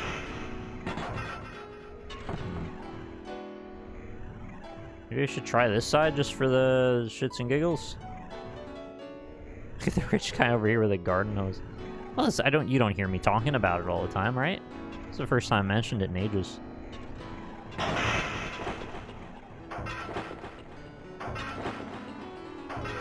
Oh, I tried. Okay, it worked. Look, look, look, look. It's happening. It's happened. Oof. I didn't even see where that path was going. You know what comforted me on the way up here? I started thinking of these little blocks as little chocolate slices. Oh wait, I think I just realized something. Oh no, I haven't, it's fine. They remind me of squares of chocolate, which in a beautiful golden wrapper, I mean the whole thing just seems lovely. That gave me the confidence to finish strong. What's over here? Ah, death, apparently. That's okay, we got a checkpoint. First checkpoint I've gotten in a while. And I did it before a 4-hour reset mark. Made it to checkpoint 5 in the 4 hours. I've still got 30 seconds. I don't think I'm going to make it to the end of the game, unfortunately, but... Hell, I gave it a pretty good shot, didn't I? Oh, thank you very much, Eldritch Kilgore. Sorry, I don't know, my brain shorted out trying to read your name there. Eldritch Kilgore, thank you for the 4 months of Twitch Prime. Rock heart to you as well. Yeah, that's what they all say. Don't think the 4-hour thing is real until it comes and bites them on the ass. What's the point of this? It's like the fake checkpoint? Oh shit. I lost. Alright, well, it's still going. Oh, okay, we got a Mission Impossible now? What? Oh, it just burns? Okay. I was kind of wondering what would happen when you did that. So there...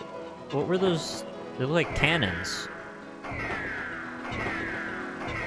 Are these Nick Cannons? Am I becoming Nick Cannon fodder? What do you want me to do? Okay, I can stand on that and be safe. So it's a safety point. I don't know why I thought they were cannons. I thought they had gun emplacements mounted inside of them. Gotta be very careful when I let go of this. It'll just fry my ass instantly. I'm sorry, Newtsy.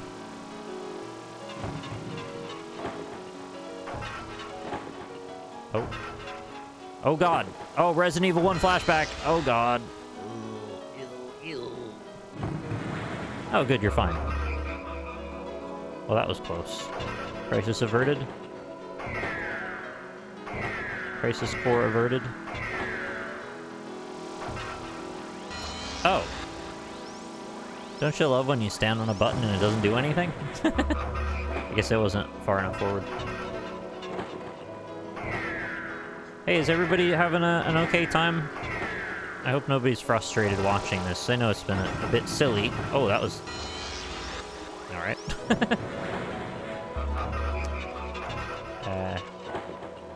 Like, quite a lot of doing the same thing for a long time, so I hope that's not been too annoying. And I hope that I haven't made it frustrating at all to watch. I feel like I've never talked to anyone who actually played Crysis. I have played Crysis. You know the biggest problem with Crysis, and if you play Crysis, you'll know exactly what I'm about to say. You want to say it at the same time? Alright. 3, 2, 1. Once you pick up the crabs, you kill them. What the hell were they thinking? I'm glad to see we both said that at the same time.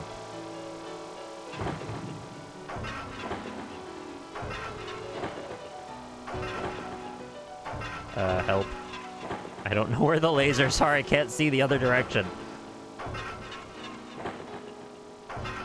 No, I was on the button. See? Turn down the AC, got it. I probably should have given you a few more seconds to write it into chat, because it's like kind of a long statement. It's not really fair of me. But yeah, that's the main problem with Crysis. Other than that, it was a great game. It's really hard to recommend with an egregious problem like once you pick up the crabs, you kill them, but I mean, if you can see past that somehow, I guess you'll still have a good time. Talking about snakes, how about... how about Snake Pass? That was a great game. Much better than people gave it credit for, yes. Does anybody remember the pedigree behind Snake Pass? I feel like it was like ex-Rare employees or something that made that. Maybe just because it has such charm. Okay, I'm waiting for this wall to go past again, and then we go forward. That was good.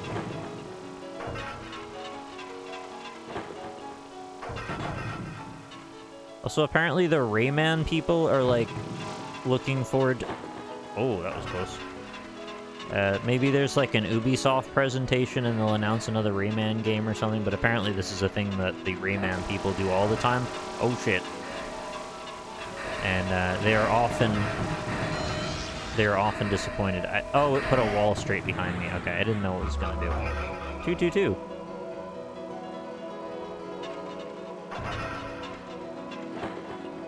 Yeah, you know that snake game for mobile phone was really unrealistic, because, like, I've never seen a snake eat an apple. I've seen a TV that looks like an apple.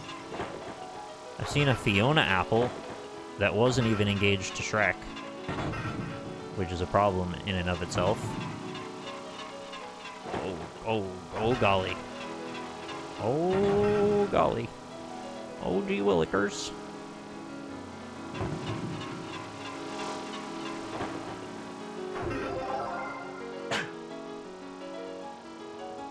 Sorry, I got a frog in my throat all of a sudden.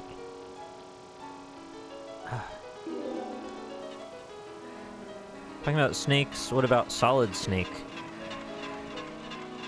Yeah, I mean, he was pretty solid until he got that phantom pain. Oh, this looks like hell.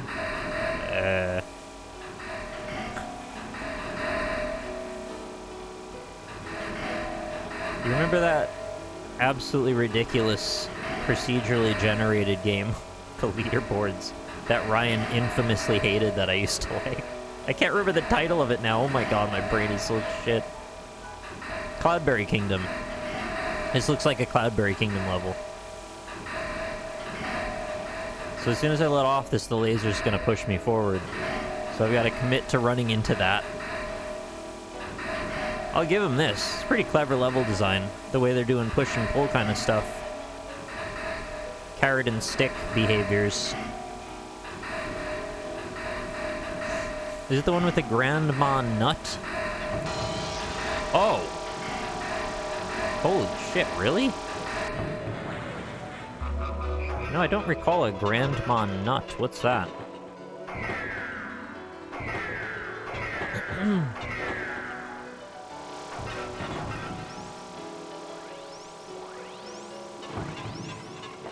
Yeah, that laser killed me dead, like, absolutely instantly.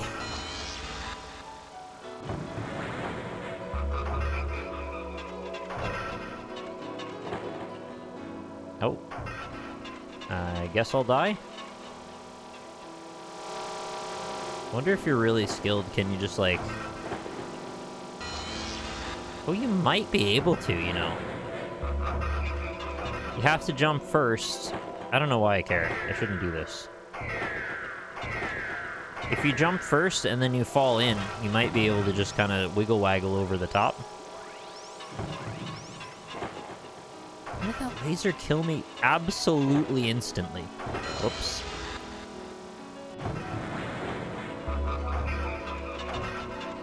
It killed me like the laser was already pointed at my head. And I guess it already was. It's just the moment I let off the button, the wall drops and you're just done. Death at the speed of light. Ooh, terrible time to jump. Don't wiggle my waggle, says Wise Wolf. That's a lot of W's coming from one Twitch chatter.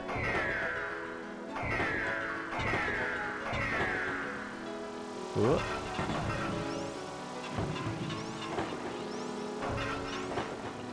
I've been at this whole thing lately with... I was watching the YMS watch-throughs of the Twilight movies, because I think they're genuinely entertaining. They're such shit movies that they're just hilarious to watch people just take the piss out of them. And Lynn can't get into... Well, I mean, she got into it enough that we all laughed through, but... she doesn't like how much I like the Twilight movies for how bad they are. Do you have that kind of thing as well? Where you're like... I like this movie specifically because it's terrible. Because she just sees it as like a waste of time exclusively. That if you like something that much, you just want to laugh at it. Like you could be watching a decent film instead. And it's like I get that, and I do also want to watch a decent film sometimes. But sometimes I just want to laugh at this terrible one. Does that make sense? You know in Breaking Dawn Part 1, when the fetus of Renesmee, the demon child who is necrosis Bella's internal organs into sort of like a black spiderweb cacophony, you know when she reaches down to catch that blood slurpee that's about to hit the floor and then the fetus just kicks out her spine? Just kicks it out so she doubles in half? I mean, that's some funny shit. They engineered that entire scenario, and I'm not really sure what they were expecting the tone to be by the end. That's genuinely hilarious to me. I mean, it's awful, but it's also hilarious. And it gets worse from there. I mean, there are several key points in that film that are hilarious. That particular one, Breaking Dawn Part 1, that's the only one that's that funny to me. The other ones have awful moments that are funny. That one is gold all the way. You know the part when they just get married, and then Edward bangs Bella so hard that he destroys the entire room? Gotta move diagonal, okay. Oh, you're right. It worked. I don't know what's happening, but I'm probably gonna die. I didn't die. Okay, I've played Super Meat Boy before, so I'm gonna give it everything I have. Is that gonna kill me when I go past? Oh! What's happening? I can go up? I'm a winner. A winner is me.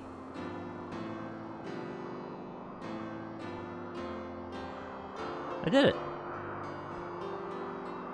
Yay!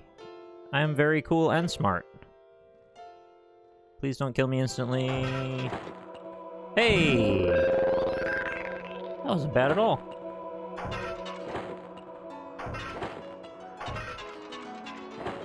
My best work so far. Aren't you proud? It's because I stopped thinking so hard and started visualizing Breaking Dawn Part 1. Is there something down there?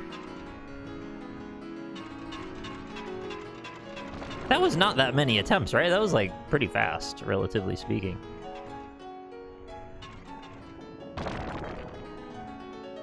They really had to put the checkpoint on the exact opposite side of the platform for maximum range. What is that sound those rocks are making? Oh, shit. I just realized what this is. Does anyone know what I'm thinking about right now? 10 points if you know what I'm looking at right now. Not a meatball. As much as I would like a meatball. Those are great. No, it's not a Castlevania, although I see the parallels. It's a particular meme game that, if you even can remember this game exists at all, 10 points. Nope, not Rock of Ages. Even more specific than that.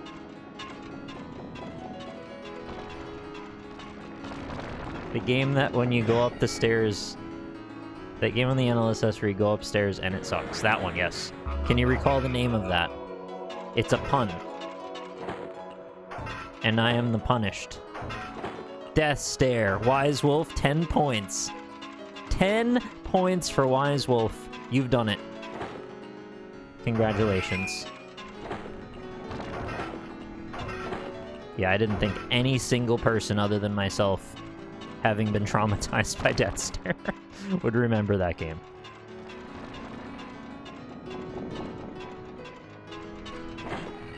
And I don't know why I'm bragging about this, but I was initially... Ow. I was the, instigator of Death Stare, initially. I discovered Death Stare at PAX and said, this here is some good shit. We need to get in on this.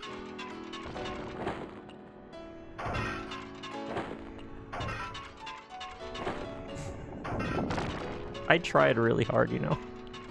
I wanted to find good shit for us to play together. It meant a lot to me. It's not like, I guess anybody could have done that, but I just had a particular angle that I wanted to hit.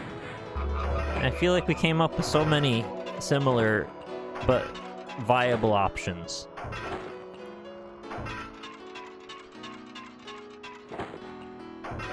Okay, so the rock falling straight down at me seems like it's gonna be a problem. We gotta sort that out.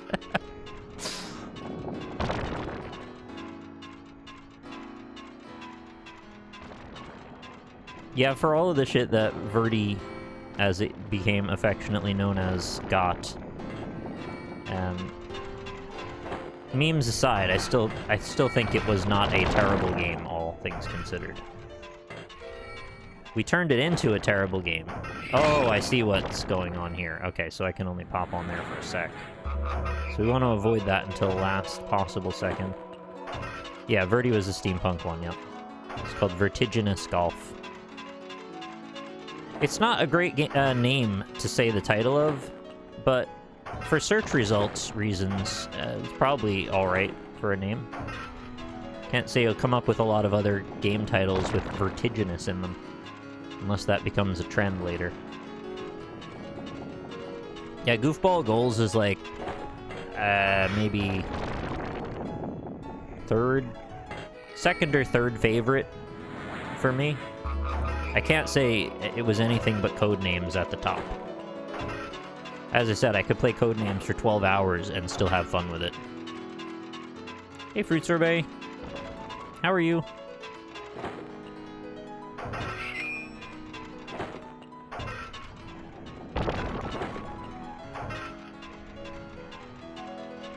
Now, Goofball Goals, I know was shit, but, like, it wasn't, though. My enjoyment of it was not about memes. I actually did find it quite fun to try and locomote the ball. And I think that we developed a weird fervor for that game. Like, there was a strategy that sort of emerged over time. And it was such a stupid task to devote so much energy to, but at the same time, the results spoke for themselves, you know? It managed to somehow be entertaining, I thought. Oh yeah, Mount Your Friends I was pushing for a lot of the time. Good but busy? Okay. Well, you know, that's not too bad, right? It's good to be good, and it's good to be busy as long as you're not overwhelmed. The two best goofball players in the world. I bet we're not, though, because whenever you think that, there's somebody who's, like, devoted their life to it. Tends to be the case. Okay. That's cool. Yeah, and then we're gonna go, like, can I get... No, there's no way. Hey! Cool. You know that boulder does not fit there. Doesn't even come close. That was the, half dead. I think we were just talking about that before. I think the first one we played was the second one? Or am I misremembering? Because there's a third one, and I think we started at 2? Or maybe not. I don't know, do I have the whole half-dead trilogy?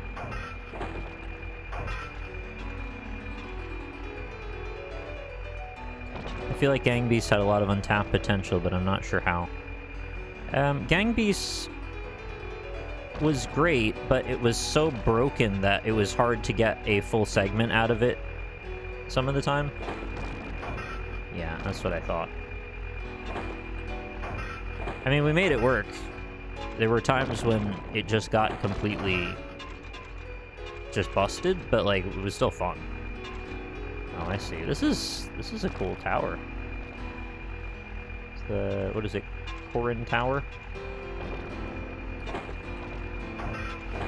Oh, yep, that'll do it. Unfortunate.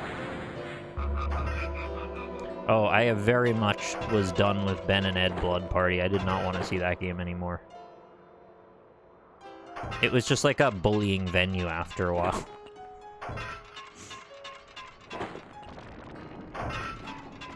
I kind of had entirely enough of that game, and it just kept happening. I was like, please stop. Please help. I want out of this nightmare. Yeah, Lethal League's fun. In moderation. I mean, too much Lethal League can be not fun, but generally speaking, I had a pretty good time with that. There's no code names, though.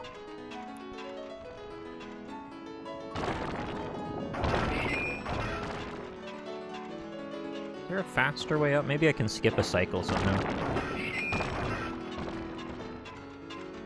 I kind of felt the same way about Ultimate Chicken Horse. Like, I think we overdid it on that one. I don't know, maybe you guys still enjoyed it. It needed, like... It needed a few months off, maybe. You have to remember we also recorded like 100 episodes of it outside of that too.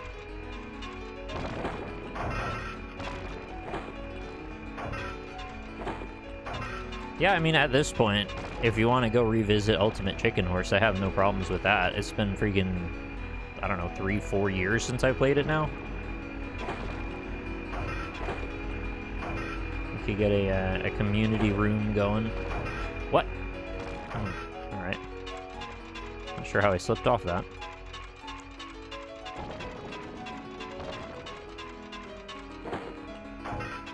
I wonder if any of my former muscle memory for that game will still work. I'm gonna guess I have to reestablish myself, but after a point maybe it'll kick in again. No, just a bad jump. Have I tried out Neon White yet? No, I just got a code for it, so not yet. I will probably stream the first impressions of it. I didn't expect I'd end up playing Knight's Try for 4 hours. I thought maybe I'd get to some other game tonight, but no, it's probably just going to do this for now. I've heard nothing but good things about it, though, so I'll probably like it.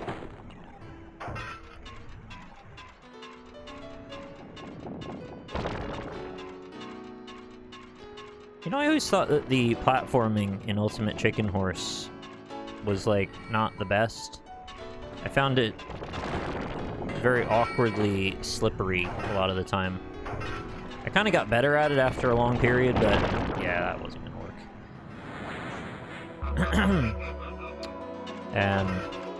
Yeah, as far as platforming goes, I think I needed moderation regarding that game, because I found when I feel like I'm able to do certain things platforming-wise, and then I play a game where I just kind of can't because the controls feel inconsistent and slippery, it kind of grates on me after a bit, because I'm like, I know how to do what I'm trying to do in my head, and my hands just don't follow through somehow, and it's my fault for not playing the game, but playing it the way it demands to be played. But that can get in the way of my enjoyment after a while.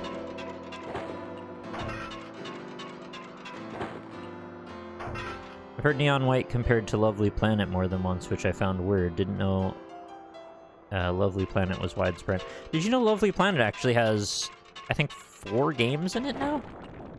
That series has, like, gone on for a while, so I guess some people have found it over the years, which is good for them. I didn't stick with it. I think I only played the second one and the first one, but I did like the game. It's got a nice style to it, and it's doing something a little bit of its own sensibility.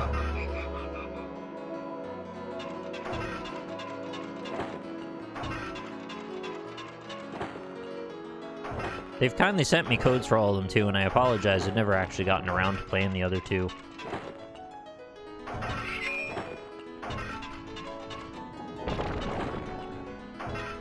Did they continue updating UCH? Yeah, I think so.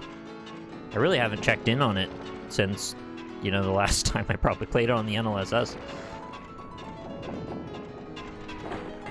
It's not like a game you play by yourself, obviously. I don't even know what, if anything, you could really do in that game by yourself.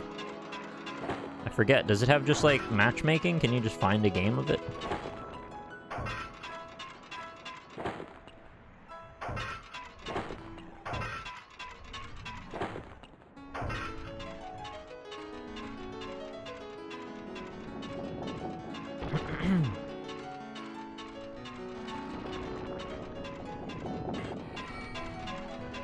Oh. Yeah, that's a lot of stuff right there. You get the boulder, you get the scythes, you get the slasher guys. And yet I got past them before. Woo!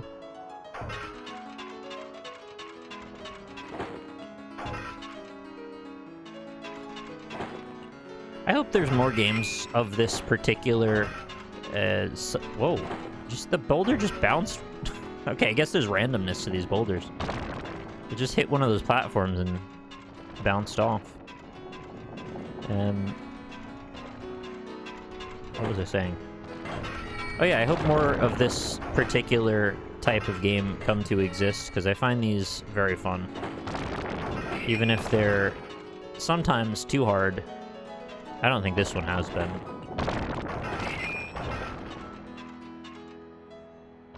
I feel like they can test your patience, but they can also test your perseverance.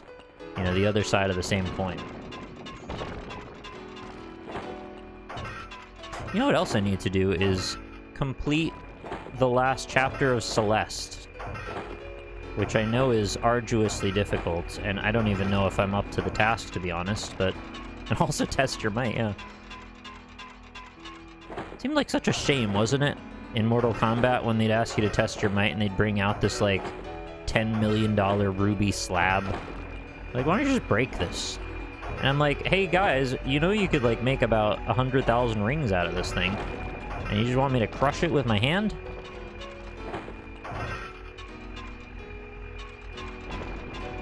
Why don't you exercise better judgment?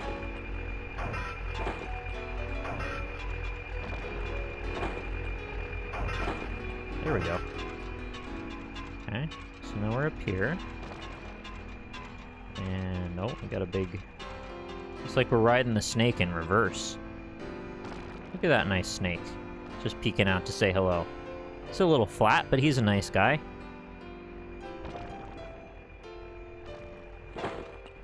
Oops.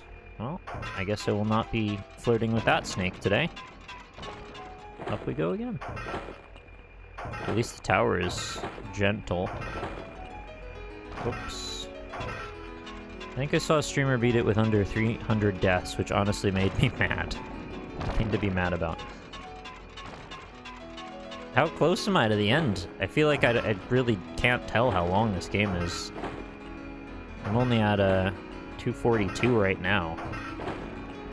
I don't know, is 300 like a good metric to use?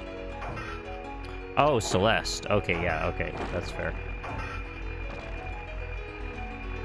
What am I seeing over there that's like glowing? Must be a checkpoint, maybe?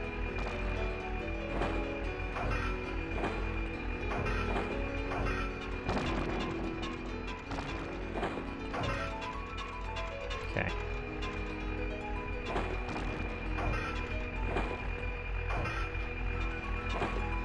So you set up the jump with your first go, and then you... Oh! It does pop. I was wondering why it didn't pop. I thought the reason it didn't pop was because I wasn't walking in to touch it, but it's just timed. So they just give you a moment before it goes. Dang. Huh, if I would have just known how that worked, I wouldn't have died then. Took me 4,000 deaths. Holy hell.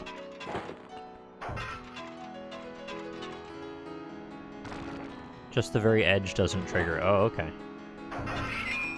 So I gotta live on the edge.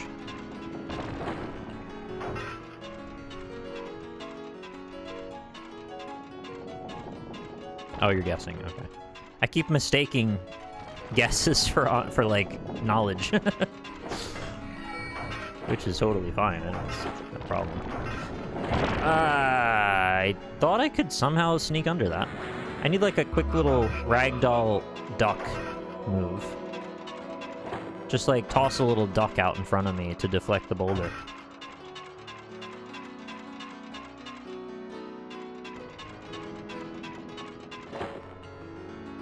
Do you think I can beat the final chapter, Celeste? Do you think I'm capable?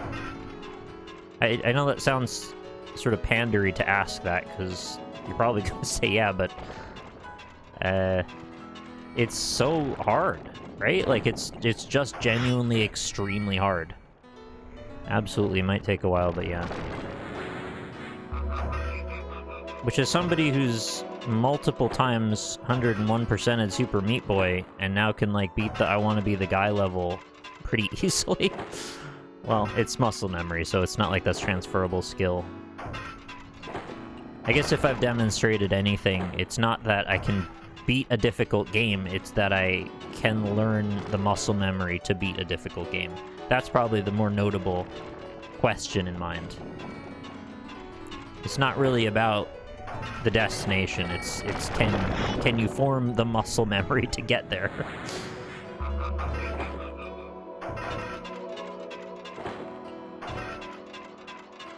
That's like, it's the big mistake, right? To think that a lot of that stuff comes from skill. It comes from perseverance and muscle memory and patience. Ultimately, it kind of turns into skill after you've just seen and done everything so much, because this is how life is. When you've experienced something thousands of times, you sort of learn to be intuitively in tune with it. You could say the same of any skill or trade, like, you just learn to be in tune with those things over time. And, if your plan is to speedrun any particular game... That was bad. I knew I screwed up as soon as I went. Yeah, as soon as you commit yourself to hundreds of hours of practice on something, whether it be a game or otherwise, you will probably learn something over the course of that time, or, you know, that's a very badly spent time if you haven't.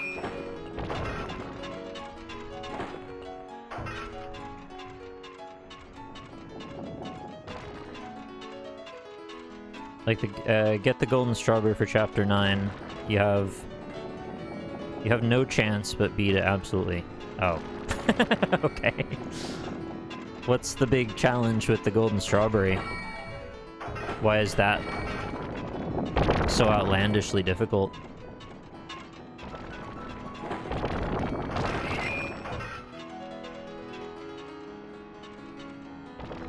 No death. Oh, okay, yeah, screw that. Not doing that. Thank you. Not interested. Oh, that should have gotten me. I got a little lucky there. No deaths for the whole chapter. Yeah, that's absolutely not happening. I still don't have most of the no-death chapters in Super Meat Boy. And if you compare what you have to do in Super Meat Boy compared to that, it's like a whole other world. I do actually have it on a couple of them, but I don't have it on all of them. I certainly don't have it on Cotton Alley. I think I got it on Rapture because I was practicing splits and I just probably did it by accident.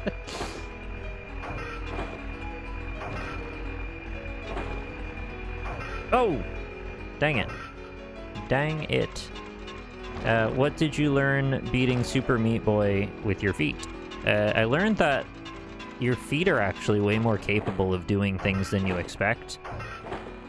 And when you put yourself in a position where in front of a whole bunch of people you've decided to do something and you don't want to back down on it, it turns out you can just do that? I don't think that I was doing anything that was special to me. I'd say most people would be able to do what I did given the knowledge that I have of the game. If I could transfer my mental understanding of what you need to do to beat the levels in Meat Boy, I kind of break it down in my brain where it's not complicated anymore. It's not so much about feeling, it's about I can just kind of see the commands and press them. And somehow I just needed to learn to move that information from the hand parts to the feet parts. And there is some error in that adaptation, of course, because, well, you simply don't use your feet dexterously very often like that. But that was the most of the learning curve. It was like understanding how to consistently press the button I'm trying to press without having my fingers there. And as it turns out, you know, having a space bar, pretty easy to hit with your foot. And the arrow keys, they're like almost gestural in their positioning. I want to go left, kind of gesture my foot to the left. And beyond that, it's just about applying the timing and commands that I already have in my head from doing it with my hands. So, anyway. I think most people would be able to figure it out eventually. That being said, I never finished the game. And I also said I probably would never want to attempt it again, because it was a lot. No, that was very bad. No, the keyboard was infinitely easier than to try and finagle a joystick with my big toe or something. Like, no, I just want to kind of use the side of my toes to hit the keys. Because I usually use a controller, but in that case, keyboard was way easier.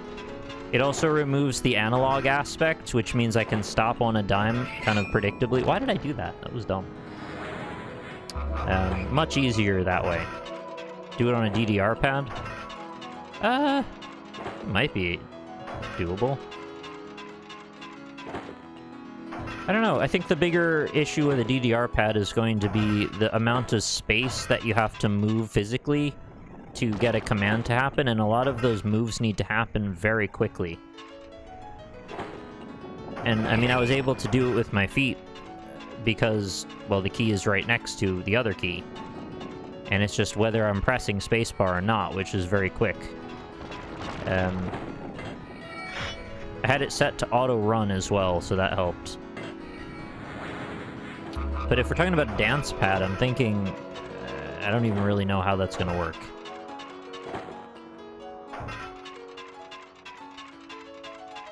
If I can just shift... Wow, that was dumb. If I can just shift my body weight between left and right, and then the rest of it... I don't know, how am I jumping? Am I pressing left and right at the same time or something?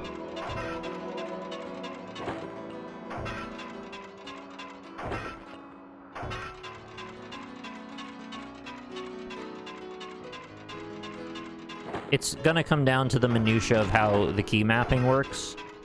If there's a way that I can do it where I don't have to move my entire body, like, instantly on a dime, I could probably do it on a DDR pad as well.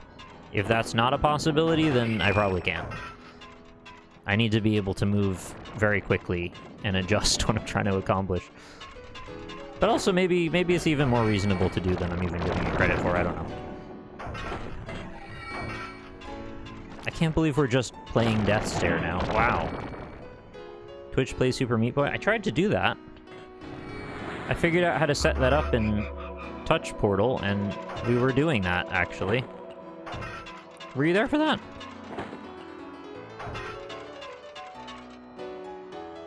Do you think I thought my DDR pad joke through this much? No, but I just thought I would take it seriously because I thought it was a funny idea. I've also considered, what about guitars, you know, Rock Band and Guitar Hero guitars. I think that would probably be fine. I think I could totally beat Meat Boy on a Guitar Hero guitar. I actually think that might be relatively easy. I mean, not easy, because I still have to learn a new input mechanism, but, like, the Guitar Hero controller is pretty intuitively mapped for what you'd need it to do for Meat Boy. I'd have buttons, like extra buttons than I even need, and I could strum to jump, potentially, so... Or is strum up and down? It's probably left and right, actually. I don't know. This is probably a best practice to do it with. I would say pretty safe bet. If I had to beat Meat Boy on a guitar, I could probably do it. I think it would be easier than the keyboard with my feet.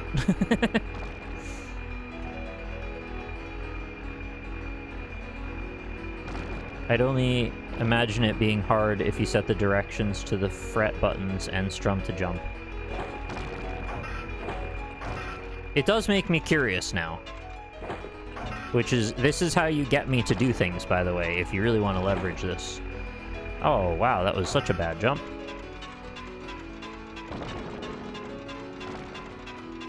I do have multiple Guitar Hero guitars.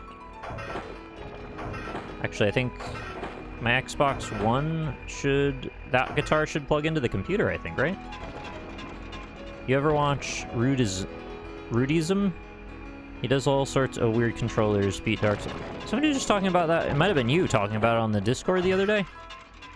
I haven't actually watched that person, but I've heard you talk, or someone talking about them.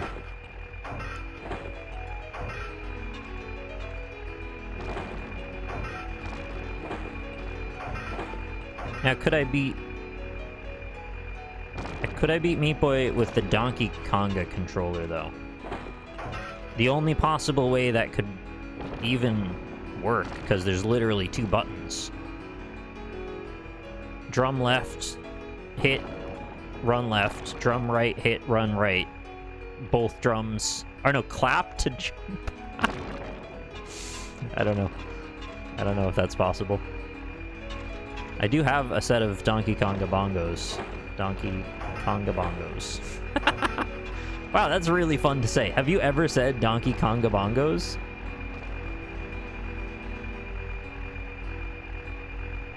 Konga bongos. Wow, another terrible jump. Why am I doing this? There is a game, it's called Rocksmith, I believe. That's one of, I think, a couple of games that works with a regular guitar. But yeah, the old Guitar Hero and Rock Band set, they have, well, the Guitar Hero ones have 5 fret buttons. The Rock Band ones have 5, and then 5 again in a smaller arrangement at the bottom, because they're used for solos. So it's meant to be like you're jamming around on the high parts of the strings. Konga bongos?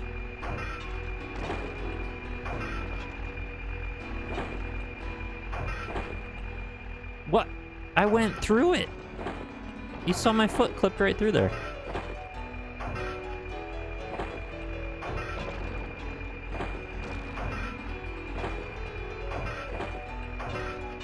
Seems very rude to make me jump over a spinning pine cone or whatever that thing is. No, that's not a pine cone. That is a very angry cat brush. Bunga bongos. No, I panicked again. That's exactly what it wants me to do. I just remembered that game, Samba de Amigo for Dreamcast. Yeah, you play with maracas. I remember that as well. I believe that game... No. I wanted to say it got re-released on PS2, but I think I'm thinking of Taiko Drum Master. Pretty sure that started on Dreamcast and got to PS2 eventually. Yeah, weird inputs are fun sometimes. Also pretty badass that the cactus guy from that ended up getting put into Marvel vs. Capcom 2. And got his own level and everything. I don't know quite what they were trying to do there, but well done. They did that.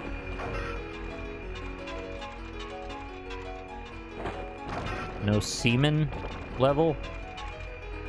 Does anyone remember the Guitar Hero attachment for the DS? I do. I do very well, because I had to bag them and tag them all the damn time at work. Those shitty things broke all the time, too.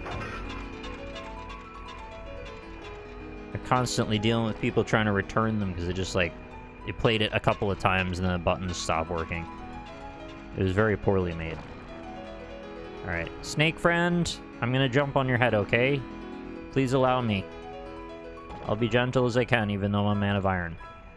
Here I go. Ah, thank you. Ah, truth is, I just had to ask politely. Okay, now we're playing Marble Madness, apparently. Did you know the Marble Madness arcade cab ROM finally leaked after what was, I don't know, 25 years of it being hoarded by only a couple of people? That's cutting right through. Is this a Dark Souls reference as well? Are we going to climb up to the top of this and it's going to be a volcano? Oh, clever girl. This is actually not an easy jump. I actually have to jump very accurately over there, and the timing is less forgiving than I'd like. You have to burn the windmill to drain the poison swamp. Yeah, you burn the windmill, and then you climb to the top, and then you go above it, and then there's a secret volcano no one saw. Very normal. Okay, we want to go as soon as it comes out of the wall. I think. Like, now, now, now, now, now, now, now, now. Nope, that was absolutely terrible. I was hoping it would just bounce me off of it rather than kill me, but yeah, that was just the worst timing of all.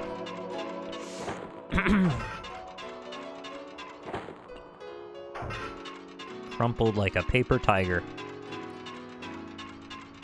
Poor tiger didn't deserve that. Tiger. What's this somebody saying about Street Fighter 6 got weird controls? I saw this headline that apparently the Street Fighter community is outraged. I haven't looked into it in the slightest though, so I don't have a clue what they're talking about. What do you mean they changed the controls? Does anyone know?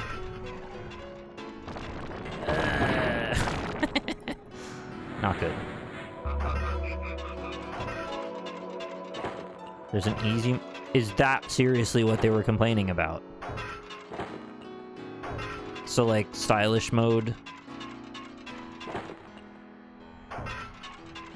Oh, get out of town. If they're upset about that, they can kick rocks. What's it called in Blaze Blue? Technique mode or something like that?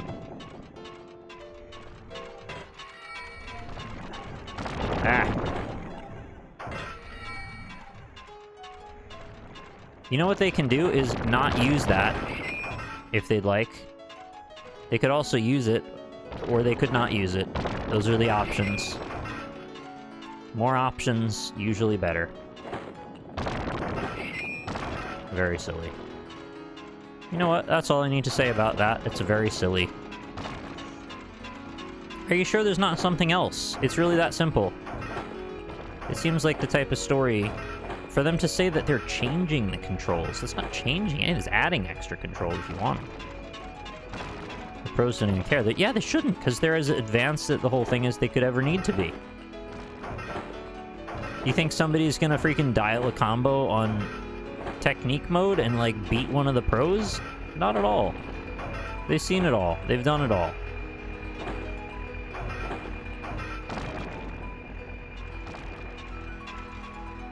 Ah, very sorry about the Cory. Keeps coming up. Really should have turned that off by now. The simplified scheme doesn't even have access to the full moveset. Alright, so this is a complete non-argument. It's just people being wacky. The more interesting about Street Fighter 6, they have a special gauge that reminds me of stamina and souls in a way. Okay. Sounds interesting, sure. Hello, Mr. Snake, I'm back again. I'd like to jump on your head if you don't mind. I'm sorry about last time that I didn't stay, because I wanted to, but it got complicated with a windmill. I hope you understand. Yeah, alright, that's all you have to do, is just ask permission.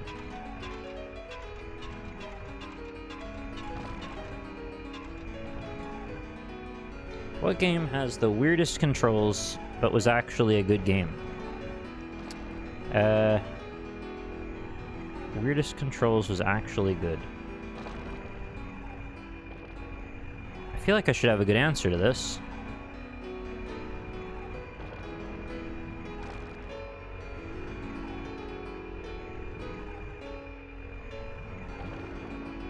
This is not my real answer, but, you know, I think Smash Brothers has pretty weird controls.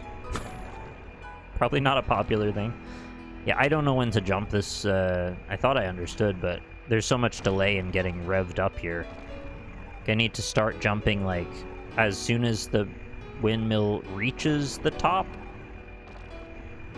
Oh yeah, getting over it. Alright, good answer. I'll take that. GoldenEye's controls, yeah, using the C buttons to look up and down in the midst of... Well, only having one analog stick is kind of why, but... Not kind of why, it is why.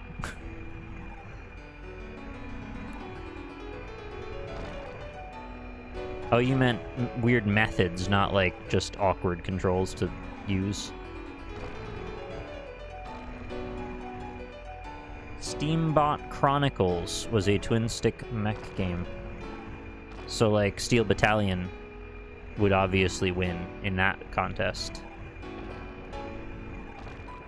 Okay, I need to just take a jump and hope for the best. Wish me luck.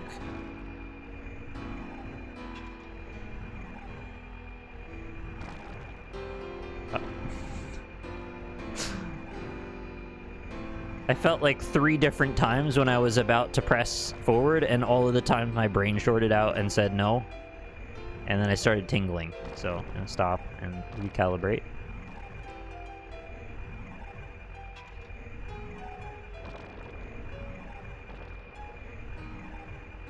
I need to visualize the moment happening. And every time I do it, I get hit by the plate in my head.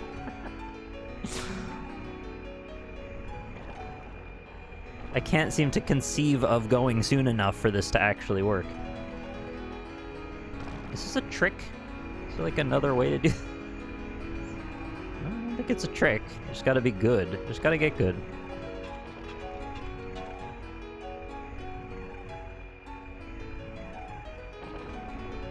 No, no, no, no.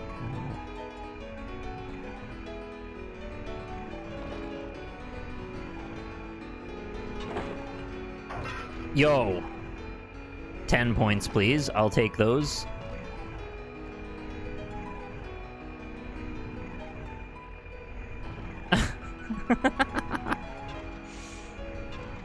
They're not gonna give me a checkpoint for that, though, right? Almost certainly not. Take 5 and be happy. Alright, fine. Thank you.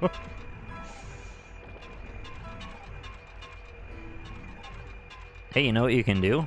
If you like that moment, you can make a clip of it. Make a little highlight. Oh, now we're up in the stratus flippin' fear.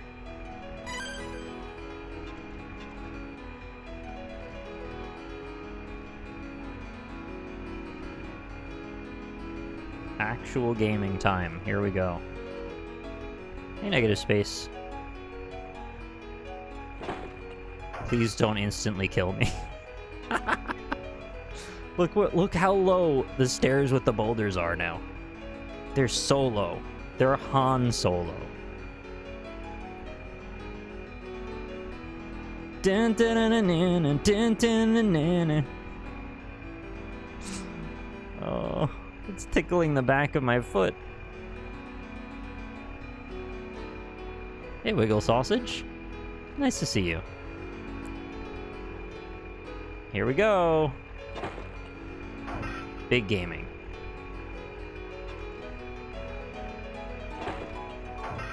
How big is that gaming in the window? Doot doot. It's so big, I don't know. Doot doot. How much is that gaming innuendo? Doot doot.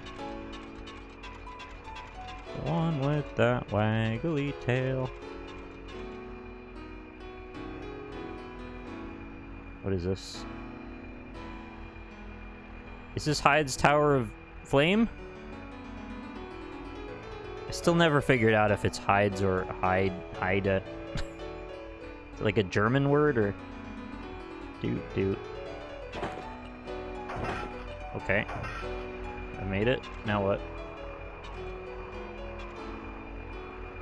What is this? Am I going up in there? There's no fog. This doesn't seem like a thing I should go in, because I don't really understand it, but where else would I go?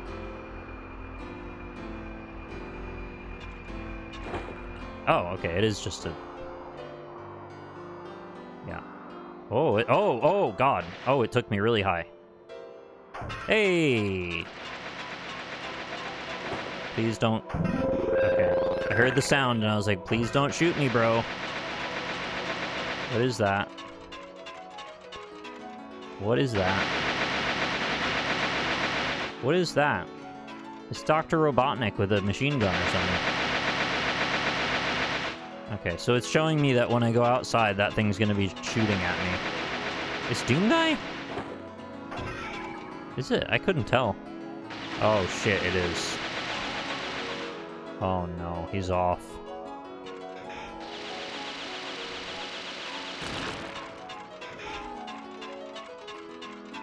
Okay, so this has a very discrete attack pattern to it. Oh, and it breaks the pillars as well. I don't know if I should have done that. Ah. What does that do? Walls! Gives me time to think, I guess. Is that the Elden Ring up there?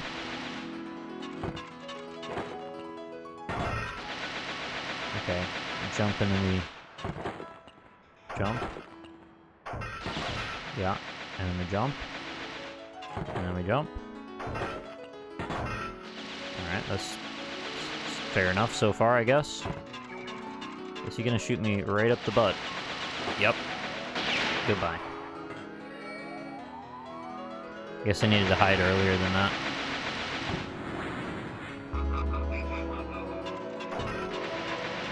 Man, I didn't beat the game in 4 hours, but I think I did alright.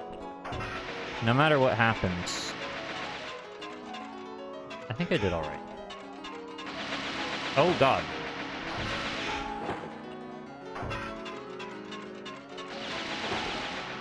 Yeah.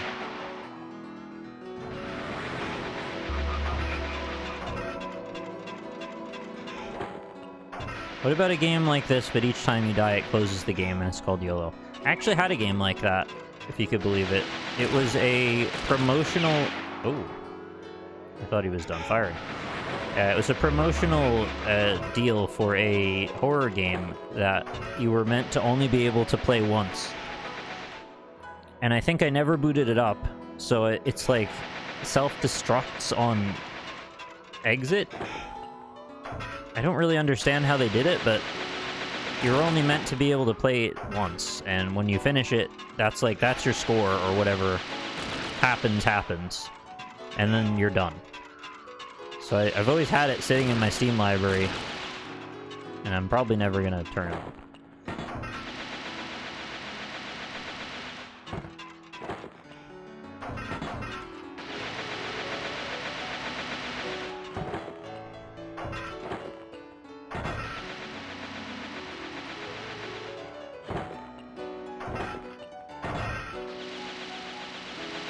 What do I do here? I can't really stand on the other side of those pillars. Yeah, there's no ground there. What game were you talking about? I'm not actually sure what the title was of it. Oh. I don't know why that happened. That seems bad. Oh, no. Kill switch? No, I don't think that was it.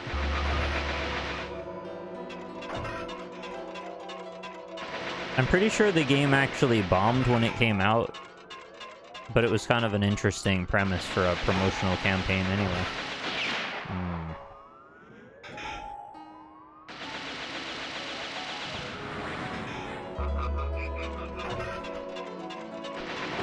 I have a bad feeling about this segment.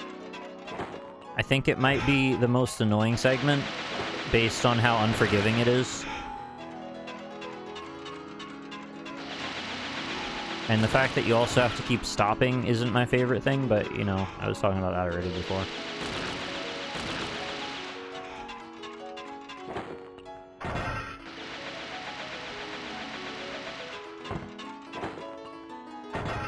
It also has one very particular route you have to go through, and in a particular sequence. So it's not very freeform at all. I don't know what you're meant to do at this part, though.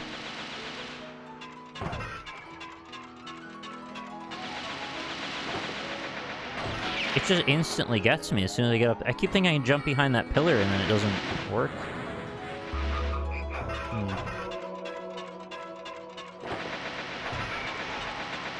I'm trying to get up there. There's going to be another up path. I bet he's gonna follow me the whole damn way. You know what'd be better is if I could just get rid of this guy.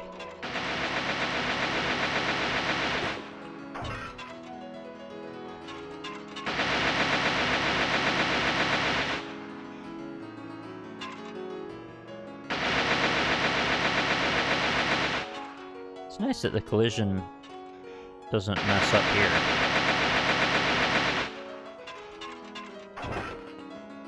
Did the actual game have the same limit? No, that was just a promotional thing. I think it was like focused around being sort of a hardcore game, like it was intended to make you get one shot at something, but like you could keep trying it over and over. You would just like lose your progress each time. The demo thing, or the pre-release thing, was just like, you can play this once, do your best.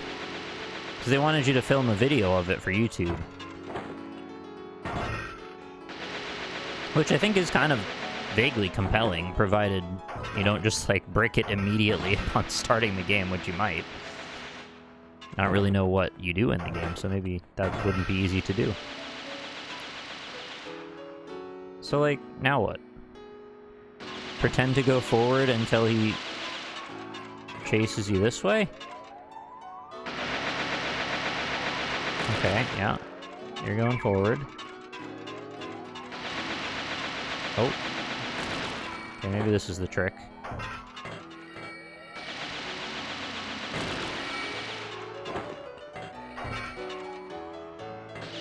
Oh, okay.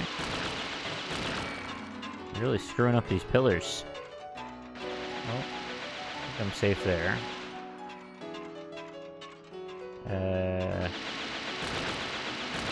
Crap.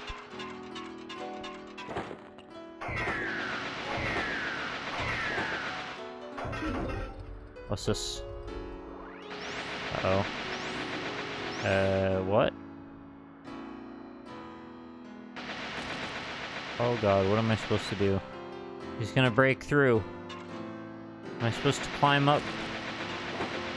Oh, I see what this is. It's a timed challenge while you're climbing these. You have to get to the top before he breaks through. And that lifts you up. Okay. Oh. No. No. Get me on there. I knew he was going to follow me up to the next level. So why are there two paths? There's one that way and there's one that way. Or is that not a path? Ow. There's something over there. I can't quite tell.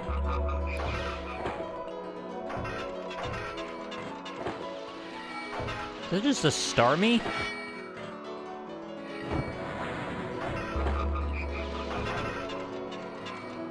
To learn from the community, others' mistakes and suggestions. I think someone's tried that idea because it is a pretty solid idea. But then people also really don't like not being allowed to play a game once they've tried it once. They really want to, like, keep doing it. Which I don't know that I blame them entirely for that. But, yeah, in this particular case, it's a pretty cool premise that... Oh, I see. You get your chance, and, like, you do your dance, and if it doesn't work out, you gotta watch someone else play it on Twitch, I guess. Now what? Pligan, thank you very much for the 8 months. Hello. Thank you so much for your generosity and for being here. I really like that rainbow texture on that block. Same. It reminds me of... I think there was something like that in Mario 64 with a rainbow on it. Or I was specifically talking about the arrow, but you probably meant this. There was, okay.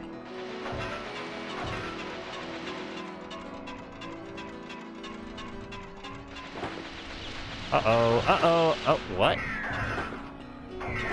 I absolutely didn't deserve to make it through that.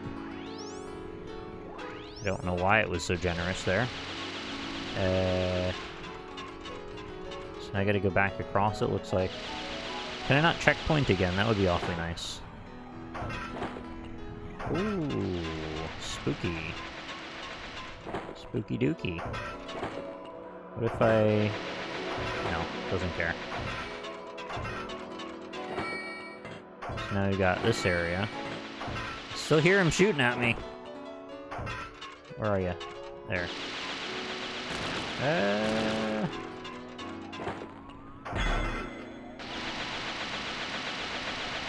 Make this end.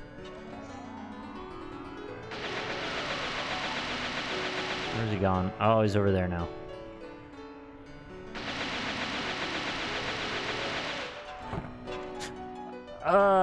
He just didn't jump. Oh, I hate that. What a lame way to go.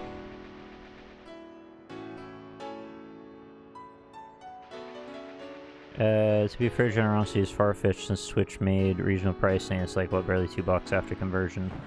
Penny's a pain in the butt after the... No, but like, every little bit helps tremendously. I know it's not like he sent $500 or something, but like, the whole premise of how this can and should work is ideally if everybody can chip in a little bit when they can, then it all works out fine. So it is generosity, and you didn't have to subscribe. You didn't have to be here watching at all, so, you know, I appreciate those things.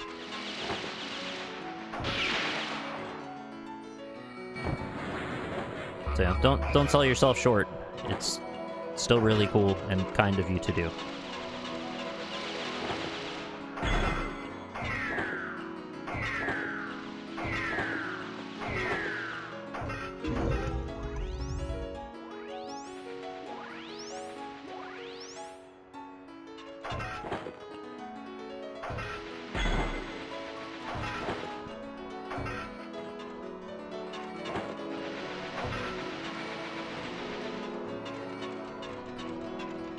Well, thank you. That's a lot. Ah, see, that's what I thought was going to happen the other time. That is a lot of time ago, and also a lot of videos ago, because, like, that was... We had about 1,300 of those.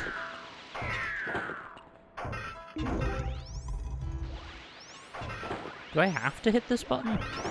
Or can I just go straight to this one? I guess it probably is too weird not to.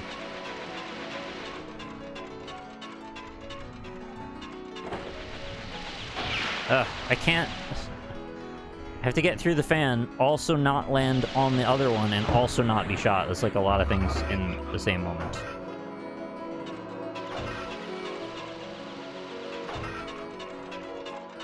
You didn't watch all 1,300 of them? I don't actually remember how many there were, but...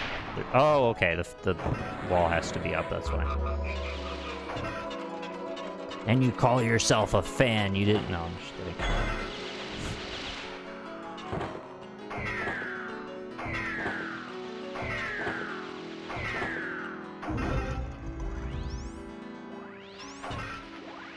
Ah! Well, that was not great.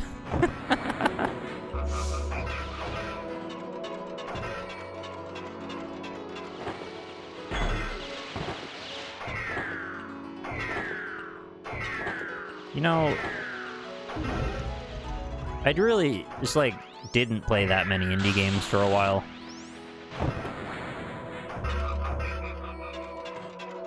I don't know what happened, but there was a point in time where I just sort of built this backlog of all sorts of more popular games. I'm like, I really just want to play a lot of these.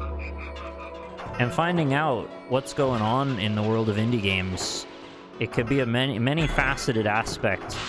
What am I doing? It's just I'm not hitting the button fast enough anymore.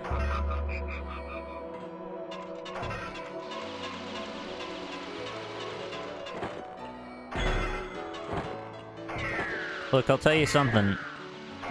I am planning... I haven't officially announced this yet, but I am planning to bring back Indie Impressions in the next several months as a Patreon-supported show. This is part of my initiative toward, you know, bringing things back to the way they were to a degree.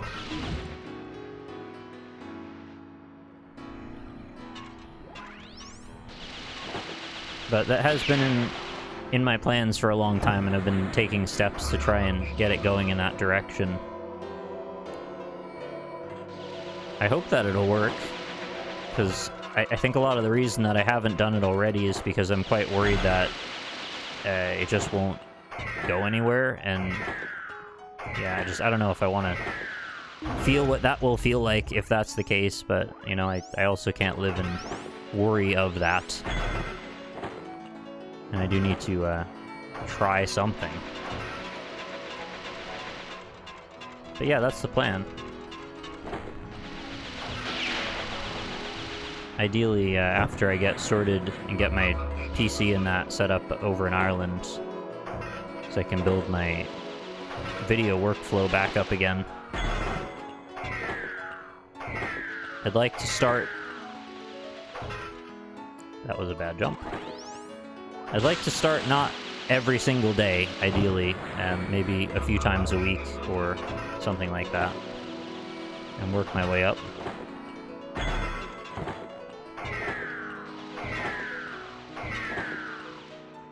Because every so often I just get these really sweet comments from people, and I pretty much see every comment now because there really aren't very many YouTube comments anymore.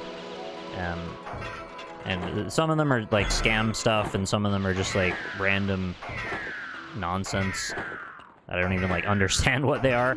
But every so often a real comment will come through, and it's like somebody saying, "Oh, I missed this from back in the day," and you know, whenever that happens, it's like really nice.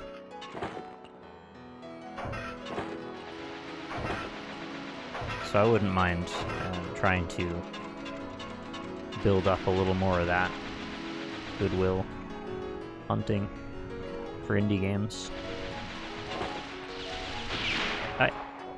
Why could I do that before and not anymore? What did I do differently?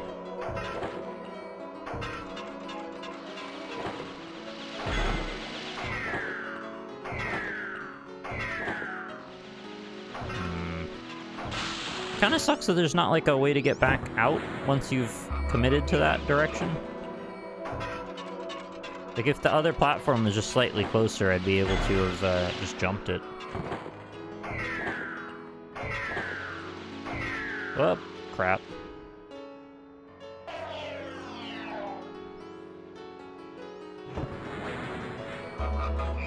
Oh, thanks very much, Rage. That's very kind of you to say. Yeah, I built a page for it a good while back, but I haven't actually sent it live or anything, so it's...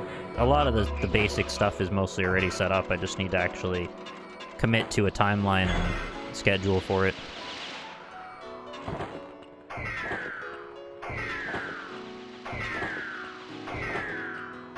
I also think, I pretty strongly feel like I don't want it to be an ad-supported or sponsor-supported thing other than from Patreon. I just want it to be, you know, brought to you by the people who pledged for it, but I just don't really want to keep running ads and making it about all this other stuff. I don't want there to be a big intro and, like, you know, buy this ball shaver or whatever the hell. A lot of those products that all the YouTubers seem to love to hawk all the time, it really just feels like shitty infomercials now. As over time, it's come out that a lot of these products are actually quite bad. And yet, you don't really hear them mentioning that. For some reason, I still remember this one where you're just walking in the desert and there were all these weird sites you could walk to and look around. Yeah, I remember the one you're talking about as well, although I can't remember the title of it now.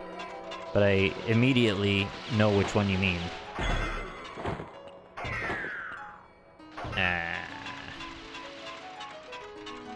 Can you even get out of here in any way? I'm kind of screwed.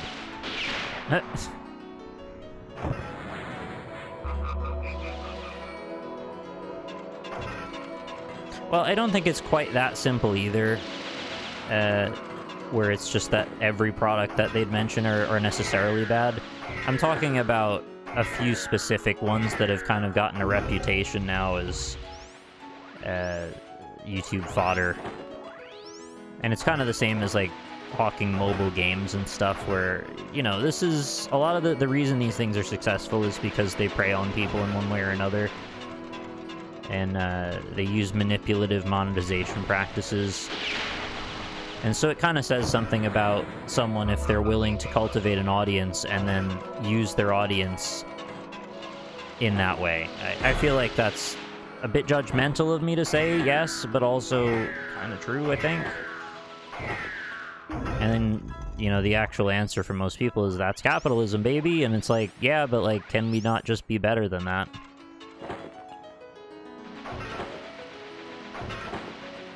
The answer is yeah, you just won't get as rich. And that doesn't seem to be on the table for a lot of folks, so...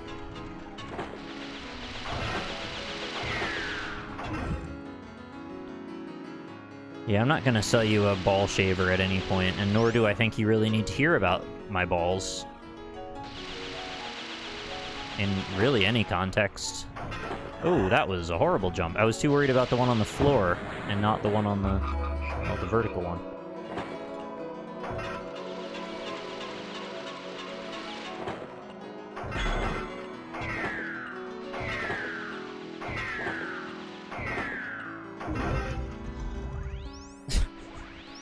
I can't believe how open he was about those stories. I mean, this is just our differences, obviously. I would have been kind of, like, petrified to have had that stuff discussed in front of thousands of people. I grant, like, my squeamishness about my own body is not, like, his cross to be worried about. It's just... yeah, I don't know. I was much more awkward and personal about some of that stuff. And I know we needed to, like, bring it up for the sake of jokes a lot of the time, and it was, like, it was a lot. Hello. Good morning, Lynn. We're talking about why we... yeah, we are talking about balls, technically, but I was talking about why we shouldn't be talking about balls, so I guess... I don't know how we take that. I'm kind of talking about the opposite of what I'm talking about, but... oh, terrible.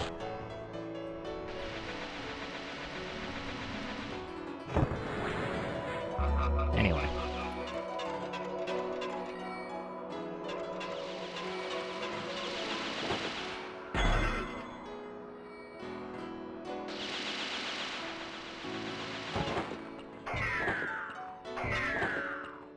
I don't know what that was, though, that, like...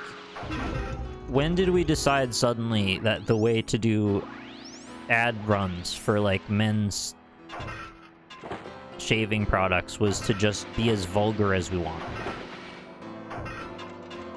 Again, I'm sounding super prudish, and this seems to be a theme of tonight. I'm not meaning to be, but, like... Can we not just be a bit classier than that?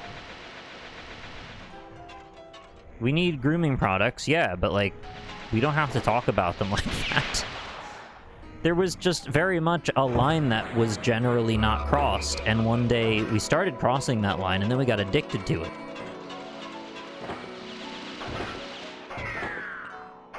And that damn guy that keeps showing up talking about all the toxic poop that I have inside of me. I hate that guy. I want that guy to never show up anymore, and he's been at it for years. And it's not even true.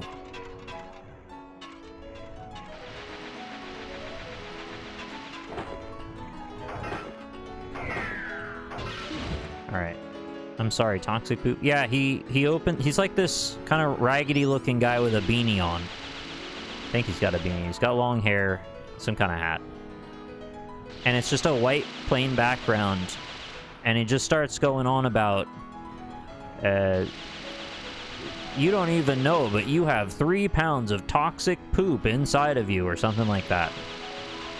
And that's his pitch, is he's gonna sell you this, some kind of concoction, I don't know, some powder or something, to mix into your drinks and then make you shit all of your insides out. And that's his whole world. That's what he does. And he's been at it for years, just telling you about that. I wish he would stop. Ah! I forgot there was a thing on... I'm distracted. He's selling a laxative? I don't know exactly what it is, because I always skip the ad before it can get to that part.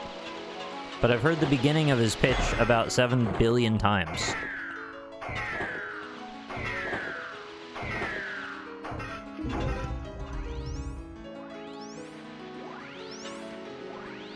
Your tired wrinkle leaking from... Try this new product, Men Cosmetic Ads. You're a champion. Use this and you'll get all the women right now. Yeah, well, either that or they start insulting you is the other way they go. Remember the guy with the soap? He starts the ad by throwing a plate at a rock for some reason. And he's trying to sell you soap that... I don't know, something about cleaning your balls, because it always comes back to that.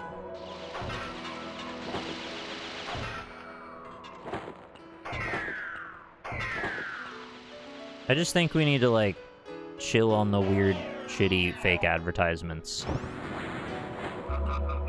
We should be better than all that. We should have regulations that stop some of these shitty, stupid claims. I'm not saying, like, selling soap is anything wrong, but, like, other claims that are dubious about if they're even, like, medically relevant or true.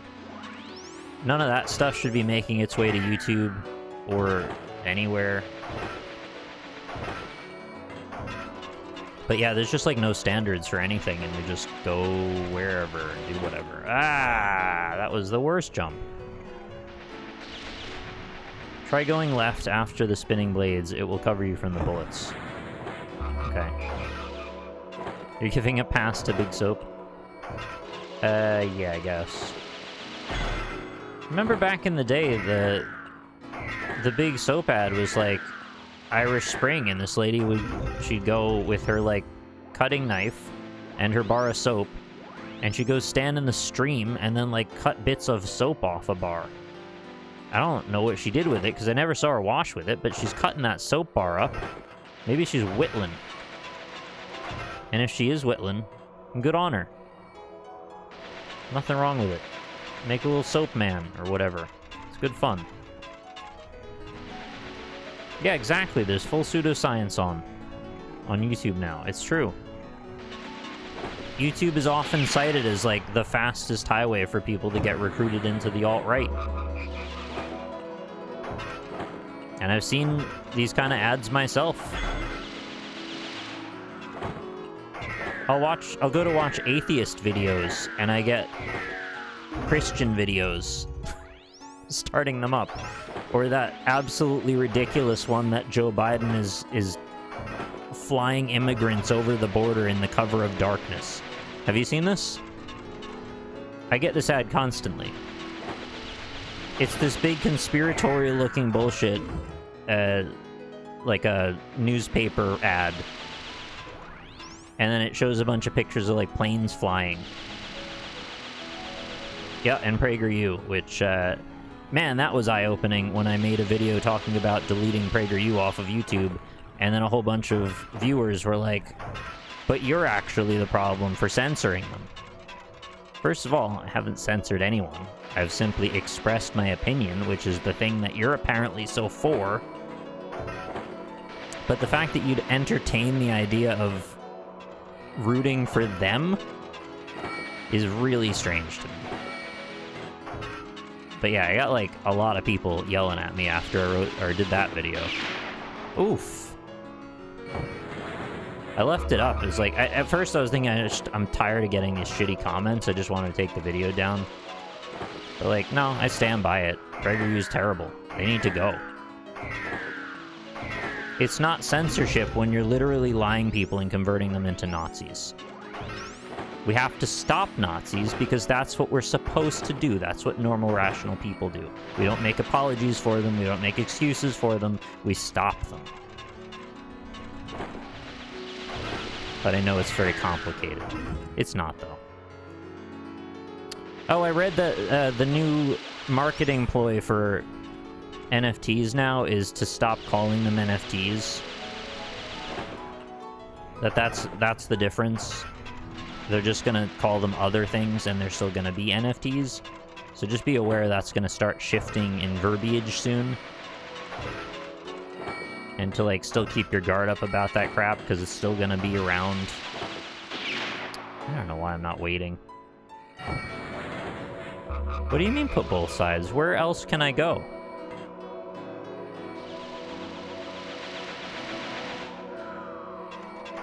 Isn't there nothing else I can do?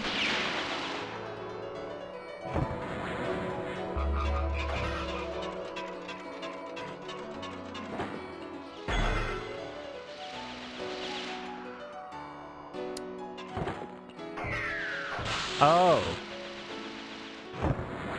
I thought you were talking about the wire. You're literally just agreeing with the thing yeah, you're making the joke about both sides. Okay. Man, I'm so dumb. Why do you watch me?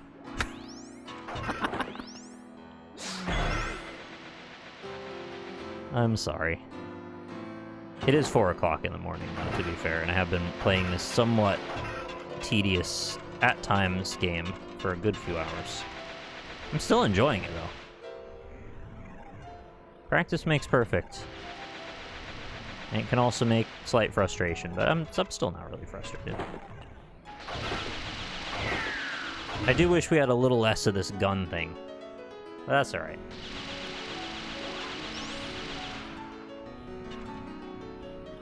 Okay, we're gonna go 1, 2, 3, 4, 5, 6, 7, 8, 9, blah, blah, blah, blah, blah, blah, and stop. And go.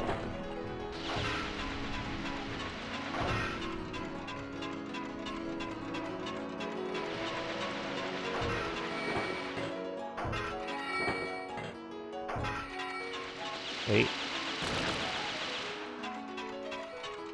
Wait. Oh, he's moving. He's on the go. I forgot about the moving part.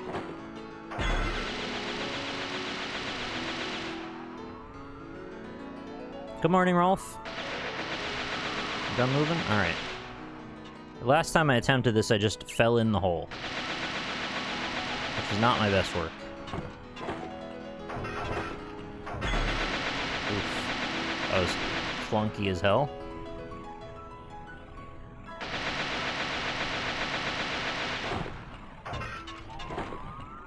That was better.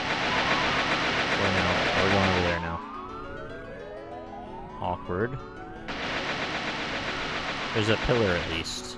A kill pillar. 3, 2, 1, and... Why did I count? Oh, no! Oh, he broke through the whole pillar that time. Usually you get one full volley, and then the pillar's done. It gave me, like, a long, sad look at it, too. Do you aspire to become a big streamer, Nick? I don't know. What does that mean? I aspire to make enough to be able to pay my bills, and that would be ideal.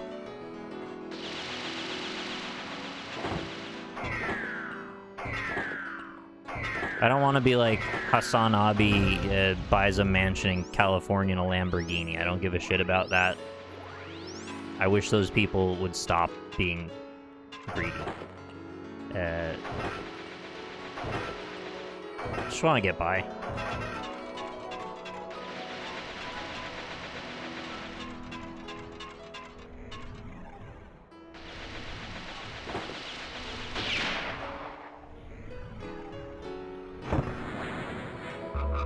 I was terrible at their programming a few years ago. Revisited them and noticed we got them quite a bit better.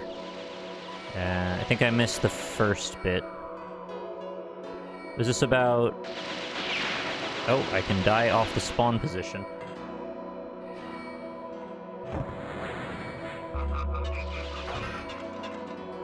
How tall do you aspire to be? Infinite. I want to be like a singularity. Like a Mobius strip that folds over. Yeah, Zactron. Okay, I thought it might have been Zactronics. Someone asked me earlier about that, and my answer is always, I think those are great games, and I've enjoyed what I've played of them, but I'm not particularly smart enough to finish most of them.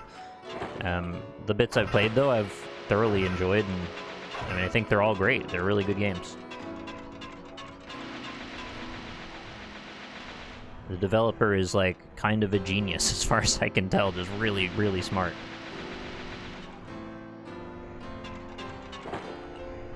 Whoa. Opus Magnum was my favorite, and the one that I think I had the best chance of possibly finishing. I also really like Space Chem. Shenzhen IO is like a very clever premise, but I think over my head. But I love that you can like actually learn a little bit about electrical engineering by playing it. That's really neat.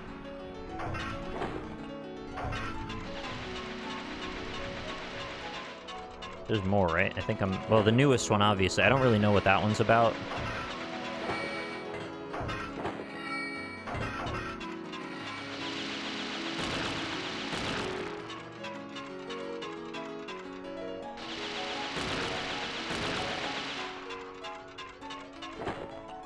The Flesh game? What the heck's the Flesh game? That's menacing. I play the Flesh game every day, and I lose every time I play. Where are we going? We're going over there. Where's the end? Is that it? Is it the kiln of the first flame over there? Did you ever play Eliza, the visual novel? No, I don't think so.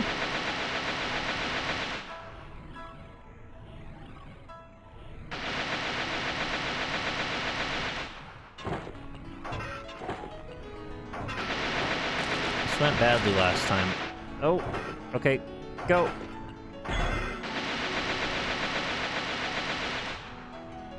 Programming, but with flesh. Yeah, alright, I'm interested. What do I have to do?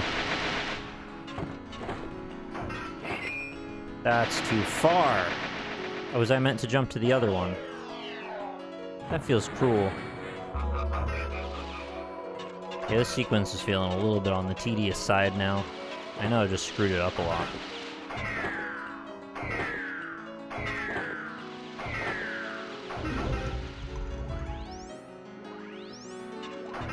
We've had a surprisingly continuous narrative about like pornography in games tonight for some reason. I started off talking about Agony and Succubus, which I did play a bit of Succubus the other night out of fascination and curiosity about what the premise was. And yeah, there's nothing wrong with porn games, just Sometimes there's nothing right with them either, I don't know. I saw this other YouTuber, I don't remember who it was, I literally only watched one video by them, and their sponsor for the video was like, something to help you stop looking at porn? I was like, really? That's a sponsor? Like, how is there money in that? Why do you care?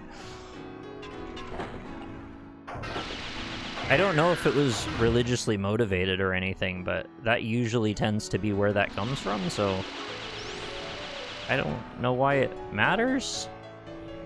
And he was like listing off all these pseudoscience reasons why it's bad, like he just got off of that Reddit nofap page. I was like, alright, I'm not watching you again. If you're gonna use this kind of stuff as a sponsor, then what the hell? Wow. The first thing I hear is start looking at porn. I don't remember the exact formulation of what I said to know that I said that, but I'll take your word. Well, can't die in here anyway. Whee!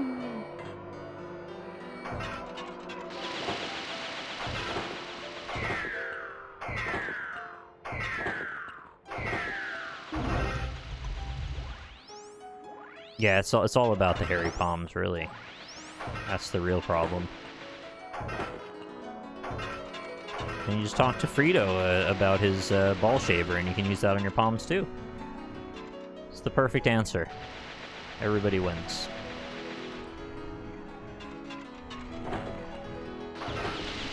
No! You get a laser hair remove. Wow, okay, you thought of the perfect loophole. I don't know why I couldn't consider that. 200 IQ, apparently.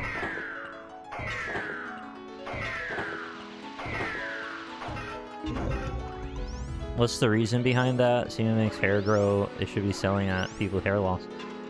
I don't think there's a reason. I think it's just a superstitious kind of thing. It's just kind of like, you know how parents say, and this is a very strange metaphor that I chose to go with, but you know how parents say, don't make that weird face, it'll freeze like that? It's just sort of this vaguely innocuous threat. It's kind of the same in that, like, so what if you get hair on your palms? Ah! But yeah, people would probably go, I'd rather not. I'd prefer not, please. No. I really don't like this dismount spot. There's just slightly too little room there, so I just keep bumping my ankle on the sword.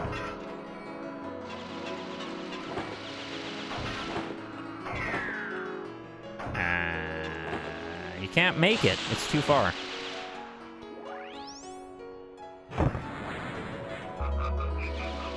I always took the hairy palm myth to mean people never wash their hands after fungus grew on them because of it. Ooh, yeah, okay, that's a way to read that, I guess.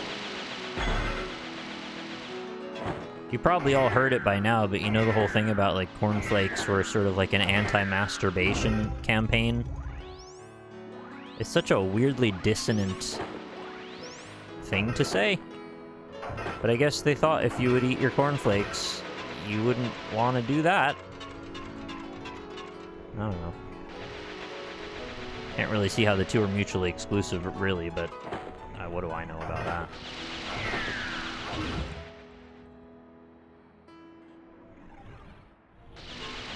If you eat bland food, what does that have to do with masturbating? Like, it'll make you boring and then you won't want to do anything like that? I don't know what that means. I don't think any of that makes sense.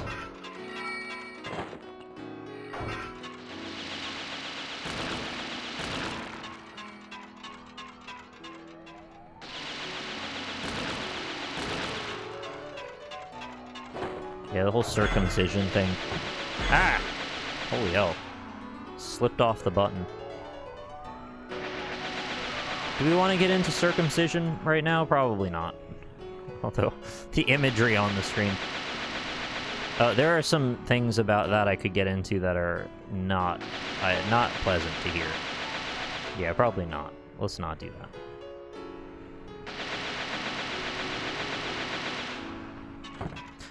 it happened again.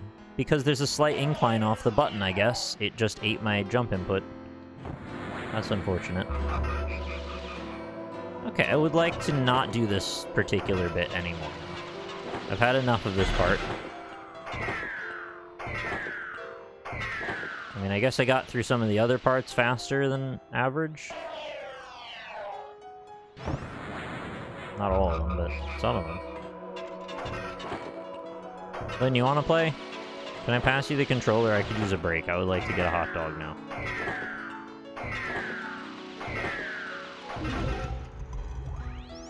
All you have to do, Lynn, is just jump up here, hit this button, right? And then you come back down, you go over there where the cutters of the knife are.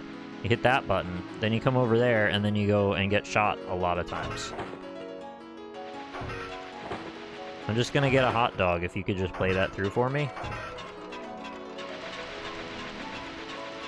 Getting ready for work, I'm afraid. Yeah, but I need to get a hot dog, please.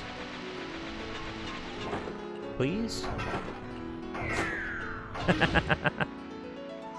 See, North of Earth is somehow eerily doing the same face I'm doing right now, which you can see. Forgot I had the camera on. It's all you gotta do. Yeah, see? It's all I gotta do. Oh, I live there? Okay. Sure. Whatever you say. Imagine if I could just checkpoint again. This would be so much easier.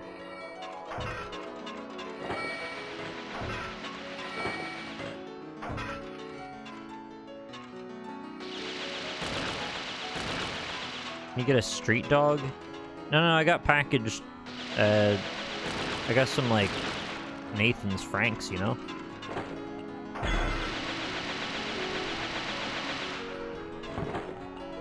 Some Coney Island Franks. Ah!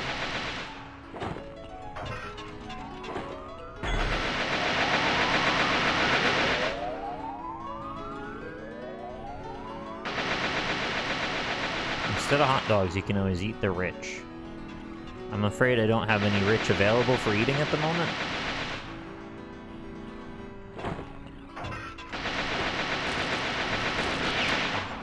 I don't know what to do with that one. I guess I just need to, like, not stay there? I don't really know. The awkward timing just makes it so hard. Lynn! Just jump. Just jump up. You can do it.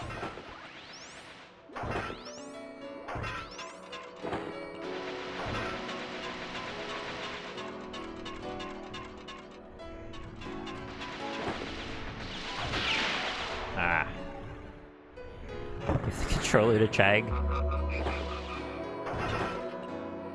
You have to log into Parsec for that.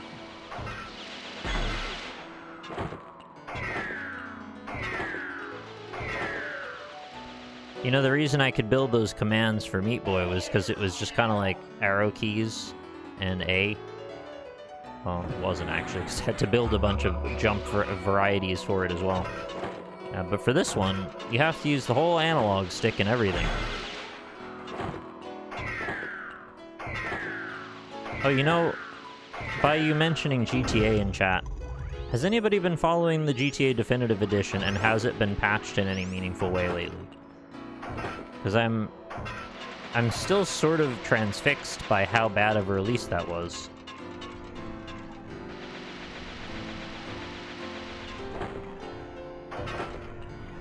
I'm guessing they probably never will.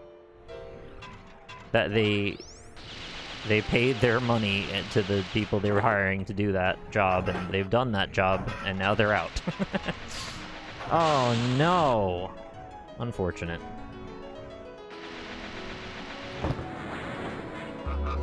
There was a period of time where I was watching quite a few YouTube videos of people talking about the various things wrong with that game, and well, it's not quite Fallout 76 levels of problems, but it's up there. It's got a lot of stuff wrong with it.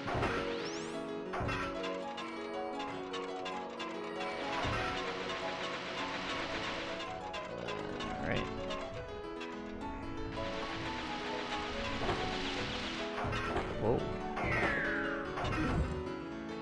Hey chat, is anybody watching that hasn't followed the channel yet?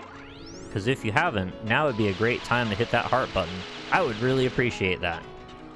It'll make a little ding sound too. That's how you know you pressed. Recent news about that is Rockstar canceled RDRR and GTA 5 remakes to focus on GTA 5 Online because of how poorly GTA Remastered was received. As if they weren't gonna focus on GTA Online anyway, no matter what happens on Earth. That's the thing about GTA Online. It makes all the money, and that's the only amount of money that is acceptable.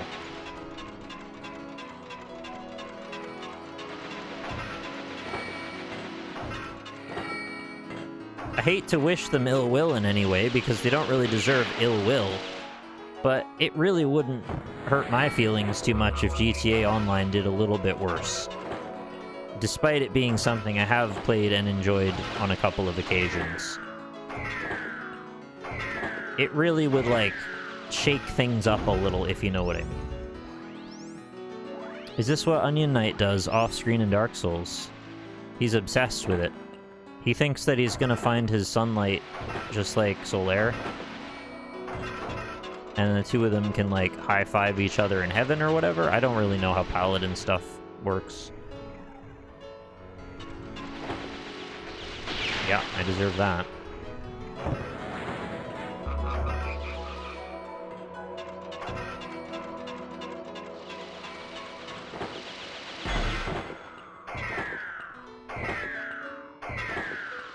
Jeez, I feel like a speedrunner that is absolutely terrible.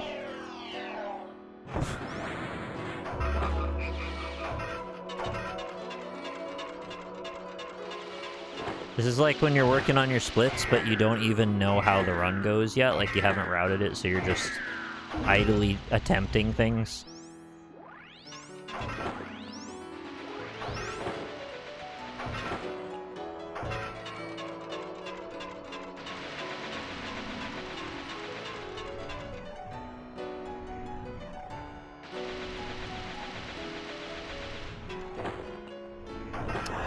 If it's not the freaking first ones, it's that one. If it's not that one, it's the freaking guns.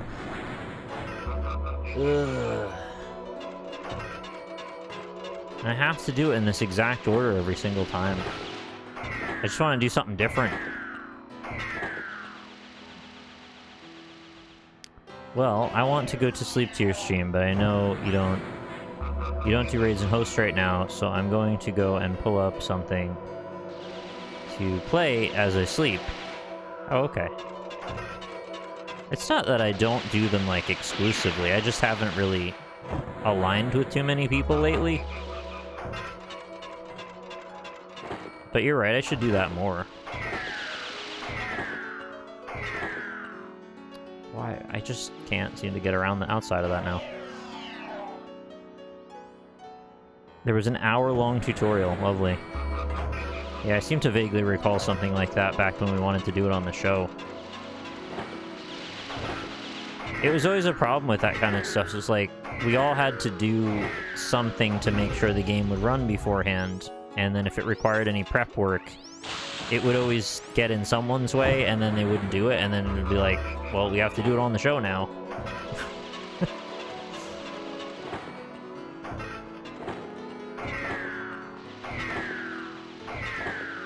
But yeah, ideally I'd like to raid into channels that I have vetted and know, because it really sucks. I've had this happen in the past where I've raided into channels and I stick around and watch, and then they say some, like, homophobic stuff, or, you know, you get the idea, that kind of thing. I don't like that. So I prefer to know who I'm raiding into, but you're right, I've also done raids where I just kind of go randomly into, you know, the Super Meat Boy category or Super Metroid and find somebody that is streaming and just, you know, send my people over. And that's cool too. Usually it's fine, but I've had a couple of bad experiences, that's all.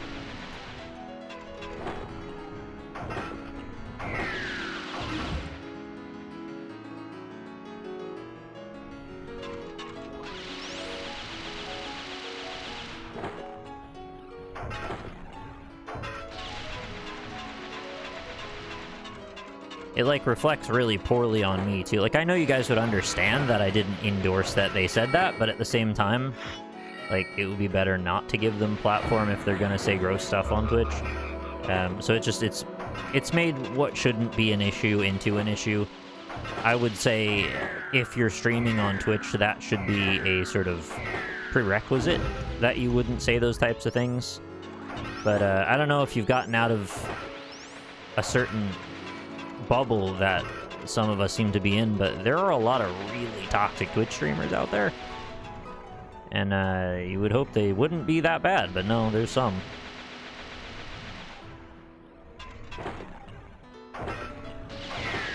It's like some people's entire deal. Like, that's their whole thing. They just say awful stuff. But yeah, I don't really want to dwell on that.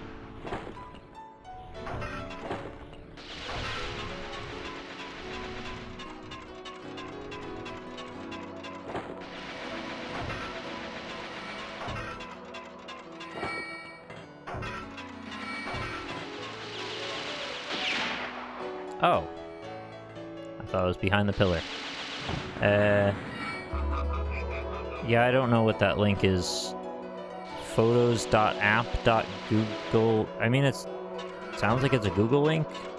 I mean, I trust Cligin, but that's a weird link.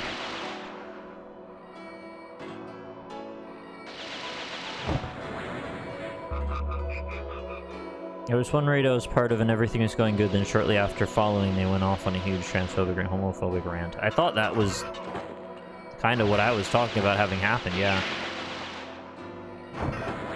I can, like, vaguely still remember what the person looked like in my head, but I don't remember their name anymore. It's fine? Alright.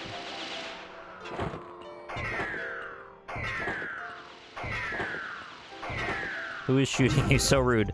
Yeah, this is like floating guy with a machine gun, and he just keeps firing forever. I wish he would just chill. It's much more fun platforming when he's not shooting me actively. Because we also... I thought we would be done since we came up a level, but no, he seems to be up here too.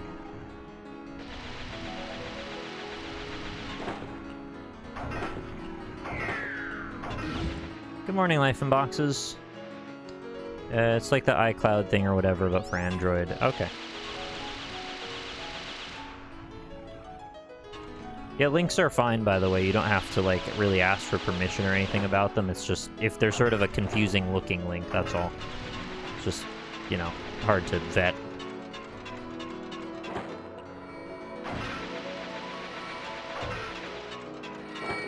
Hey, Cheese Balance. Yeah, I did. I enjoyed the quarry.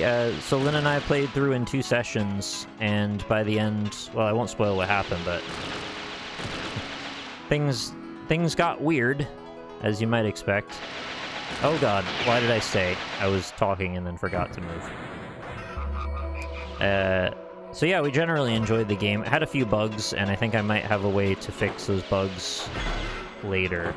Because I'm actually hoping to do another stream on a second playthrough where Lynn's going to do the controlling, and I'm going to backseat, or play shotgun, I guess, or take shotgun, I guess is the way to say that. And we'll just reverse our roles and see how her playthrough goes. Whoops. Whoa. Oh, you can still die there? Alright. That's weird. So yeah, hopefully we can knock out some of those weird bugs if we have her playthrough. Because the stuttering and stuff, like, every time we would load up an area, a new map piece, it would, like, struggle to get everything synced up again. And then sometimes the text and the voices would all go out of sync, and the sound would loop. And it's stuff that I've heard multiple people having issues with. It's not the end of the world, it's not like it broke the game, made it unplayable, but it just was, like, much less polished as a result of that. Hopefully tomorrow evening. Oh, man. I gotta get out of here. This freaking place is driving me nuts. Does anybody know if this is the end? It feels like there's only there to go up to, right? So there's only probably like 2 more spots. Of all the things I've conquered, to be struggling on this.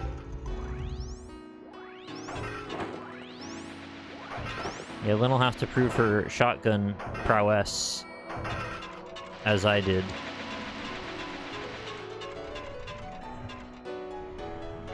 Probably find and shoot at the most random target you can find and see what that does to the game.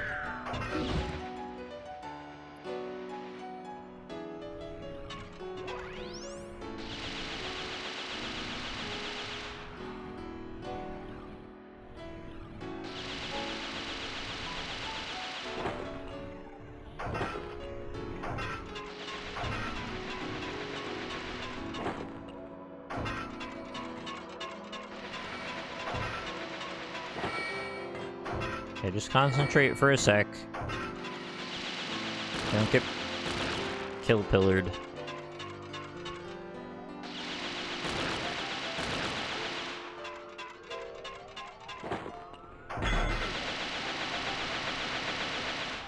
No, we're gonna wait. You're still moving over. No, I don't like the lineup. Wait. 2, 1... Ooh. You gotta stand right in the middle of that square.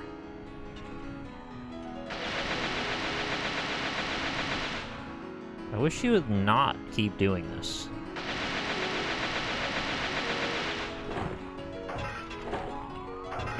Oof, that was close. Now he's gonna move over. I wonder if you go in the middle of him moving, it's actually better.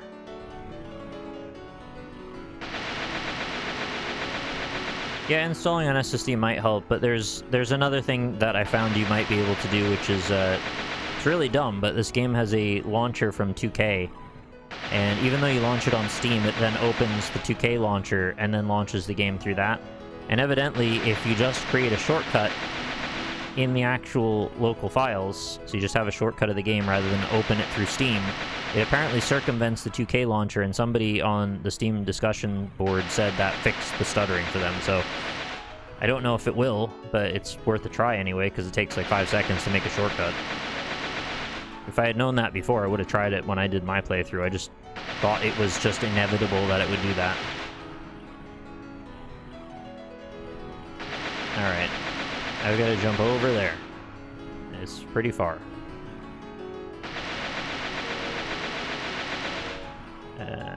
I think what I need to do is jump out in the middle of it firing at me. As counterintuitive as that sounds. Like, now. Because that buys me an extra millisecond to get over there. An extra millisecond. So now what? Now I was struggling with where to jump next, so I jump across the spike platform. And then I can jump up from there? I don't know. I don't really... I have no distance to tell.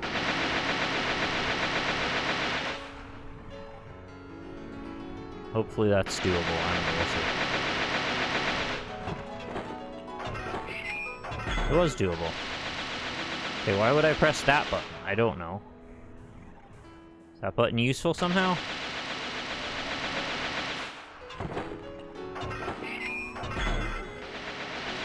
Oh my god, what is this now? There's like a couple of spinning lasers and more buttons.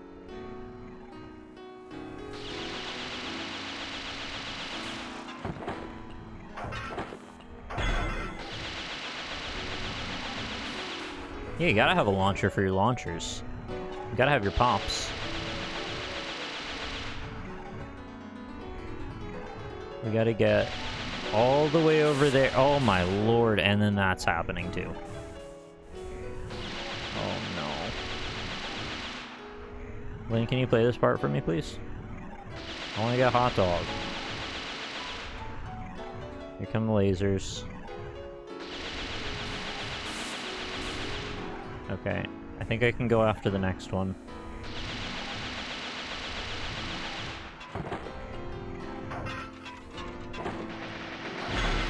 Oof. This better save me from the lasers, too. Okay, it does. Right? Yeah, it does. Okay, what? So I gotta go to that button over there. Oh, shit. Oh, he's moved again. Now I gotta go behind that, or straight ahead, I don't know. Straight ahead looks too far.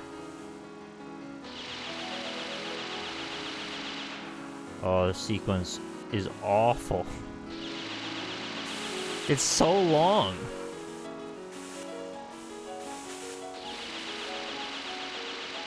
Okay, I'm gonna eject after this laser passes. Also those lasers. Pass, pass. And then that one. Okay, that one's safe. And go. Shit.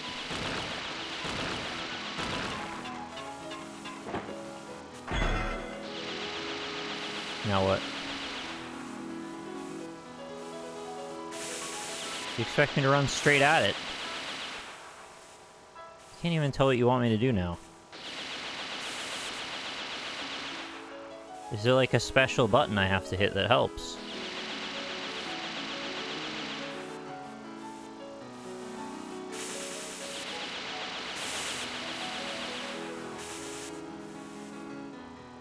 You can zigzag that well? I don't want to throw my life away. I can like vaguely hide on the side by that rainbow block, which is maybe what they want.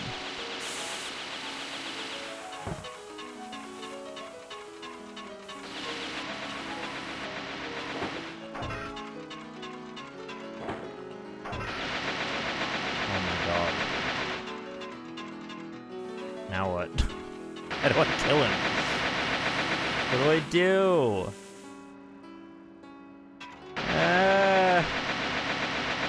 I don't know what to do. There's no, like, obvious button near him or anything. I see some yellow, maybe. I don't know where to go.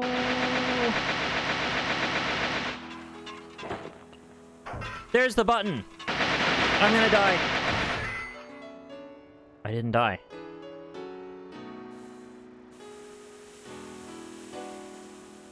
Oh my god.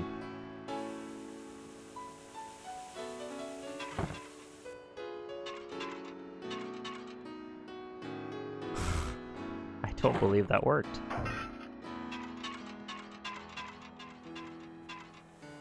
It's quite the pose you've got there. What's happening underneath it?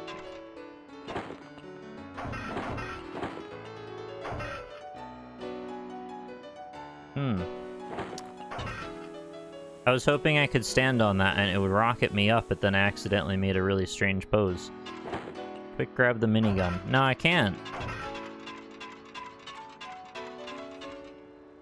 Ah, I see.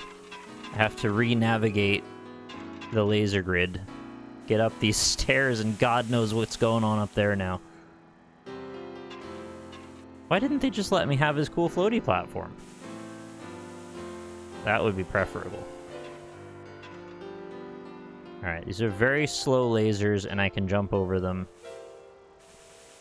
I really don't want to go down there, though.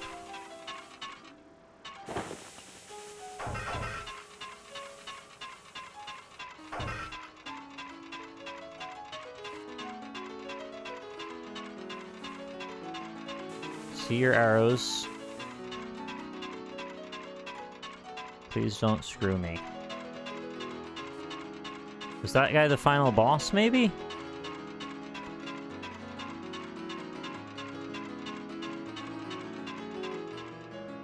Imagine they put another one of those knives that chops you when you get up to the top after that sequence. Can you imagine? Congratulations, brave squire, you have reached the end of your quest. Return here on a higher difficulty to become a true knight of Tri. Use Master L to soar through the air. Hold space to ascend into the heavens. What if you just gave me a checkpoint, though?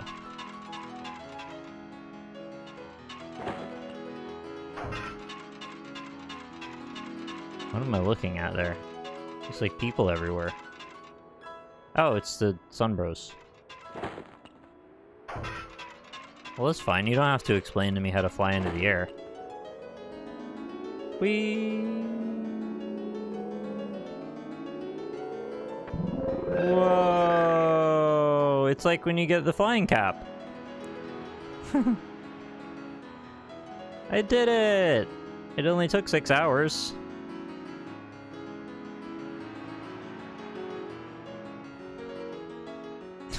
Congratulations, you have completed a great game. Classic. Is that all you do now? You just kind of... Oh, I can control it. Oh, I didn't understand that. I thought it was just doing an animation. Oh, there it is. Oh, that's fun. I mean, it is a great game. I enjoyed this very much. It was different than I expected it to be. Still quite delightful. Still quite challenging. Highly challenging, in fact. Oh, there was like a cool design over there I couldn't get to. Oh, I missed. I don't think I can actually do a loop. Can I? I kind of max out and then stall up in the sky. Oh, talk about Iron Man. There's like a slime design? What is that? Oh, it's his helmet. I thought it was a Dragon Quest slime for some reason. I can't seem to hit that thing. Yeah, I don't know why I thought it was something else, but it's got that slime look to it.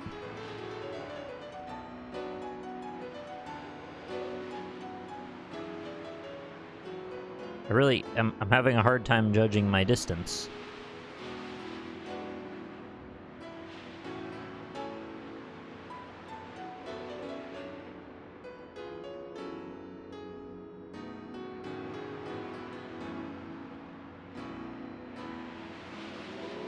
Did I not press it? I'm trying to touch that. I may have just done it, I'm not sure. My camera's in such an awkward spot, I can't tell where I am relative to anything. Yeah, Catherine, I beat it pretty recently, just a couple minutes ago. Oh yeah, I definitely touched it that time.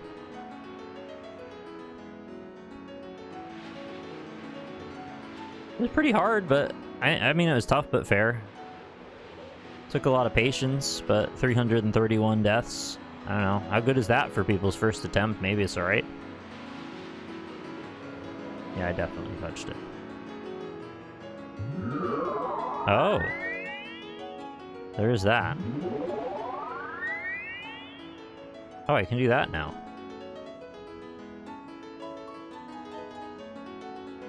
Huh. Good point. Whoa! Shit, did you know I could do that?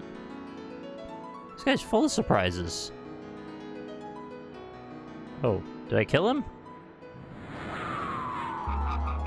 Oh, I did kill him. What was that?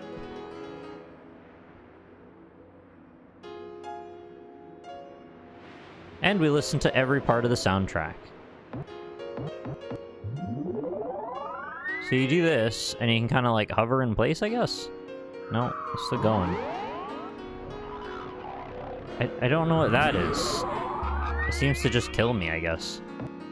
Huh. I guess I win. Current progress will be lost. Well, you saw that I beat it, so that's good enough for me. Are you supposed to go to the glowy design? It seemed to be off camera in a way, like I couldn't reach, but maybe you're right.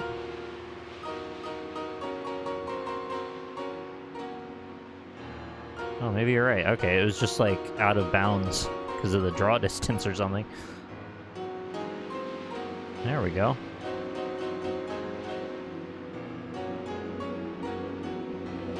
Whoa. start talking. Yeah, it didn't seem like it would just randomly end. Okay, I just didn't understand that. A true squire. Ended it on 333 as well. Neato. Yeah, well, thanks for watching, everybody. That was Knight's Try. I picked this up on the Steam sale, and quite happy I did. It was good fun. Oh, I missed the tutorial, because I just took the teleporter in last time. And you can play a harder version of it if this isn't hard enough. Is this the cave that killed me, or that was on the other side, I think? Yeah, Einsteinium, we just finished the game a second ago, so I'm just kind of, like, looking around for a sec here. I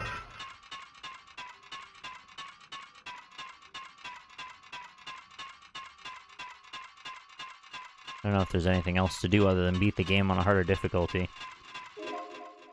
A mysterious platform? Shining barriers? Barriers? What's all this?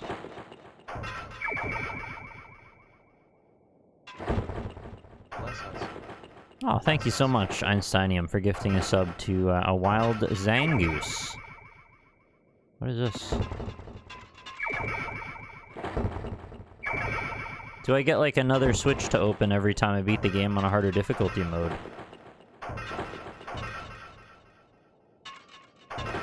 I don't really know what the goal is here. Yeah, it seems like there's 3 more switches that I can't touch. What's this? Oh, it just takes you back out.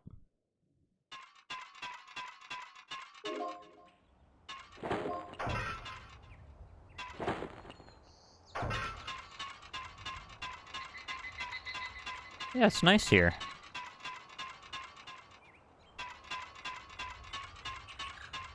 This is kind of exactly what I imagined his homeland to look like. Like Zelda 64. Oh.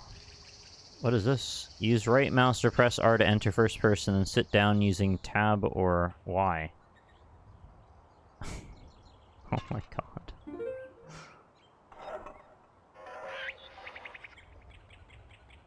They want you to play it in first person? Is that what the goal is here?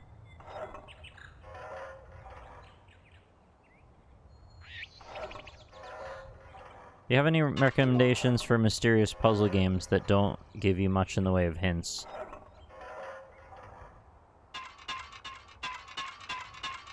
Oh yeah, this is totally a thing we should beat in first person.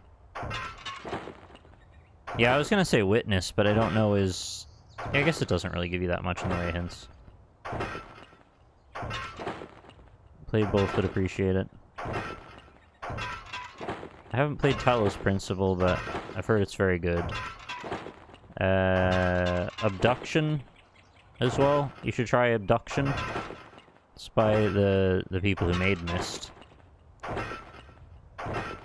Yeah, the Room series, they're not particularly hard if you like difficult puzzlers, but very, very good games. Some of my favorite puzzle games, in fact.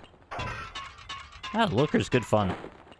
I got a couple of laughs out of it. It was nothing wrong with the Looker. It's free. Can't go wrong with that.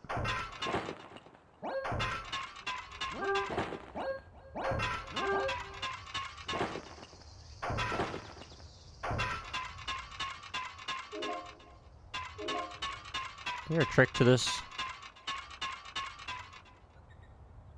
Oh man, he turns so slowly. Oh, there they are. Doesn't seem like you do much about that.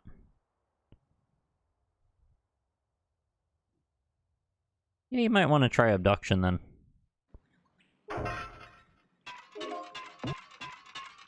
I don't know if first person is for me.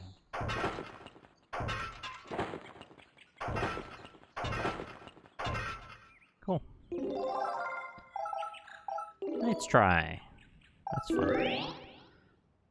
Okay. Good times. Thanks for watching, everybody.